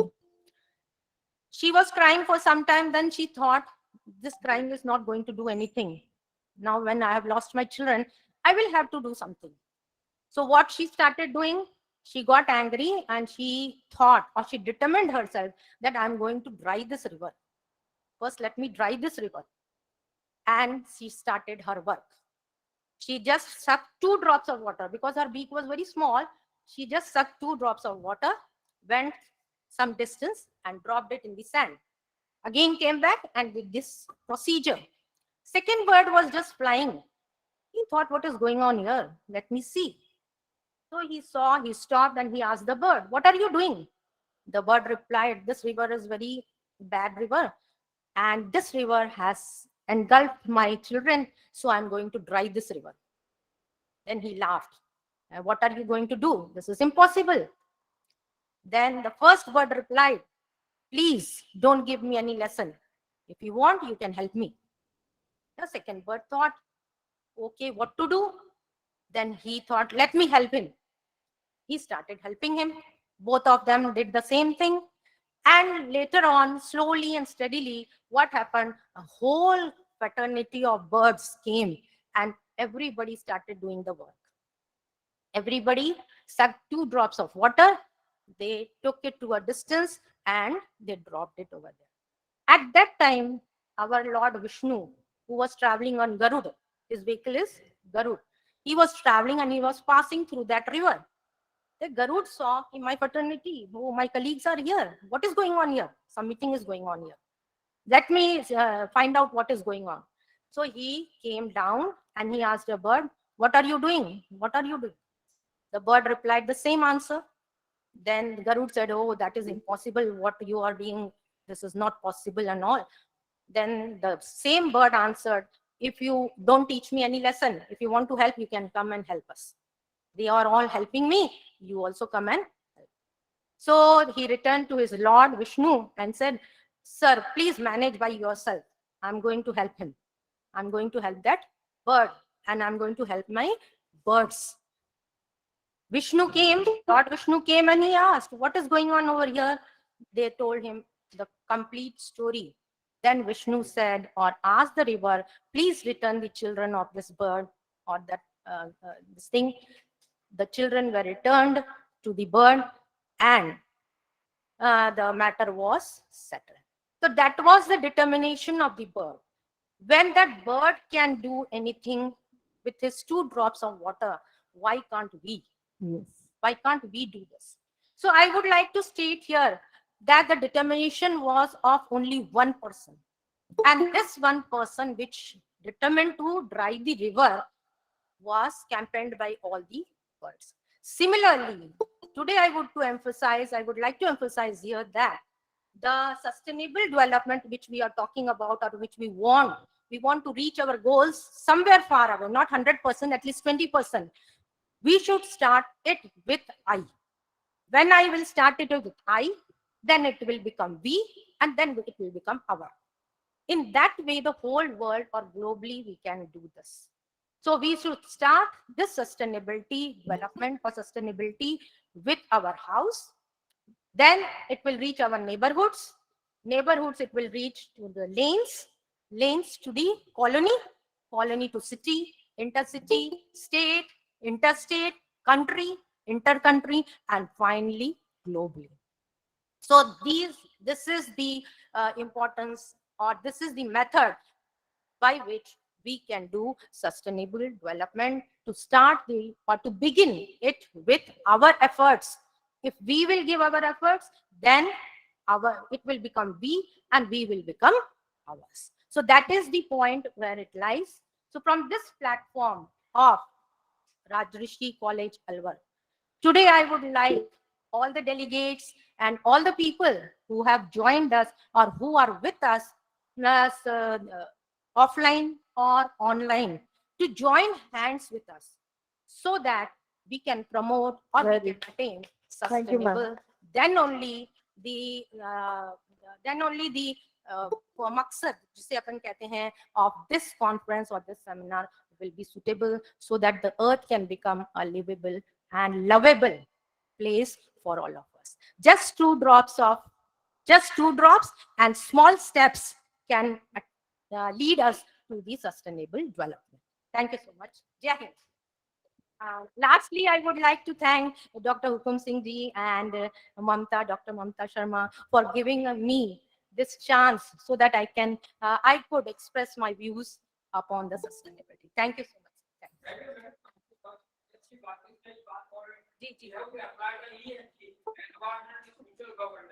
Okay, that is right. Social governance.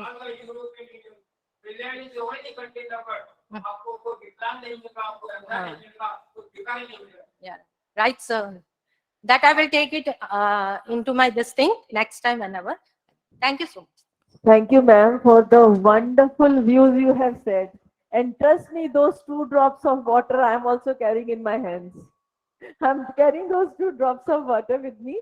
And I also say this, what Mahatma Gandhi quote you have said, that earth has enough power to sustain man's need, but not man's again. The man has become so greedy that it is killing every animal, every plant, every tree to do best for himself. And that's very bad, and that's why sustainable development is needed. Thank you so much, ma'am, for your presence, for your words. Aapka bahut bahut dhanyawad. Now I would like to call upon Dr. Rashmi Tyagi, science communicator from IIT Roorkee, for her views on ISTTP-3. Ma'am, आपका स्वागत, अभिनंदन. Dr. Tyagi.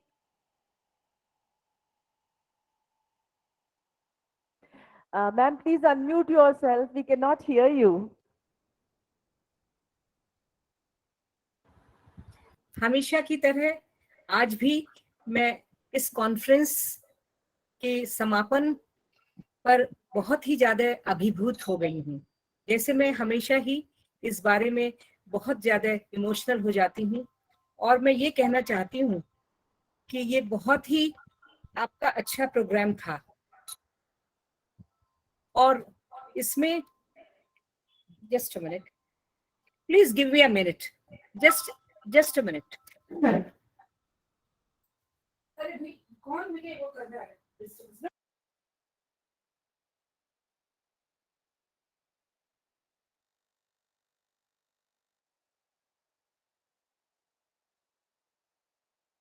Sorry, some children were there at the door.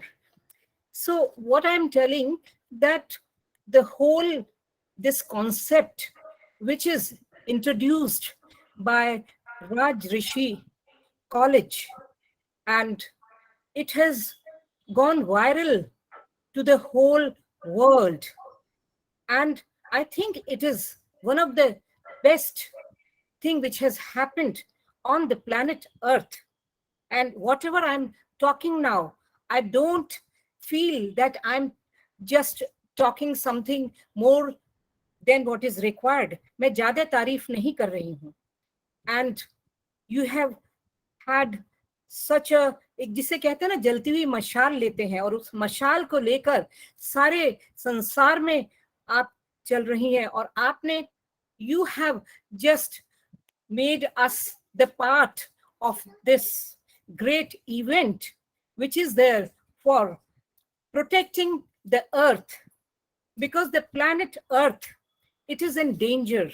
The people are not realizing it today because they are more towards the industrialization and all other digitalization and these things. They don't know that most important is this issue of environment protection. But who has done it? I think Mamta Sharma madam and Dr. Hukum Singh, these people have done this.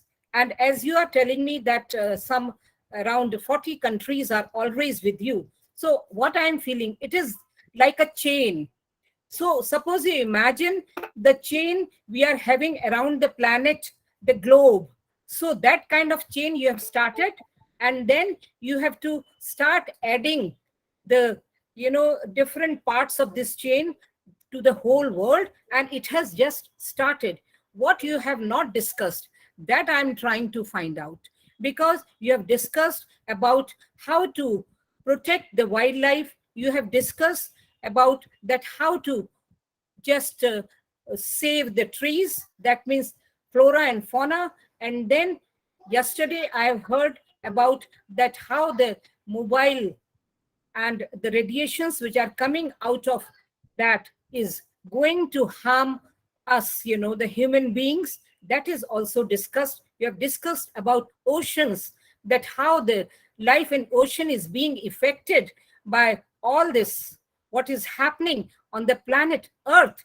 And then you have talked about that the temperature of the atmosphere is rising, and because of that, the threat to the community, that means the mankind on this planet Earth. And then आज मैंने जो सुना वो भी मेरे लिए एक take away है. हमारे चीफ गेस्ट जो आए थे उन्होंने कहा था कि नस्ल और फसल ये दोनों चीजें चली जाएंगी, और ये बिल्कुल सही बात है. That if we are not going to protect the earth and the climate change, then I'm just, I cannot say sure.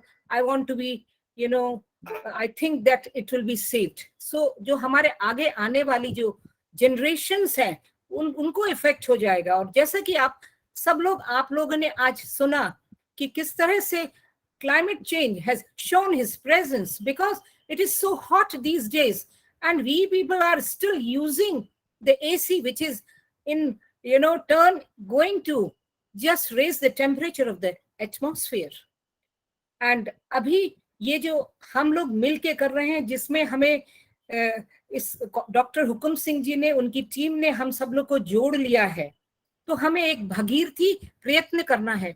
Bhagirathi का मतलब शायद ये हिंदी का है थोड़ा सा हमारे प्राचीन समय का, कि भगीरथ जी गंगा जी को इस पृथ्वी पर लेकर आए थे. उसी तरह ये वाला प्रयत्न हमें करना है जो आपने आज यहाँ पर देखा है. बार बार मुझे कहना ही पड़ता है, इस कॉलेज का नाम ही लेना पड़ता है, इन लोगों का नाम ही लेना पड़ता है, तो इनके साथ मिलकर हम करेंगे.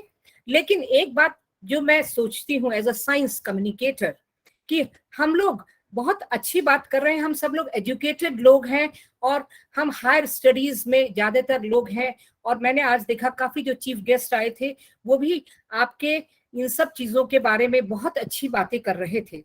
दे are well aware of it. लेकिन जो हमारी और लोग हैं, स्कूल के बच्चे हैं, जो हमारे स्कूल के बच्चों के जो पेरेंट्स हैं, तो हमें उनको भी अपने साथ लेना है. तो ये कम्युनिकेशन जो करना है, कम्युनिकेटर का कार्य करना है. और इसके लिए मैं प्रार्थना करूंगी डॉक्टर हुकुम सिंह जी से और डॉक्टर ममता शर्मा से कि वो स्कूलों के साथ भी जुड़ जाएं और सोसाइटी के साथ भी जुड़ जाएं. और वो किस तरह जुड़ेंगे उन्हें डिसाइड करना है. और दूसरे देशों से भी जुड़ जाएं और उन देशों को भी अपने साथ और अच्छी तरह से लें. और थोड़ी सी, जैसा कि आप कह रहे हैं अगस्त में एक फिजिकल कॉन्फ्रेंस करने वाले हैं, वो जरूर करें. और ये सब कह के अब मैं और ज्यादा समय नहीं लेना चाहती हूँ, लेकिन बात करते तो करते ही चले जाएंगे. तो इसके लिए मैं इनको सैल्यूट करती हूँ और कहती हूँ कि आप इसको कभी नहीं रोकिएगा. हम सब लोग पूरी तरह से आपके साथ हैं. धन्यवाद. Thank you, madam. Thank you, madam. Your motivational words always gives us so much of support. And your points that we should include school, we will try to do that in our offline conference. And thank you so much for your kind words and your support. Now I have Dr. Jaswinder Kaur, Head Department of Environmental Studies, Layalpur Khalsa College, Jalandhar, for her views. Dr. Jaswinder Kaur, ma'am, stage is all yours. Thank you so much. How are you, Dr. Mamta? I'm good. How are you? Very much fine. आपको सुन के और अच्छा हो गया. So Thank you very so much, madam. courteous congratulations to one and all who are participating in this international event. So dear audience, this is the era of data analysis. Data is speaking very loud. It is a big success according to the data. So data speaks. More than 32 countries are participating in this big event. 29,000 people have put their souls together to achieve the success of this gala event. 12,872 scientists, environmentalists, lovers, they have given their feedback for this big event. So that means more than 7,820 people, they are included in this training session.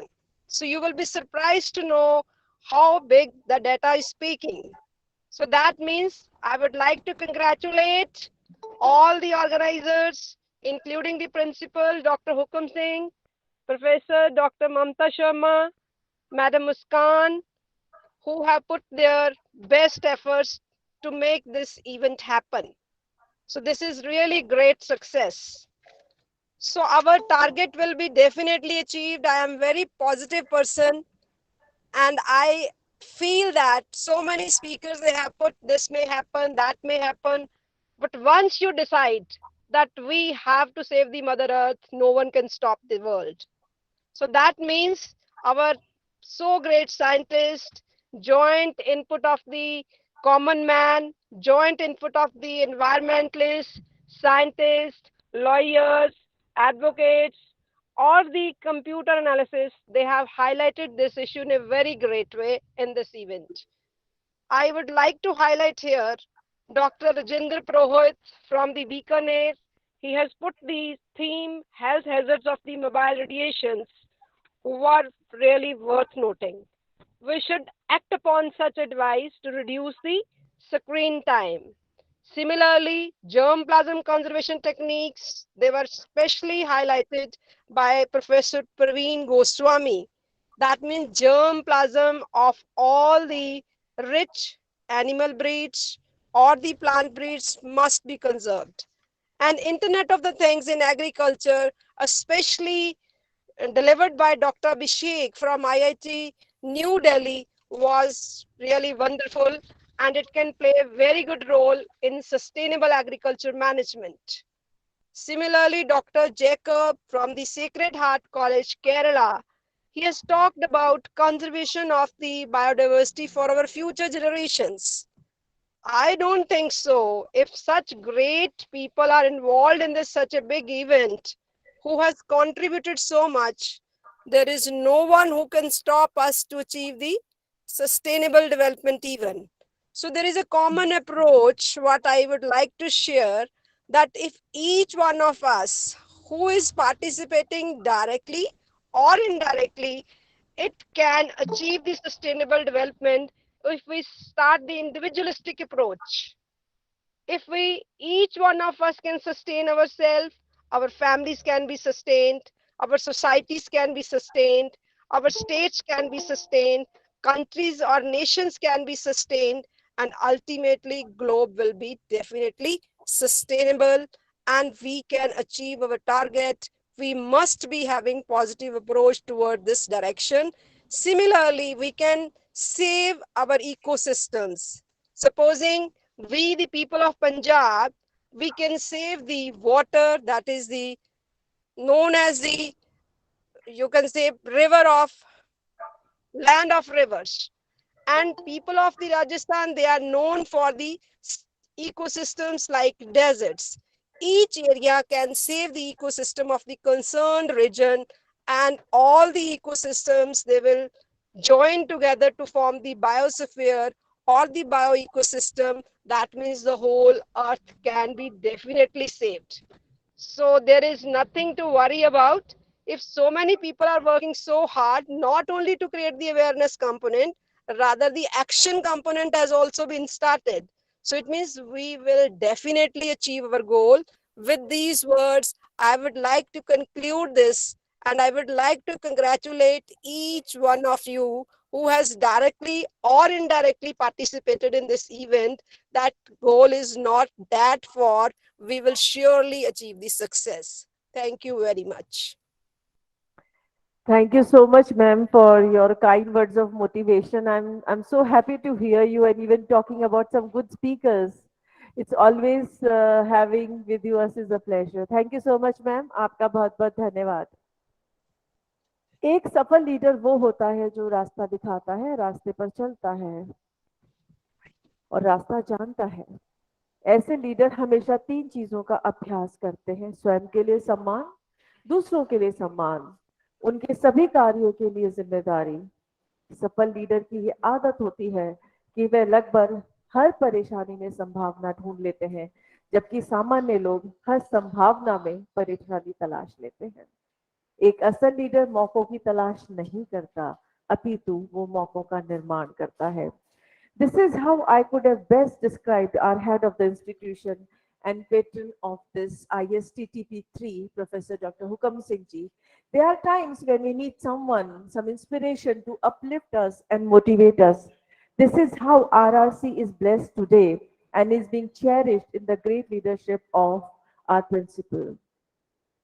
He is the driving force behind this training program, and without his support, this training would have never ever happened.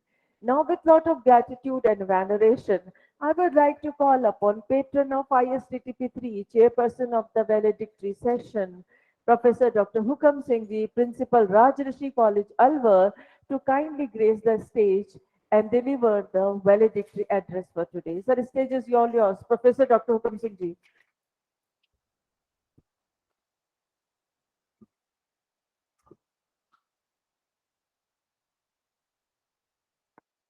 परम सम्मानीय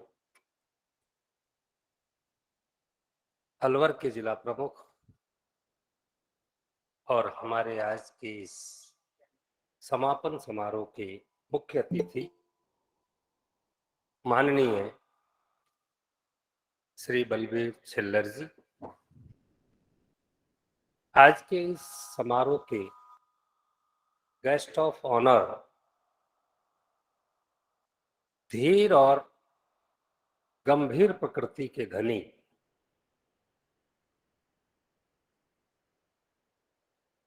अलवर की राजनीति के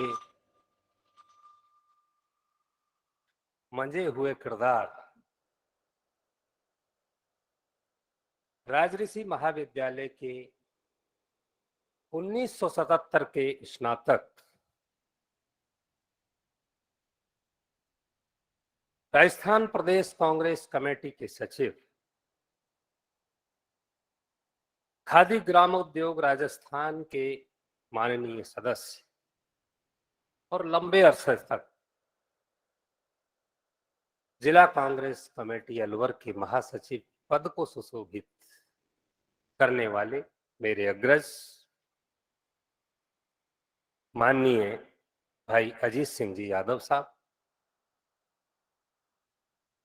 हमारे आज के इस कार्यक्रम में शिरकत कर रही मेरी बहन professor Jyoti Sharma, principal government college Tijara, हमारे इस कार्यक्रम में ही शिरकत कर रहे doctor Ashok Arya, controller of exam, Rajrishi Bhartrihari Matsya Vishwavidyalaya Alwar,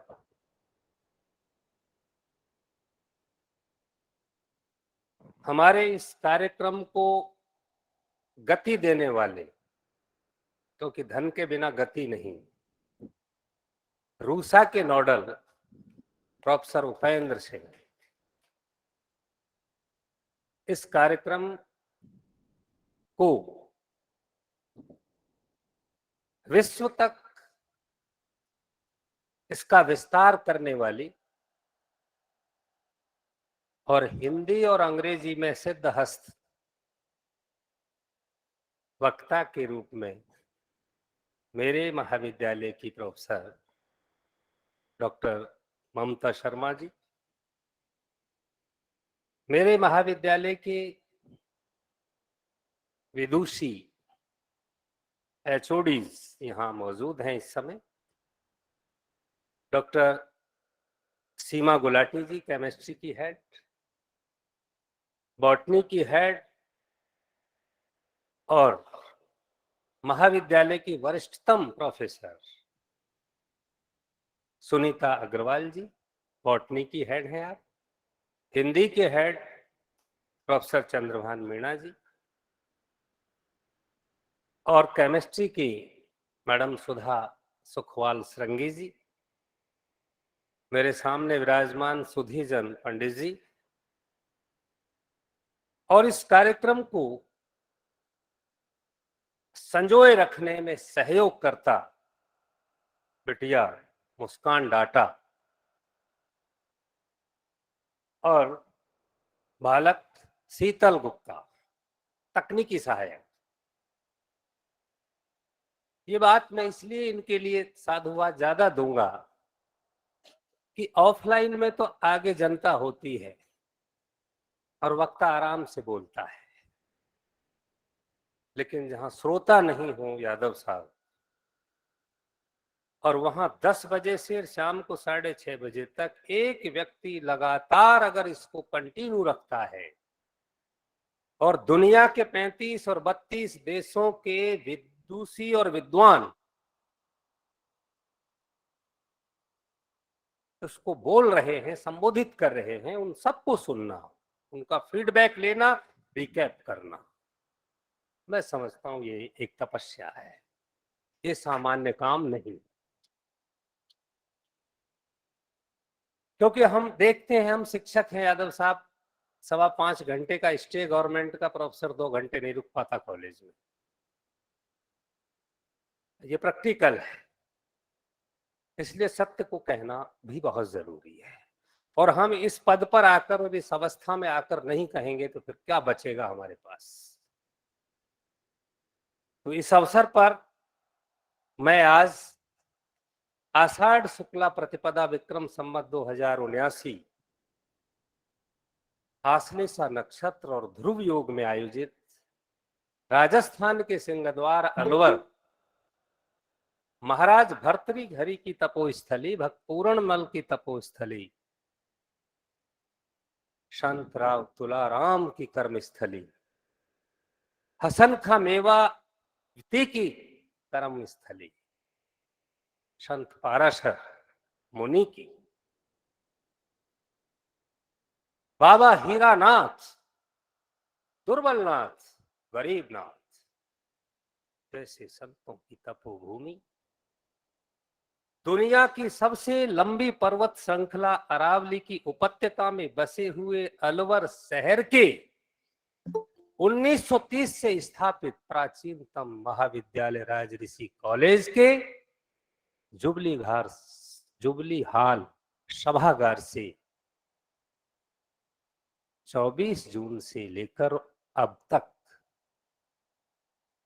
इस श्रृंखला में, इस महायज्ञ में आहुति देने वाले लगभग 12,000 फीडबैक देने वाले, लगभग 8,000 प्रतिभागी, 32 देशों के हमसे रूबरू होने वाले, 32 सेशंस को संबोधित करने वाले विद्वानों का, सुधीजनों का, रिसर्चर्स का, प्रोफेसर्स का, शोधार्थी का, विद्यार्थी का, मैं महाविद्यालय परिवार की ओर से आप सभी का हार्दिक अभिनंदन करता हूं, हार्दिक स्वागत करता हूं।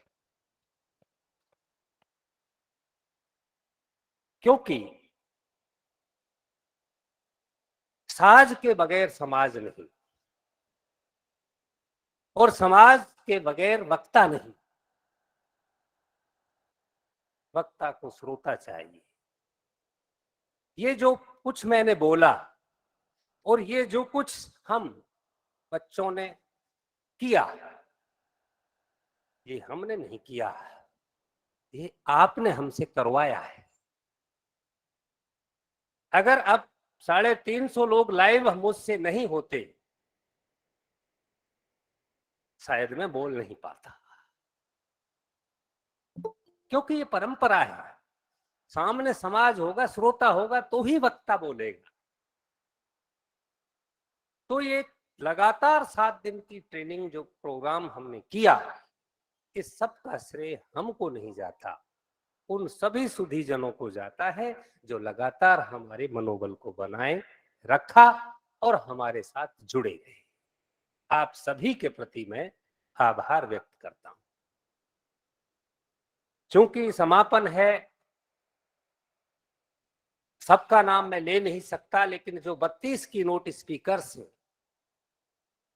जिन्होंने अपना समय दिया है और 32 देशों के सुधीजनों को अपना व्याख्यान, अपना मंतव्य, अपना शोध, अपना जीवन का बेस्ट अबाउट पर्यावरण प्रेषित किया, उनके प्रति आभार जताना मेरा दायित्व है। मैं keynote speaker doctor Ruchi Sharma, professor, liberal arts director, Jagran lake city university Bhopal, India का स्वागत करता हूं और उनके प्रति आभार व्यक्त करता हूं कि आपने अपना समय निकालकर हमारे इस यज्ञ में आहुति दी। अगले keynote speaker doctor Jasvinder Kaur, head department environmental studies, Jalandhar, Punjab, India से है। आपके प्रति मैडम आभार। अगले keynote speaker doctor Prem Adhish Lekhi, doctor SSIOMINGO, Perak, Malaysia से आपने संबोधन दिया, एतदर्थ बहुत बहुत साधुवाद और आपके प्रति आभार। अगले keynote speaker doctor Jaspreet Singh, head department of computer science, GD Goenka university, Haryana, India. आपके प्रति भी बहुत बहुत आभार। अगले कीनोट स्पीकर हैं doctor Jonathan C Hall, assistant professor biology, eastern Michigan university, united state of America, USA से। और चूंकि असिस्टेंट प्रोफेसर है सर, मुझे लगता है कि नौजवान विद्वान है और मुझे खुशी होती है कि हम 59 साल की उम्र में आकर के इंटरनेशनल मंच हमने देखा है और ये सौभाग्यशाली है। मुझे लगता है कि इनका एंट्री है अभी शिक्षा जगत में, तो ये सौभाग्यशाली है और मुझे लगता है कि इनकी ये रुचि है तो ये आगे बहुत बढ़ेंगे। इनके प्रति हमारा ये साधुवाद फलीभूत हो। इस प्रकार अगले डे 2 यानी 25 जून 2022 को कीनोट एड्रेस दिया doctor Mandeep Kaur Arora, head department of psychology, Kamla Nehru college, Delhi university, Delhi. आपके प्रति भी मैडम बहुत बहुत आभार। अगले keynote speaker doctor Nikita Patta Joshi, assistant professor, national law university, Orissa, India. Orissa से आपने संबोधन दिया, बहुत बहुत धन्यवाद। अगले keynote speaker doctor Yahiya Bakhtiyar, assistant professor, university of Kashmir, Jammu and Kashmir, India. Bakhtiyar sahab बहुत बहुत शुक्रिया आपका। अगले keynote speaker doctor Rashmi Tyagi, science communicator, IIT Roorkee, India की प्रोफेसर हैं और इनका बड़ा स्नेह और आशीर्वाद हम पर रहा है, क्योंकि ये ISTTP 3 किया है सर, हमने 2 पहले कर चुके हैं और ये हमको 10 करने हैं, ये तीसरा है। पर ये जो विदुषी मैडम है रश्मि त्यागी जी जो बोल रही थी, ये इनका बड़ा हम पर कृपा है जी।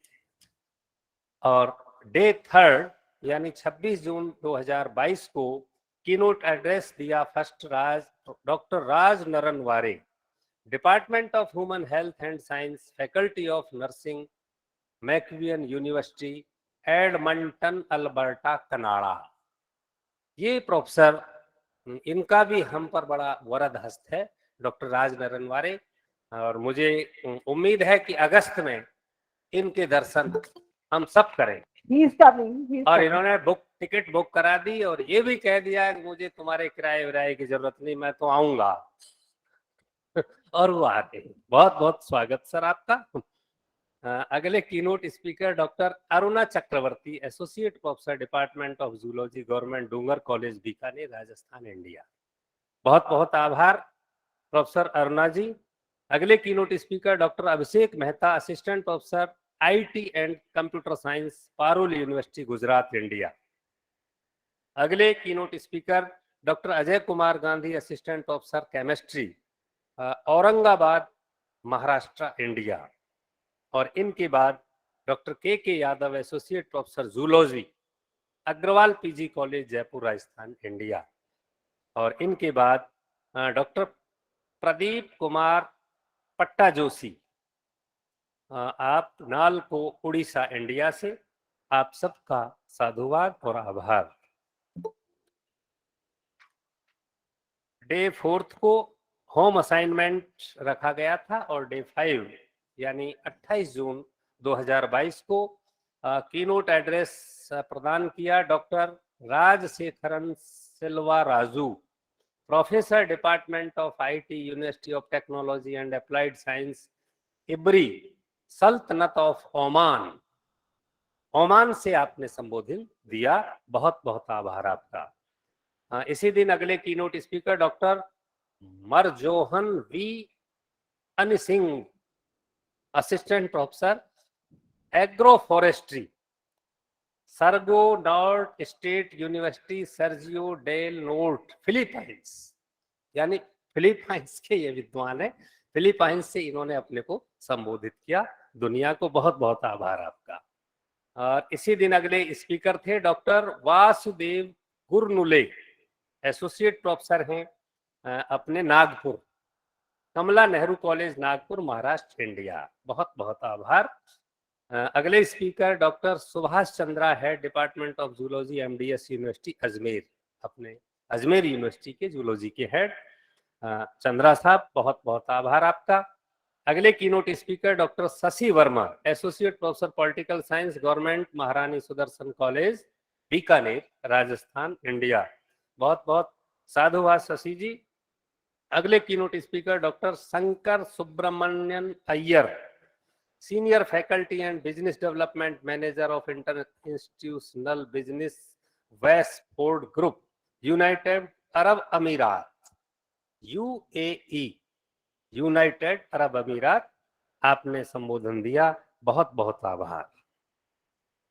और डे 6 यानी कल 29 जून को पहला keynote speaker doctor Rajendra Purohit है, department of zoology, government Dungar college, Bikaner, Rajasthan. इनके बाद professor doctor Praveen Goswami, principal, Poddar international college, Jaipur, Rajasthan. इनके बाद डॉक्टर अभिषेक स्वरूप है, department of information technology, Bhagwan Parshuram institute of technology, new Delhi. और इनके पश्चात स्पीकर हैं professor Anil Changani, head, department of environmental science, Maharaja Ganga Singh university, Bikaner, Rajasthan, India, zoology के और एनवायरमेंटल के हेड हैं। पर्यावरण के क्षेत्र में जाना माना नाम है डॉक्टर अनिल छंगानी का। और इनके बाद डॉक्टर निजिल जकोबी, आप assistant professor economics, Kerala, India से।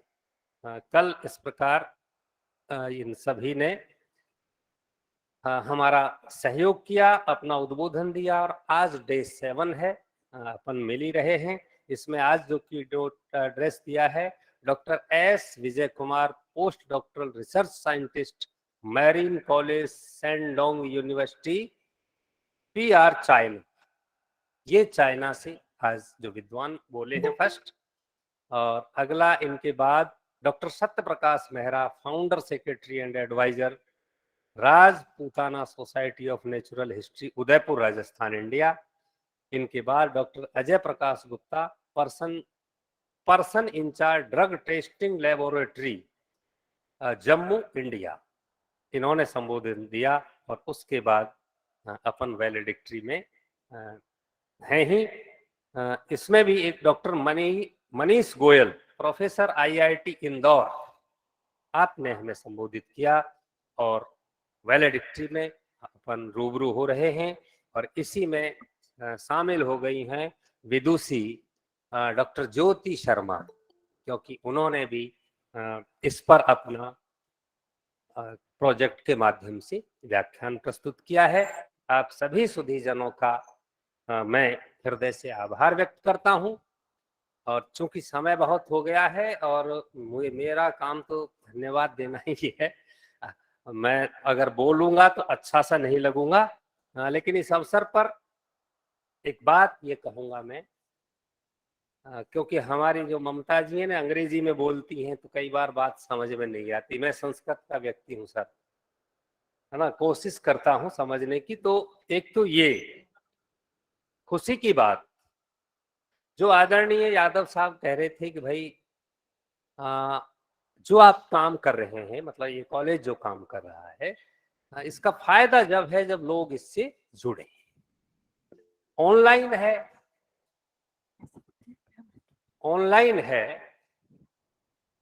और जितने लोग जुड़े वो सब हम बतला रहे हैं, लेकिन चूंकि सर वो कोविड का चल रहा है 1-1.5-2 वर्ष से, तो बात बनी नहीं। हमने ये शुरू कर दिया, लेकिन इसी बीच हमारी या कहें मेरी ये उत्कट इच्छा थी कि एक इंटरनेशनल सेमिनार अलवर शहर में किया जाए,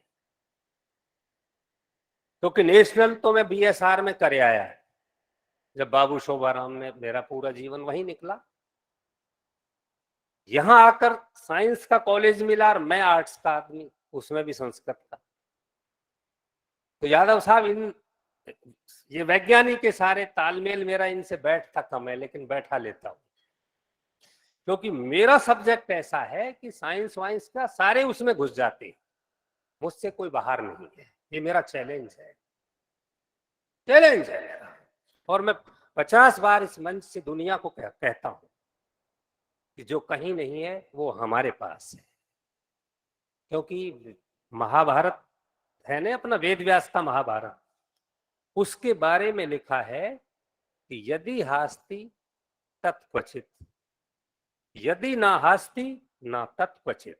अर्थात दुनिया में जितने विषय हैं वो अकेले महाभारत में है। जो महाभारत में नहीं है वो दुनिया में नहीं है। जब मेरा मतलब गर्व हो रहा है मुझे, हमारा एक काव्य महाकाव्य ही इतनी बड़ी बात कह सकता है। अगर मैं संपूर्ण वांग्मय की बात करूंगा तो फिर बचेगा क्या। और मैं इनके साथ बोलता हूं, ये विज्ञान की बात करते हैं यादव साहब, और मैं शास्त्र की बात करता हूं, पर इनको घेरे रखता हूं मैं, मतलब मैं इनको बाहर नहीं जाने देता। हाँ तो हमने सोचा कि क्यों ना एक ऑफलाइन सेमिनार किया जाए। तो हमने ये बना करके ब्रोशर आयुक्तालय को भेजा, राजस्थान सरकार। 1 महीने बाद ज्योति जी परसों तरसों अचानक शाम को मेल देखा हमने, तो ये हमें मिला, तो इतनी खुशी हुई कि अब हम मतलब खुलकर करेंगे। अब फोटो में ही देख रहे हैं, ये नरनवारे साहब हैं, है ना, ये फलाने साहब हैं, ये मलेशिया के, ये ओमान के हैं, ये यूए के हैं। अब मौका आया कि हम सब पूरा अलवर शहर, राजस्थान, इंडिया और वर्ल्ड के लोग, क्योंकि जो ये ISTTP-3 की है आज खत्म हो रही है, इसमें भी 8 देशों के लोग की नोट स्पीकर हैं। जो मैंने नाम बोले हैं उनमें 32 में से 8 फॉरेनर्स विद्वान हैं जिन्होंने अपना उद्बोधन दिया है। और कुछ विद्वानों की हमारे पास सहमति आ गई है कि आप इंटरनेशनल कीजिए, ऑफलाइन हम आएंगे। और ये हमारे पास आ गया है। ये 12, 13, 14 और बहुत बहुत आभार कमिश्नर साहब का, ना केवल सर परमिशन दी, 12, 13, 14 3 दिन का एकेडमिक अवकाश भी स्वीकृत है। यहाँ से जाओ और 15 अगस्त मनाओ यानी 4 दिन सर। भाई शिक्षक को समय चाहिए ना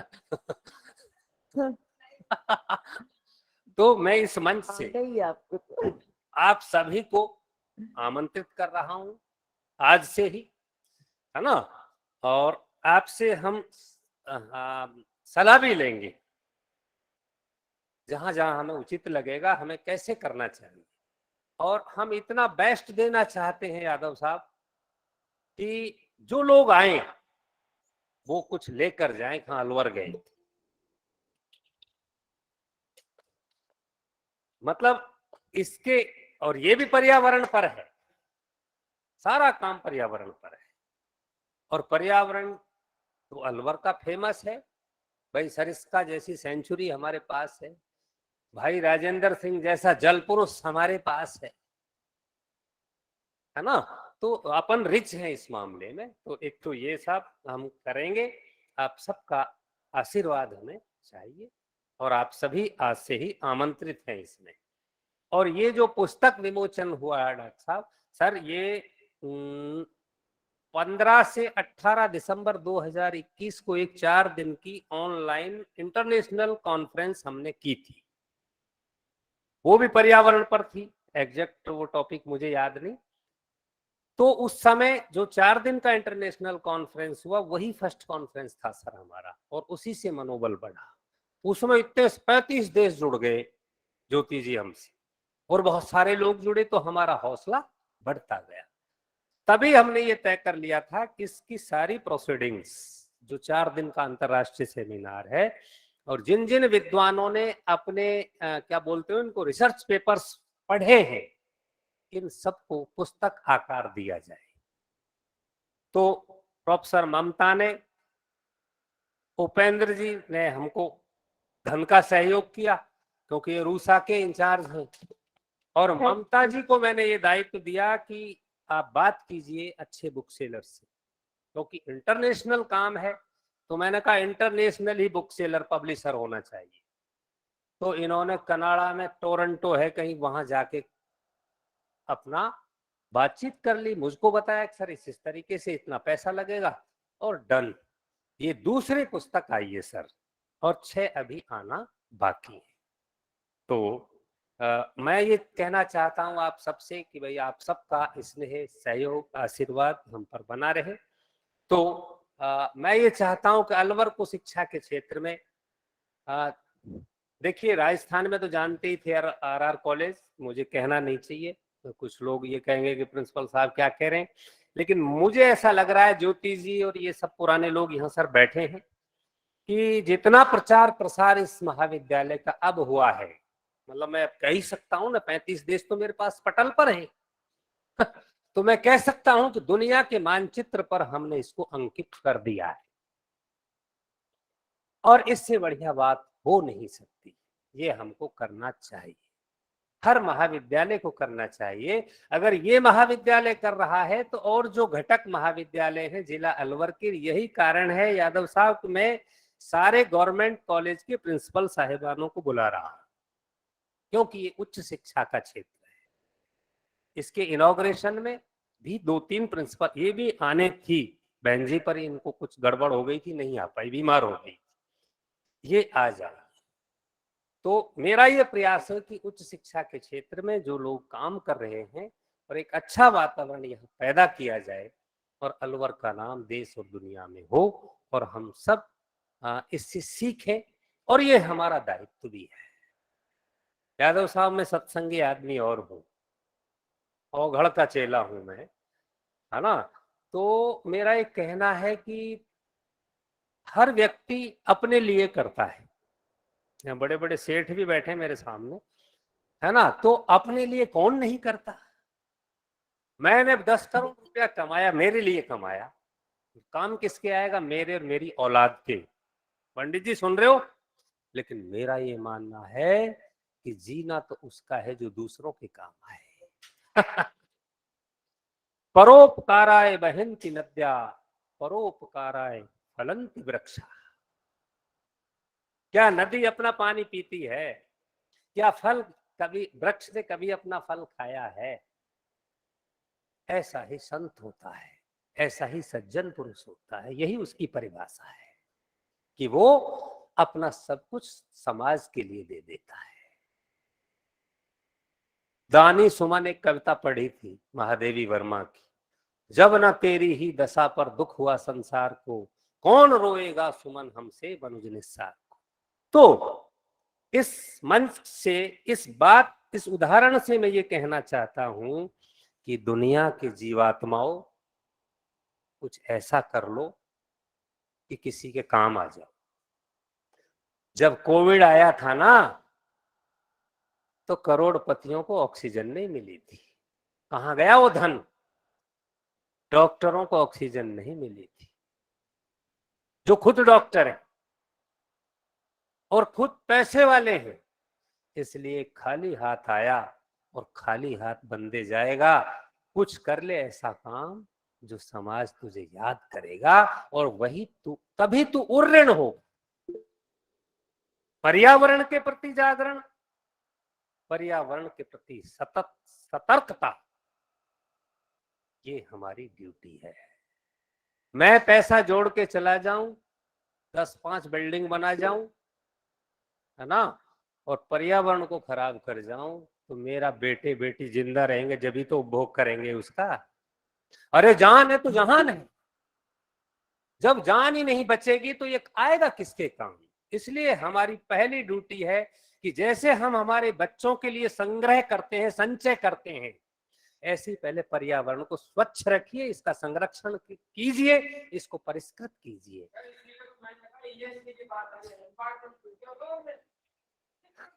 गुड गुड। तो कहना मैं चाहता हूं कि हम सबकी ये जिम्मेदारी है और यही भावी पीढ़ी के प्रति हमारा दायित्व है, और वो हमें सराहेगी कि हमारे पूर्वज हमको सही छोड़ कर गए। यादव साहब ने सारी गांव की बात कही, मैं इतना गदगद हो रहा था।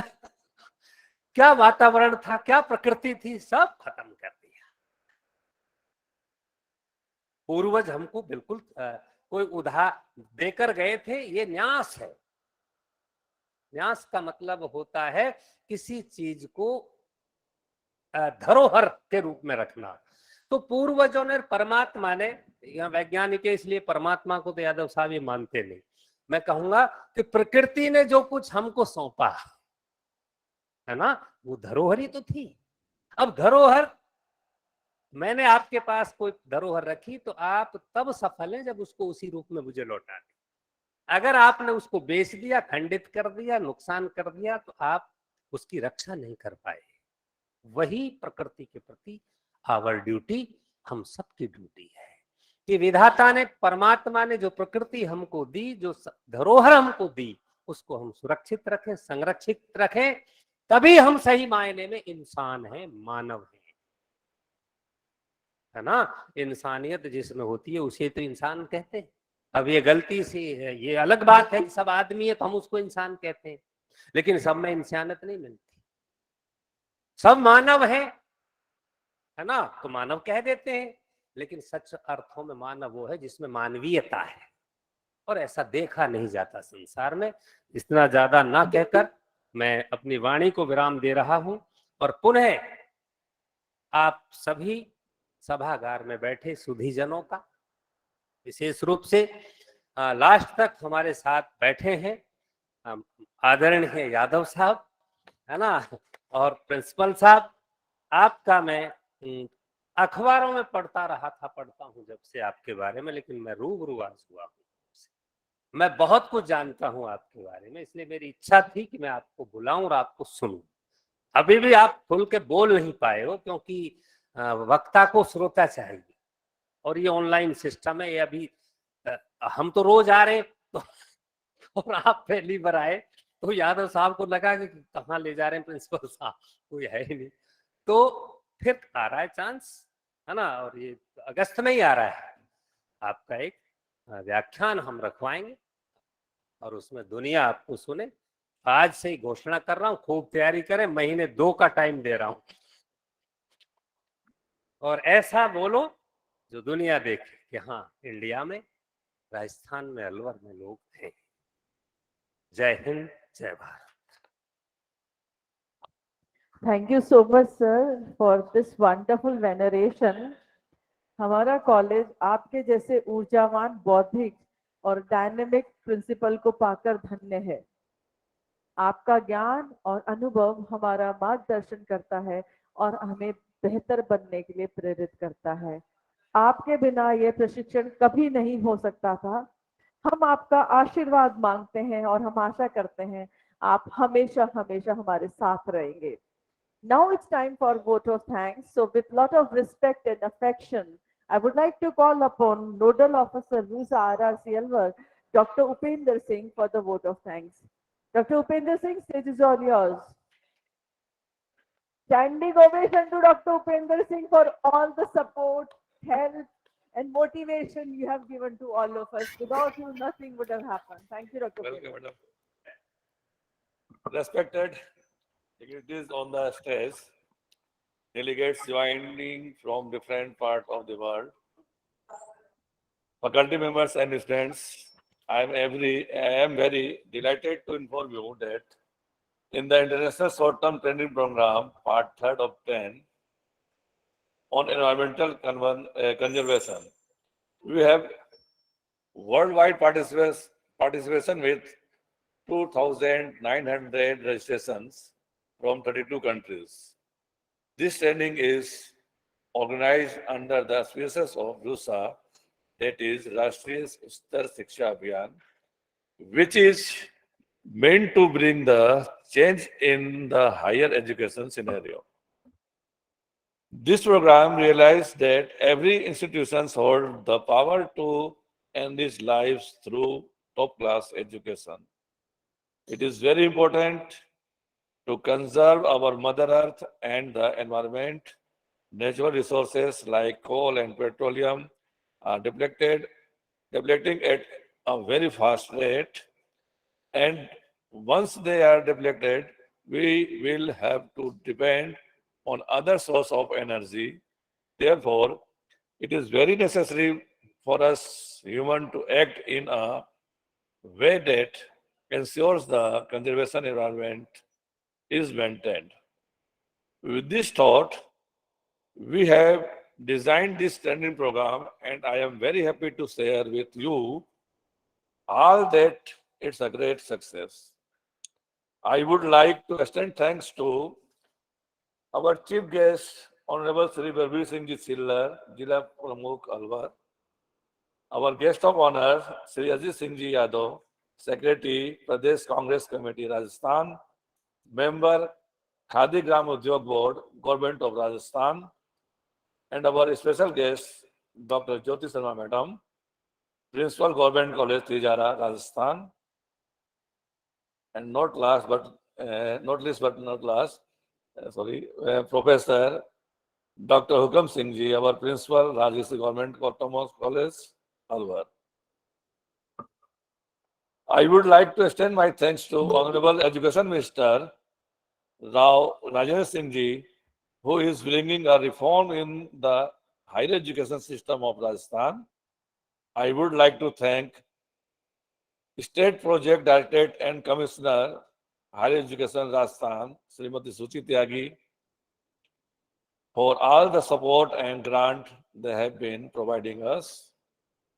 I would like to thank all the advisors and keynote speakers of the ISTTP-3, and we would like to see you all on 12th August 2022 in our offline conference, Multidisciplinary Approach towards Sustainable Development and Climate Change for a Valuable Future.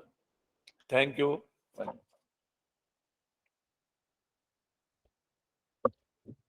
Dr. Upender Singh Ji, and lot of thanks to you.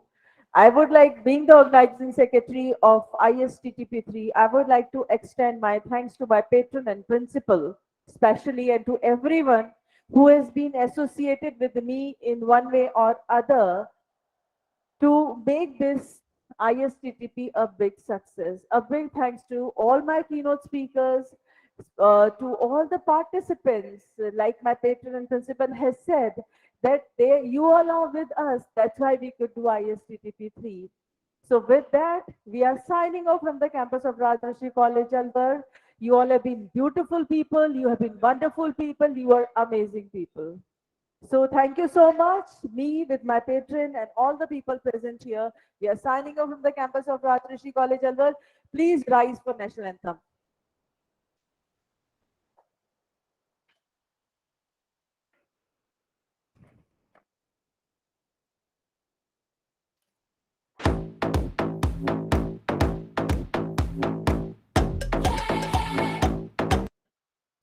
जनगण मन अधिनायक जय हे भारत भाग्य विधाता पंजाब सिंध गुजरात मराठा द्राविड उत्कल गंगा विंध्य हिमाचल यमुना गंगा उच्चल जलधि तरंगा तव शुभ नामे जागे तव शुभ आशीष मांगे गाहे तव जय गाथा जन गण मंगलदायक जय हे भारत भाग्य विधाता जय हे जय हे जय हे जय जय जय जय हे